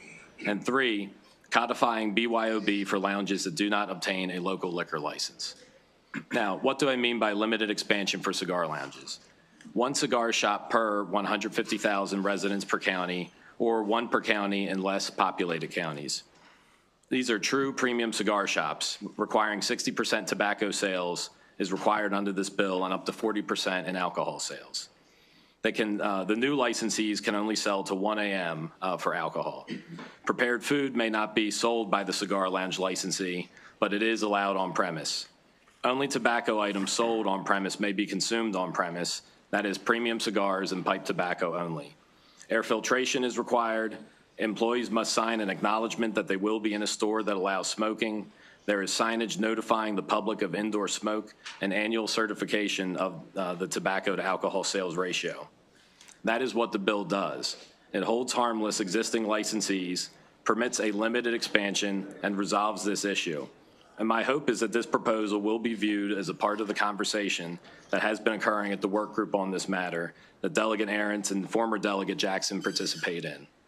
Last, the most recent state to enact cigar lounge legislation is Connecticut, and several other states are currently contemplating cigar lounge legislation. Glad to answer any questions, urge a favorable report, and certainly thank Delegate Johnson for introducing the bill. Good afternoon. My name is Feeney Helmuth. I am the president of the Premium Cigar Retailers Association of Maryland since the mid-2000s, and I also own and operate the Humidor Cigar Shop in Cockeysville. Retail has been increasingly challenging, especially over the last 10 years and through COVID. Adapting has been essential, and this bill represents a crucial step forward for all the premium cigar stores in Maryland. This isn't a shift of customers from a bar to a cigar lounge. It's a shift from BYOB while ensuring we remain a premium cigar and pipe shop first, not a bar with a small desktop humidor. Our association supports protecting retailers, particularly those who have obtained their local liquor license. These businesses should be grandfathered in, and others should be allowed this limited expansion, ensuring access to cigar lounges across the state of Maryland. For over 27 years, our shop has provided health insurance and retirement benefits to our employees, who are like family to us. Expanding these operations will create new income opportunities for them and generate additional revenue for the state. As I mentioned before, retail remains difficult, but this is a vital lifeline for our stores. I urge the committee to support this bill and sincerely thank Delegate Johnson for introducing this. Good afternoon. My name is Raj Singh. I'm part of the Premium Cigar Retail Association of Maryland. I'm also the owner-operator of The Box in Waldorf, Maryland. I'm one of the very few lounges in the state that actually have a liquor license, and I've had it since 2013. It's tremendously helped my business. It's helped keep Marylanders that live in Charles County instead of going to other lounges in Alexandria or DC, which is in the proximity to do so. The liquor license has allowed me to keep my customers at my shop longer, spend more, and also gain tax revenue for the state. The expansion of this bill to my colleagues that don't have a liquor license would be great for the state because it would generate revenue streams that aren't already there. I know there's some opposition with the Restaurant Association, but we've actually worked and partnered with restaurants in and around our area since 2013, keeping menus allowing them to come in and deliver right to doorstep or at tableside if they prefer. So we've actually helped a lot of our restaurants that are behind us in our shopping center because of the fact that we have kept our customers there longer. I want to thank Delegate Johnson again for introducing this bill, and we ask for a favorable position on 1318 House Bill.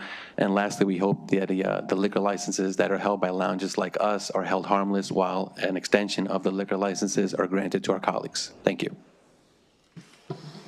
Delegate Pruski. Thank you, Madam Chair. I think this is for Matt Bole. I know that you and I talked about this issue, but I always like looking at the testimony for people who are unfavorable and favorable, and I think there needs to be some clarity here. When we're talking about this bill, are we talking about vapes and cannabis? No, they would not be permitted in these lounges. Are we talking about premium cigars and pipe tobacco only? Yes. Okay, that's number one. Number two, am I correct that Virginia, Delaware, and Pennsylvania, all surrounding states, have lounges that serve alcohol? Yes, in some form, yes. Okay, thank you. Next question, because I see this in the testimony. Can a cigar lounge have a kitchen? Under this bill, no. Okay. Are restaurants allowed to have a limit on their sales? So you have a limit on sales, tobacco versus, other products here like alcohol. Do they have a limit on their sales? When you say a limit on their sales? So 60-40, 70-30, whatever it is, do they have anything that limits their alcohol sales or tobacco sales? So, I know under local licensing, there can be various ratios for alcohol food sales. So yes, that exists within our state, our framework. Understood. Can a restaurant have a smoking patio? So right now, can a restaurant have cigars, smoking, anything outside? Yes. Okay. And also, I keep hearing reference to the Indoor Clean Act. I wasn't here when the Indoor Clean Act was passed, and I certainly respect it. I understand the concerns that were there. But when we talk about health, if I walk into a cigar store right now, can I light a cigar? Yes. Okay, so I see kind of the writing that this is kind of expansion, but really this bill, and I think it was clarifying, that what this bill does is allows cigar stores to have alcohol. But if I'm not mistaken, can't people bring alcohol right now, bring their own alcohol on site? Yes. And it's unregulated? It's regulated at the local level. Okay, so essentially, though, this bill would regulate that because obviously you'd have local liquor boards, you have other people decide that. I just want to make clear because I know in some of the testimony it was saying there's a expansion of smoking, but again, to be clear, I think the intent is to kind of regulate. And also you have a limit on the number that would be in each county? Correct, and that's actually noted in the fiscal policy note as well. Numbers are always rusty for me, but I think it's 46 across the state where right now, local liquor board could issue any number of these in any given county. This would be about 46, 42, one of those numbers across the entire state. All right, thank you for the clarification. Delegate Howard. Thank you, Madam Chair. So there's 594,523 people in Anne Arundel County. The license is set for 150,000 people. That's 3.96 licenses just in Anne Arundel County. Why is it so rigid? I mean, we're 6,000 people away from a fourth license. Is there going to be any local deference? Yeah, that's a fair question. Obviously, the math doesn't necessarily work out. We're provided the framework. We certainly know the committee will make the best choice, and we think there should be flexibility for the localities. And do the existing stores that would be grandfathered in, do they count against that number? It's our view and our intent with the language that no. The grandfathering is entirely separate, and then there's an expansion regulatory system we'd like to institute. Okay, good. Thank you. Vice Chair Crosby. Thank you, Madam Chair. Just to confirm, because it was kind of goofy to me, you guys want, like, the people who already have their license, they can go till 2 a.m., but the new license are 1 a.m.? And what is did I understand that correctly or read that right? So currently, it varies for, the 12 to 14 lounges that are out there, what hours they could go to. Some can go to 2. 1, I think, would be fine for our members, the new members and licensees. We wouldn't oppose going to 2. And creating greater consistency, we'd be fine with achieving that. Is this like some sort of throwaway that you're trying to like, oh yeah, just let us go to 1 so you get us in here, and then next year I got to deal with the bill to let you guys go to 2 a.m.? Like, I mean, why wouldn't we just put everybody on the same footing and just do this once? Yeah, certainly we'd be comfortable with going, till 2 a.m. for new licensees as well. We wouldn't object to that, but, we understand there is opposition that you're going to hear subsequent to this panel. Okay, and then there's no, I guess, concerns or impacts for any of the current license holders that already have this set up, and none of this would, I guess if we enacted this, it wouldn't have a negative impact on the already existing businesses? No, we would actually welcome it, and our colleagues that don't have a liquor license, we would actually prefer that they have a liquor license and it's regulated to a degree instead of having basically no regulation right now for the lounges that don't have a liquor license. Okay. I mean, Delegate Howard kind of alluded to it, right? 600,000, there's only going to be 4 in the county. I can't imagine it, but there are some smaller counties, so. Okay, what if it's like 151,000? Does that jurisdiction then get 2, or do you need to clip the 300,000 to get the second? As drafted, I would imagine you'd have to get to 300,000 for 2. Yep. But again, certainly willing to work with the committee on how exactly that would be effectuated. Thank you. Delegate Ahrens. Thank you. I know I don't come from one of them big fancy counties like the good delegate over there, but I got a county in my district that has maybe 20,000 people and none of them can smoke. Is that it? None of them could go to a bar. We couldn't have a bar in Kent County. There would be 1 permitted under 150,000. 1 permitted under 150,000 per county? 1 per county, yes. So every county I have would have 1. Have you ever traveled through my counties? I have. Okay, it's like a day trip, top to bottom. I'm sorry. I'll say, Delegate, if I may, if you'd like to submit an amendment that would increase it to 2, 3, I wouldn't oppose that. I appreciate that. I'm more teasing you on this because we've had this discussion. And there's that stuff in here from the health department. We did pretty much talk a lot about the Clean Indoor Air Act and how this is not affecting that there is no direct hit to this based on what the Clean Indoor Act intent was. Are any of you able to answer that?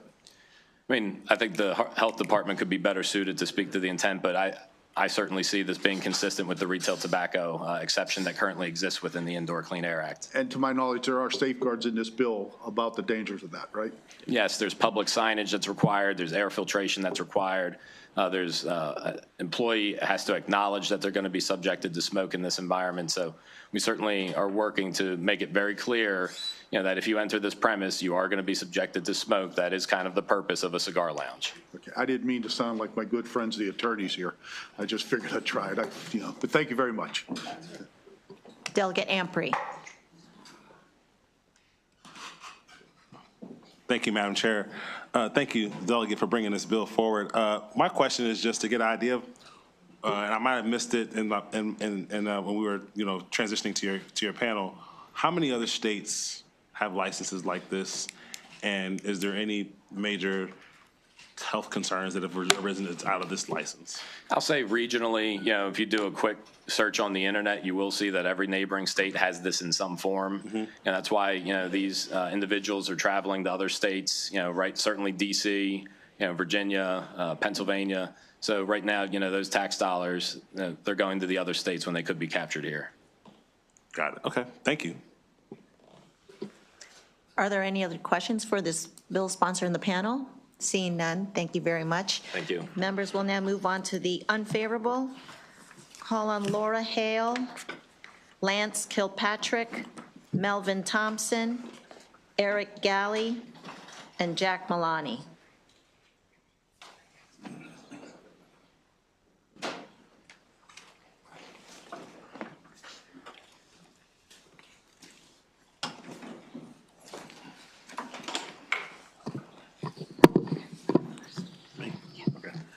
Please begin when ready. Hi, I got nominated to go first. My name is Eric Alley, and I'm here today representing the American Heart Association. And I'm very old, and I was in this room when the debate went on about the Clean Indoor Air Act. And there were 2 very lengthy debates that went on. One was about the public health and protecting people from the dangers of secondhand smoke. And I would add that now that, as you all know, the costs of Medicaid are ballooning up, it's an especially good time to stick with the idea that we want to prevent disease and lung cancer and asthma and all of those things. Medicaid is skyrocketing. It's bursting through this budget, and we're not going to spend our way out of it. We have to prevent our way out of it. The second big, long debate on that day was about a level playing field for everyone in the hospitality industry.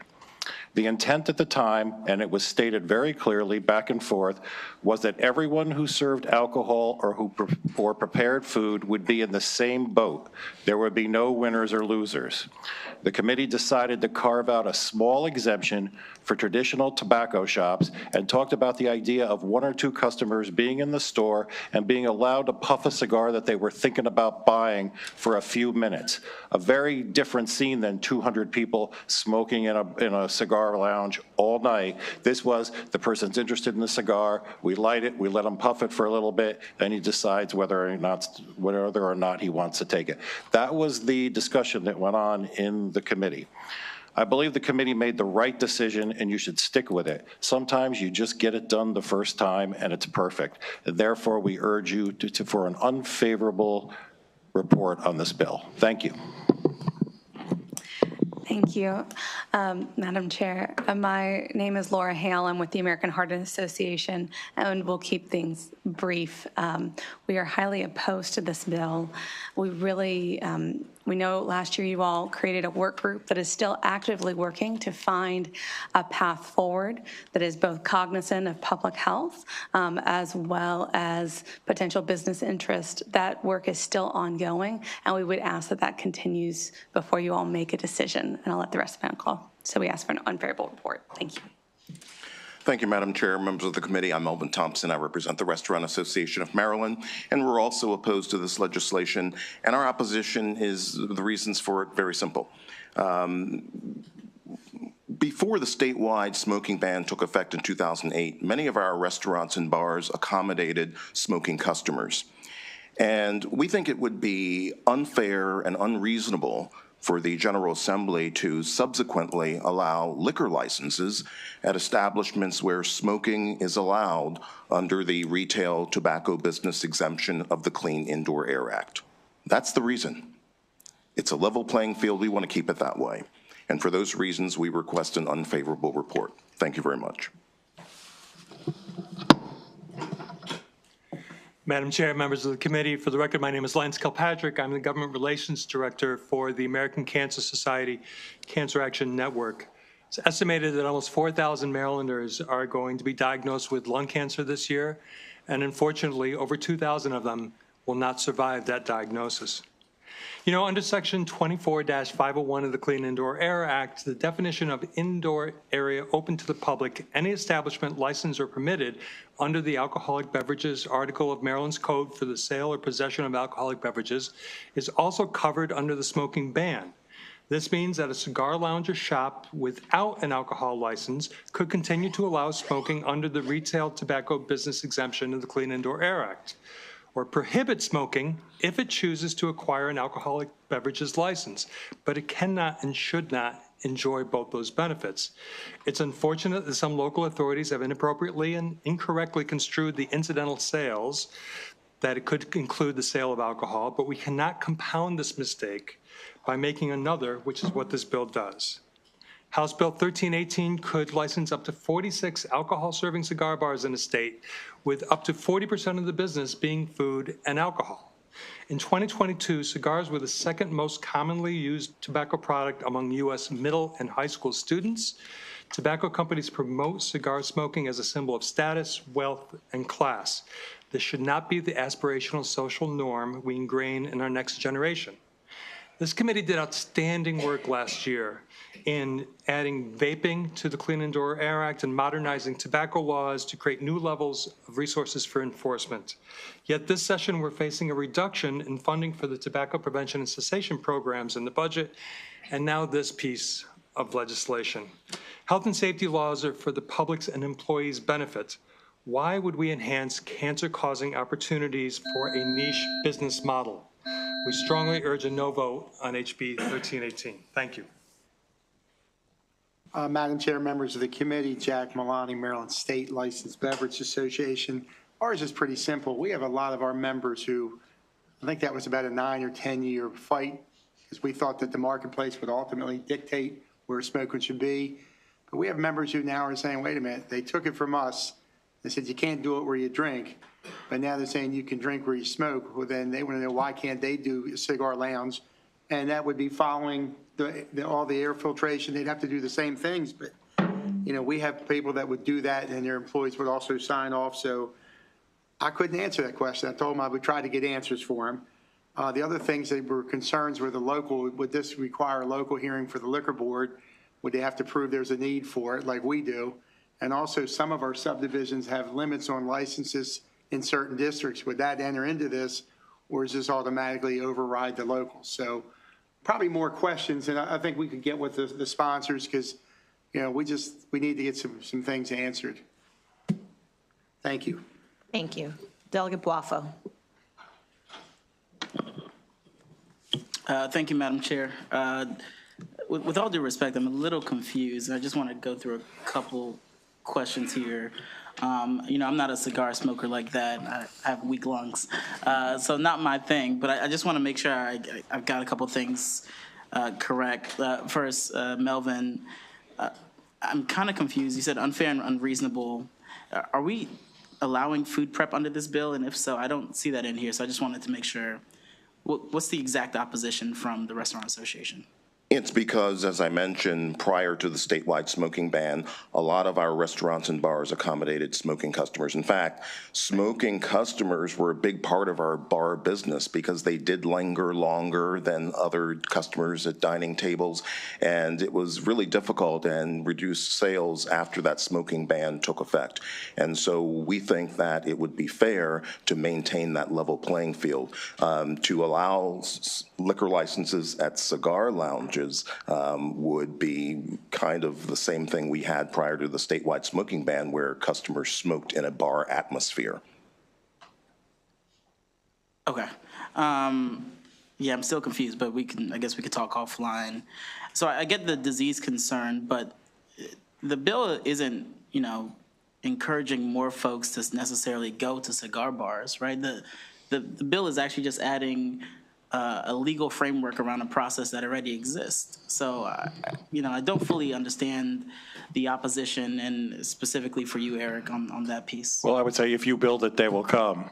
If you have these shiny businesses all over the place, there's naturally going to be more smokers than there were. Right, but and there will be more disease than there were. Earlier we talked about convenience, folks being able to walk into a business and having that convenience of having a drink and having a cigar in this case. So we're not talking about advertising here. We're not talking about putting it on Main Street for folks to come, but we're talking about making it more convenient for Maryland consumers to actually partake in a process that, frankly, is happening across the country right now, except a few states, including us. So, I get your preventative disease point. I totally understand that.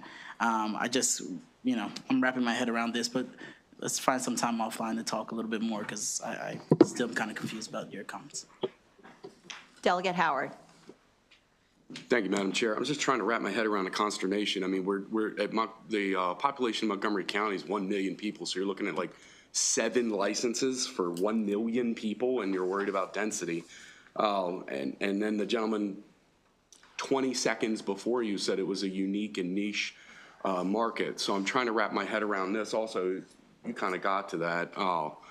In Anne Arundel County, we're looking at just under, call it 4 licenses. So I don't.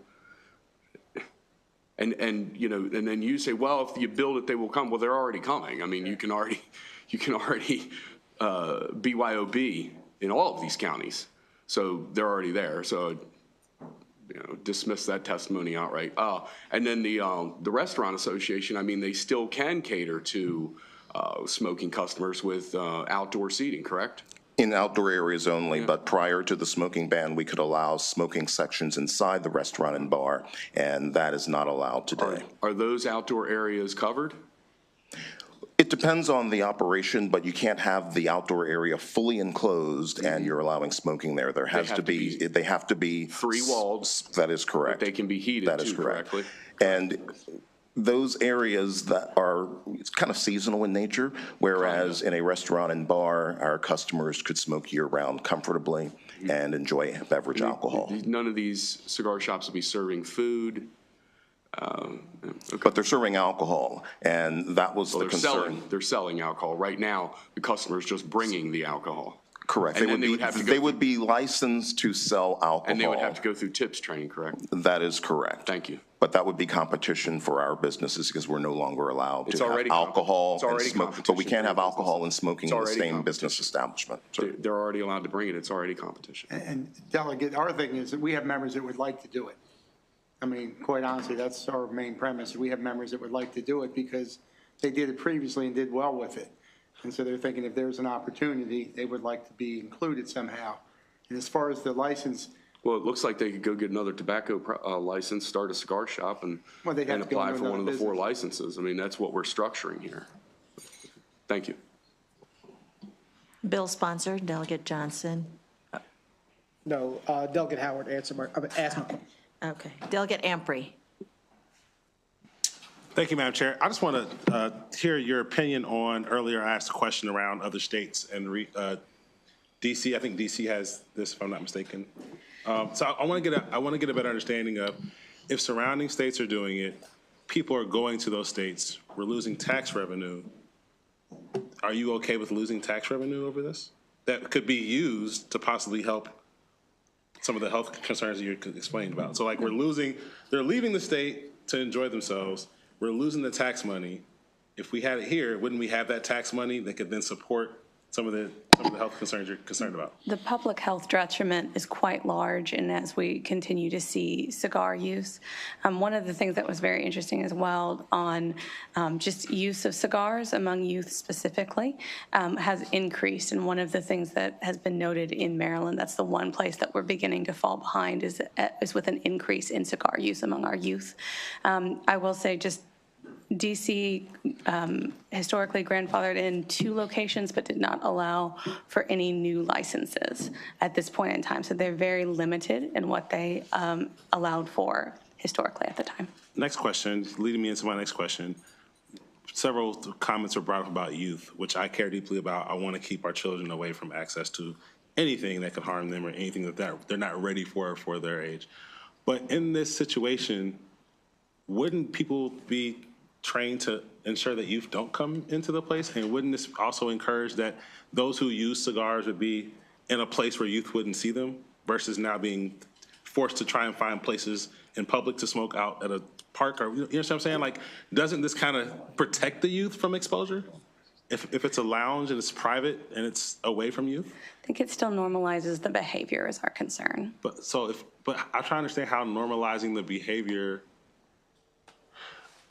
So by passing a law on something, we normalize the behavior when we pass a law. I'm trying to understand how that. I'm trying to understand that nexus because again, I'm team keep the kids away, but I'm trying to understand. Like I understand better. Like if the cigars were available at games where you could potentially buy them, but like we're talking about a place where it would be better protected because now you have employees who are trained to look at IDs and do even better. So I'm trying to understand where the nexus. Well, we're not talking about them sneaking into these places. We're talking about you're creating 40 or 45 new places that are going to be out there. They're going to be advertising. They're going to be in people's neighborhoods. Right now, people are leaving their neighborhoods for the most part to go to them. But all of this, adult smoking dens are very attractive to how kids get attracted to tobacco products. Okay. All right. Thank you. Delegate Ahrens. Thank you, Madam Chair.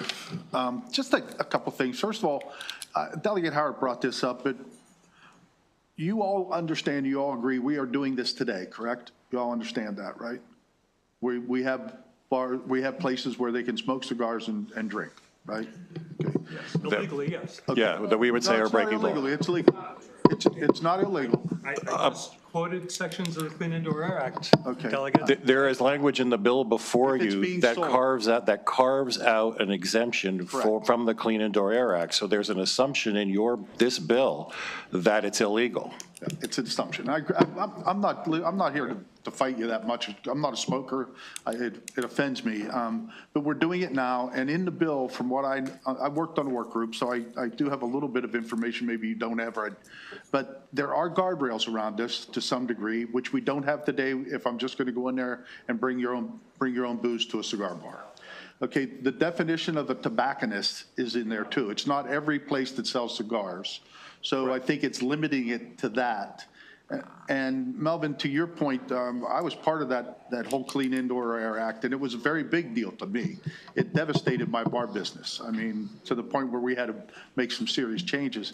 But that's yesterday and today's today. And wouldn't we, I guess if you had a niche as far as special alcohol, tobacco, it might be something that could be looked at for cigarettes. But I'm not saying I love this bill, and I know there's some work to be done on it. It's just that it's a lot better with this bill than it is without this bill, what's happening. Would you agree or disagree? Delegate, I think the interesting thing that I would note on this is if we're talking about cigars in particular, you lost sales. There were establishments that went out of business because they lost the bar customers. There was also the Havana Club, which was a cigar lounge in Baltimore City that had to close because they could no longer allow smoking and alcohol consumption together in that cigar lounge. And now the General Assembly is considering allowing cigar lounges to have liquor licenses. That's the fairness issue that we're concerned about. And I appreciate that. I really do appreciate the fact that we were something and now we are, and here we're changing the rules again. But the rules have been changed, and I'm just saying, my question was, are we better off with this bill that's out here today to open this up than we are without this bill? We have guide rails as far as health. We have guide rails for ventilation, far better than we even considered back when we got rid of cigarette smoking. So my question, once again, are we better off with this bill or without it? For the restaurant and bar industry, the one that I represent, we think we're better off under existing law with the level playing field. Okay. For cigar smokers, are we better off? I'll bring it down to where we can agree. People are going to do this regardless of whether you're a restaurant or not. They're doing it. And my question is easy. It's simple. Anybody else want to answer it? I mean, the public health community really urges an unfavorable report. I get that. But are we better off? So, Delegate, I would point out a couple things. One is that this legislation actually changes the dynamic from 70-30, right, to 60-40, which I would argue is worsening the scenario, right? I don't know that, see, this, my point is, I've never voted on what we're doing with that. I've been on this commission or whatever it is. I've never voted on the 70-30, 60-40. I've never done that. We've had discussions. So I think there's still room to go. But I appreciate your answers. Thanks. The bill sponsor, Delegate Johnson. Thank you, Madam Chair. I got a statement first. It's a lot of times we use like charged language when we talk about things that we want to put a narrative to, and so I hear we talk about youth. So could you tell me, what's the average age of a cigarette smoker?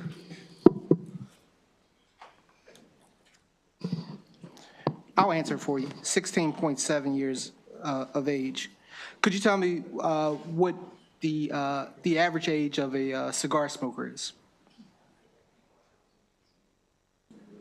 I'll answer it for you. 30 years of age. So I don't think a 30-year-old is really a youth. So I sometimes I think that we tend to when we want to create a narrative, we start using charged language like, to call out youth so that we could tug on folks, heartstrings. Let me ask you this. How many days a week does a cigar smoker normally have a cigar? Out of 30 days, out of a month. How many cigars? 1.2 days every 30 days. What about cigarettes? Every day. In the 30-day period. 30? Probably. 29.6 days. I think, the numbers bear out for itself. I think that when it doesn't fit someone's narrative, then we try to strike another narrative. And I think that we just have to look at the facts and speak truth to facts. And I have the data here if you want to see it for yourself. I like to ask Mr. Melvin. So what's the difference between a cigar bar or lounge versus a restaurant? Like, when you're in a restaurant, and you're saying that you can't smoke in a restaurant, and that's what you're objecting to, correct? For restaurant settings, prior to the statewide smoking ban, most of the smoking was done in the bar areas. Those were separate areas of the restaurant where you had bar customers who would hang out after work, happy hour. That was a big part of the business and contributed to the sale of alcohol. But many of those customers in your restaurant, many of those customers may not be smokers, right? So That's they may correct. not want to be around smoke. That's correct, and those customers usually would be seated in the dining room. And you may remember back in those years, you would typically ask, do you want the smoking section or the non-smoking section? But you're still gonna Restaurants smell the accommodated both. You're still going to smell the smoke or something. True, but a lot of restaurant bar areas invested in ventilation equipment, which is also mentioned in this bill, but that still did not prevent the statewide Clean Indoor Air Act of applying to restaurants and bars. So what's the difference in a cigar bar? Do people at cigar bars, do they know that they're going to a smoky cigar bar? In the case of the current exemption, those are customers who are going into the retail tobacco business, the cigar shop. You're asking if the customer who would patronize that location knows that they're going into a smoking environment? Okay. Yes, of course they do. Okay, so there's a distinct difference there between a restaurant and a cigar bar. Except in the restaurant bar environment prior to the statewide smoking ban, those customers who were in the bar and wanted to consume alcohol and have a cigarette simultaneously knew that they could do so. I think it's the same thing, respectfully, sir. Okay.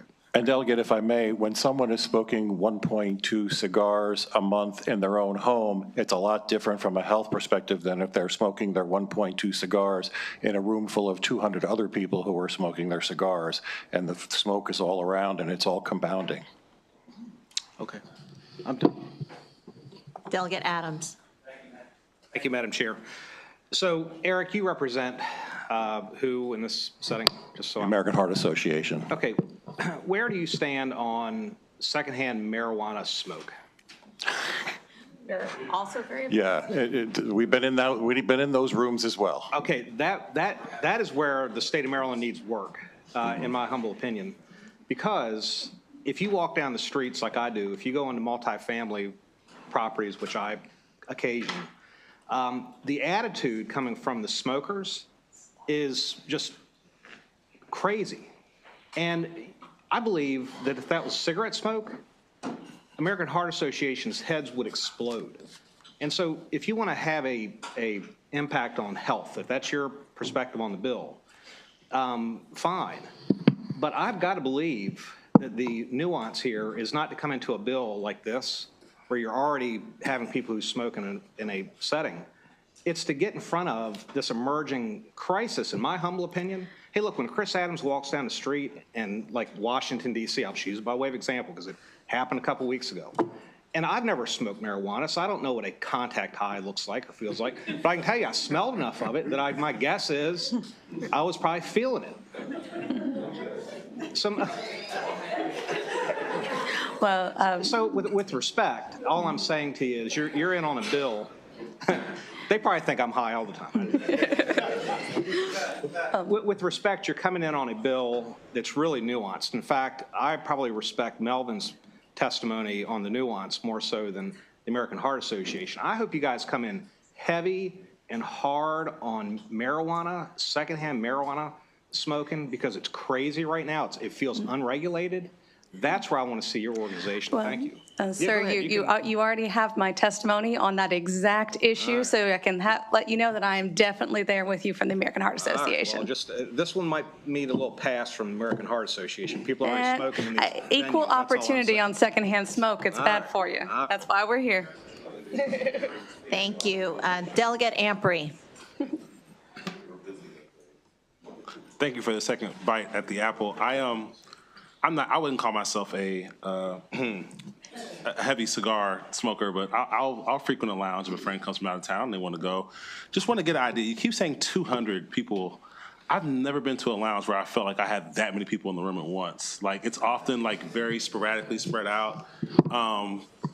Yeah, I mean, it's often very intimate. It's very, so where are you getting this 200 number from? I don't hang out in them, but we have heard that there are one or two that are very successful and are very busy. And I can drop the number. It's the same thing if we drop the number to 40.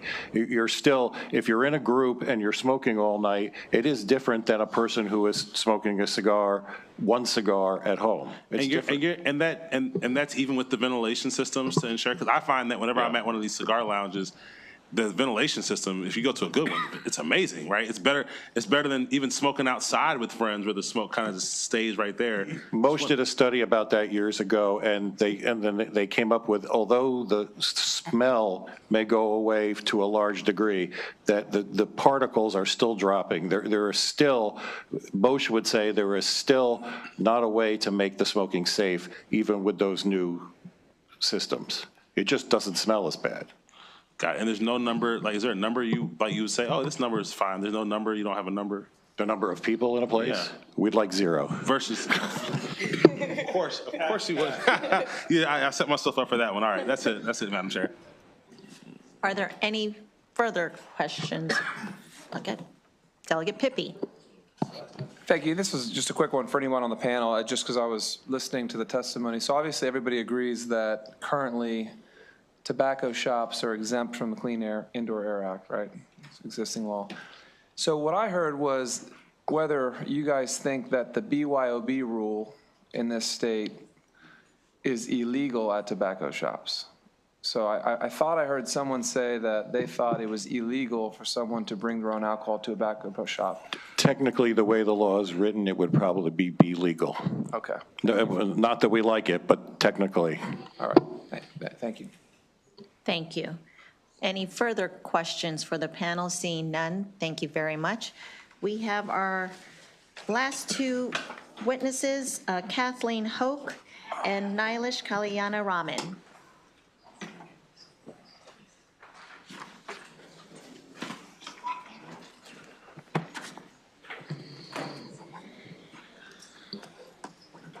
Did I get that right, Nilesh? You did. Thank you. You're welcome. So thank you, Chair Valderrama. For the record, I'm Dr. Nilesh Kalyana-Raman, the Deputy Secretary for Public Health at the Maryland Department of Health, and here to testify in opposition to House Bill 1318. You've heard mention of the Clean Indoor Air Act. Listen, you know I'm from public health. You know what I'm going to say. But let me tell you why I'm going to say it. We've had drastic reductions in youth smoking, and that matters because we know that when youth start smoking, they're likely to be addicted for life. If they don't, they're far less likely, and the health impacts of that and the economic impacts of that are huge. That's why the Clean Indoor Air Act was so successful. It has dropped those rates. What we're discussing here today has been an ongoing issue in the legislature of what we're going to allow in the context of a tobacconist. We've had multiple bills over the years to address this, and we haven't really gotten traction on this issue, which is why last session in 2024, HB 238 convened a work group to sort through this that includes 2 senators, 2 delegates, myself, a representative of the tobacco industry, and the ATCC. And our charge was to figure this out and to provide a report by July 1st, 2025. We've had 6 meetings so far. We're working on that. We're getting closer to that. But we haven't reached that point yet, and yet a bill is dropping to address this and relitigate this. So I'm happy to relitigate it. We oppose this. We are opposed to the idea of expanding businesses that increase the amount of smoking that's going to be happening, increasing the number of those facilities. We're open to the idea of a BYO alcohol, but there's a lot of gray in what incidentals are allowed in the Clean Indoor Air Act, and that we think that is not appropriate. We should not return to the prior situation prior to the Clean Indoor Air Act. If I may just finish up. Yes, indeed. And the last item I want to note is that with the Clean Indoor Air Act, we did give people time to conform to the new legislation Similarly here, we would give time for people to transition, but grandfathering in allows these differences and frankly, these facilities that shouldn't be allowing it to continue to operate. So for that reason, here in opposition. Thank you for your time. Madam Chair, members of the committee, I'm Kathy Hoke, a professor at the University of Maryland Carey School of Law and executive director of the Legal Resource Center for Public Health Policy, here today in opposition to House Bill 1318. I want to emphasize that I have attended the work group meetings, participated as a presenter, and responded to questions on the work group meeting, and a lot of those questions have been raised here today. And I think that exemplifies why the work group was created last year by this body. The full legislature passed the bill saying give 2 years to figure this out and have a report out by July 1st of this year. And the committee is working through lots of the complicated questions that have been asked today. The questions that Mr. Milani posed with respect to does this preempt local control in some of these spaces? And so I think it's just ahead of the time, let's wait and get the report. But let me just point out a couple of things about this bill, why I say to wait, because there are things that need to be worked out. This bill does not limit this to places that exclusively sell premium cigar and pipe products. It applies to anyone with an OTP license.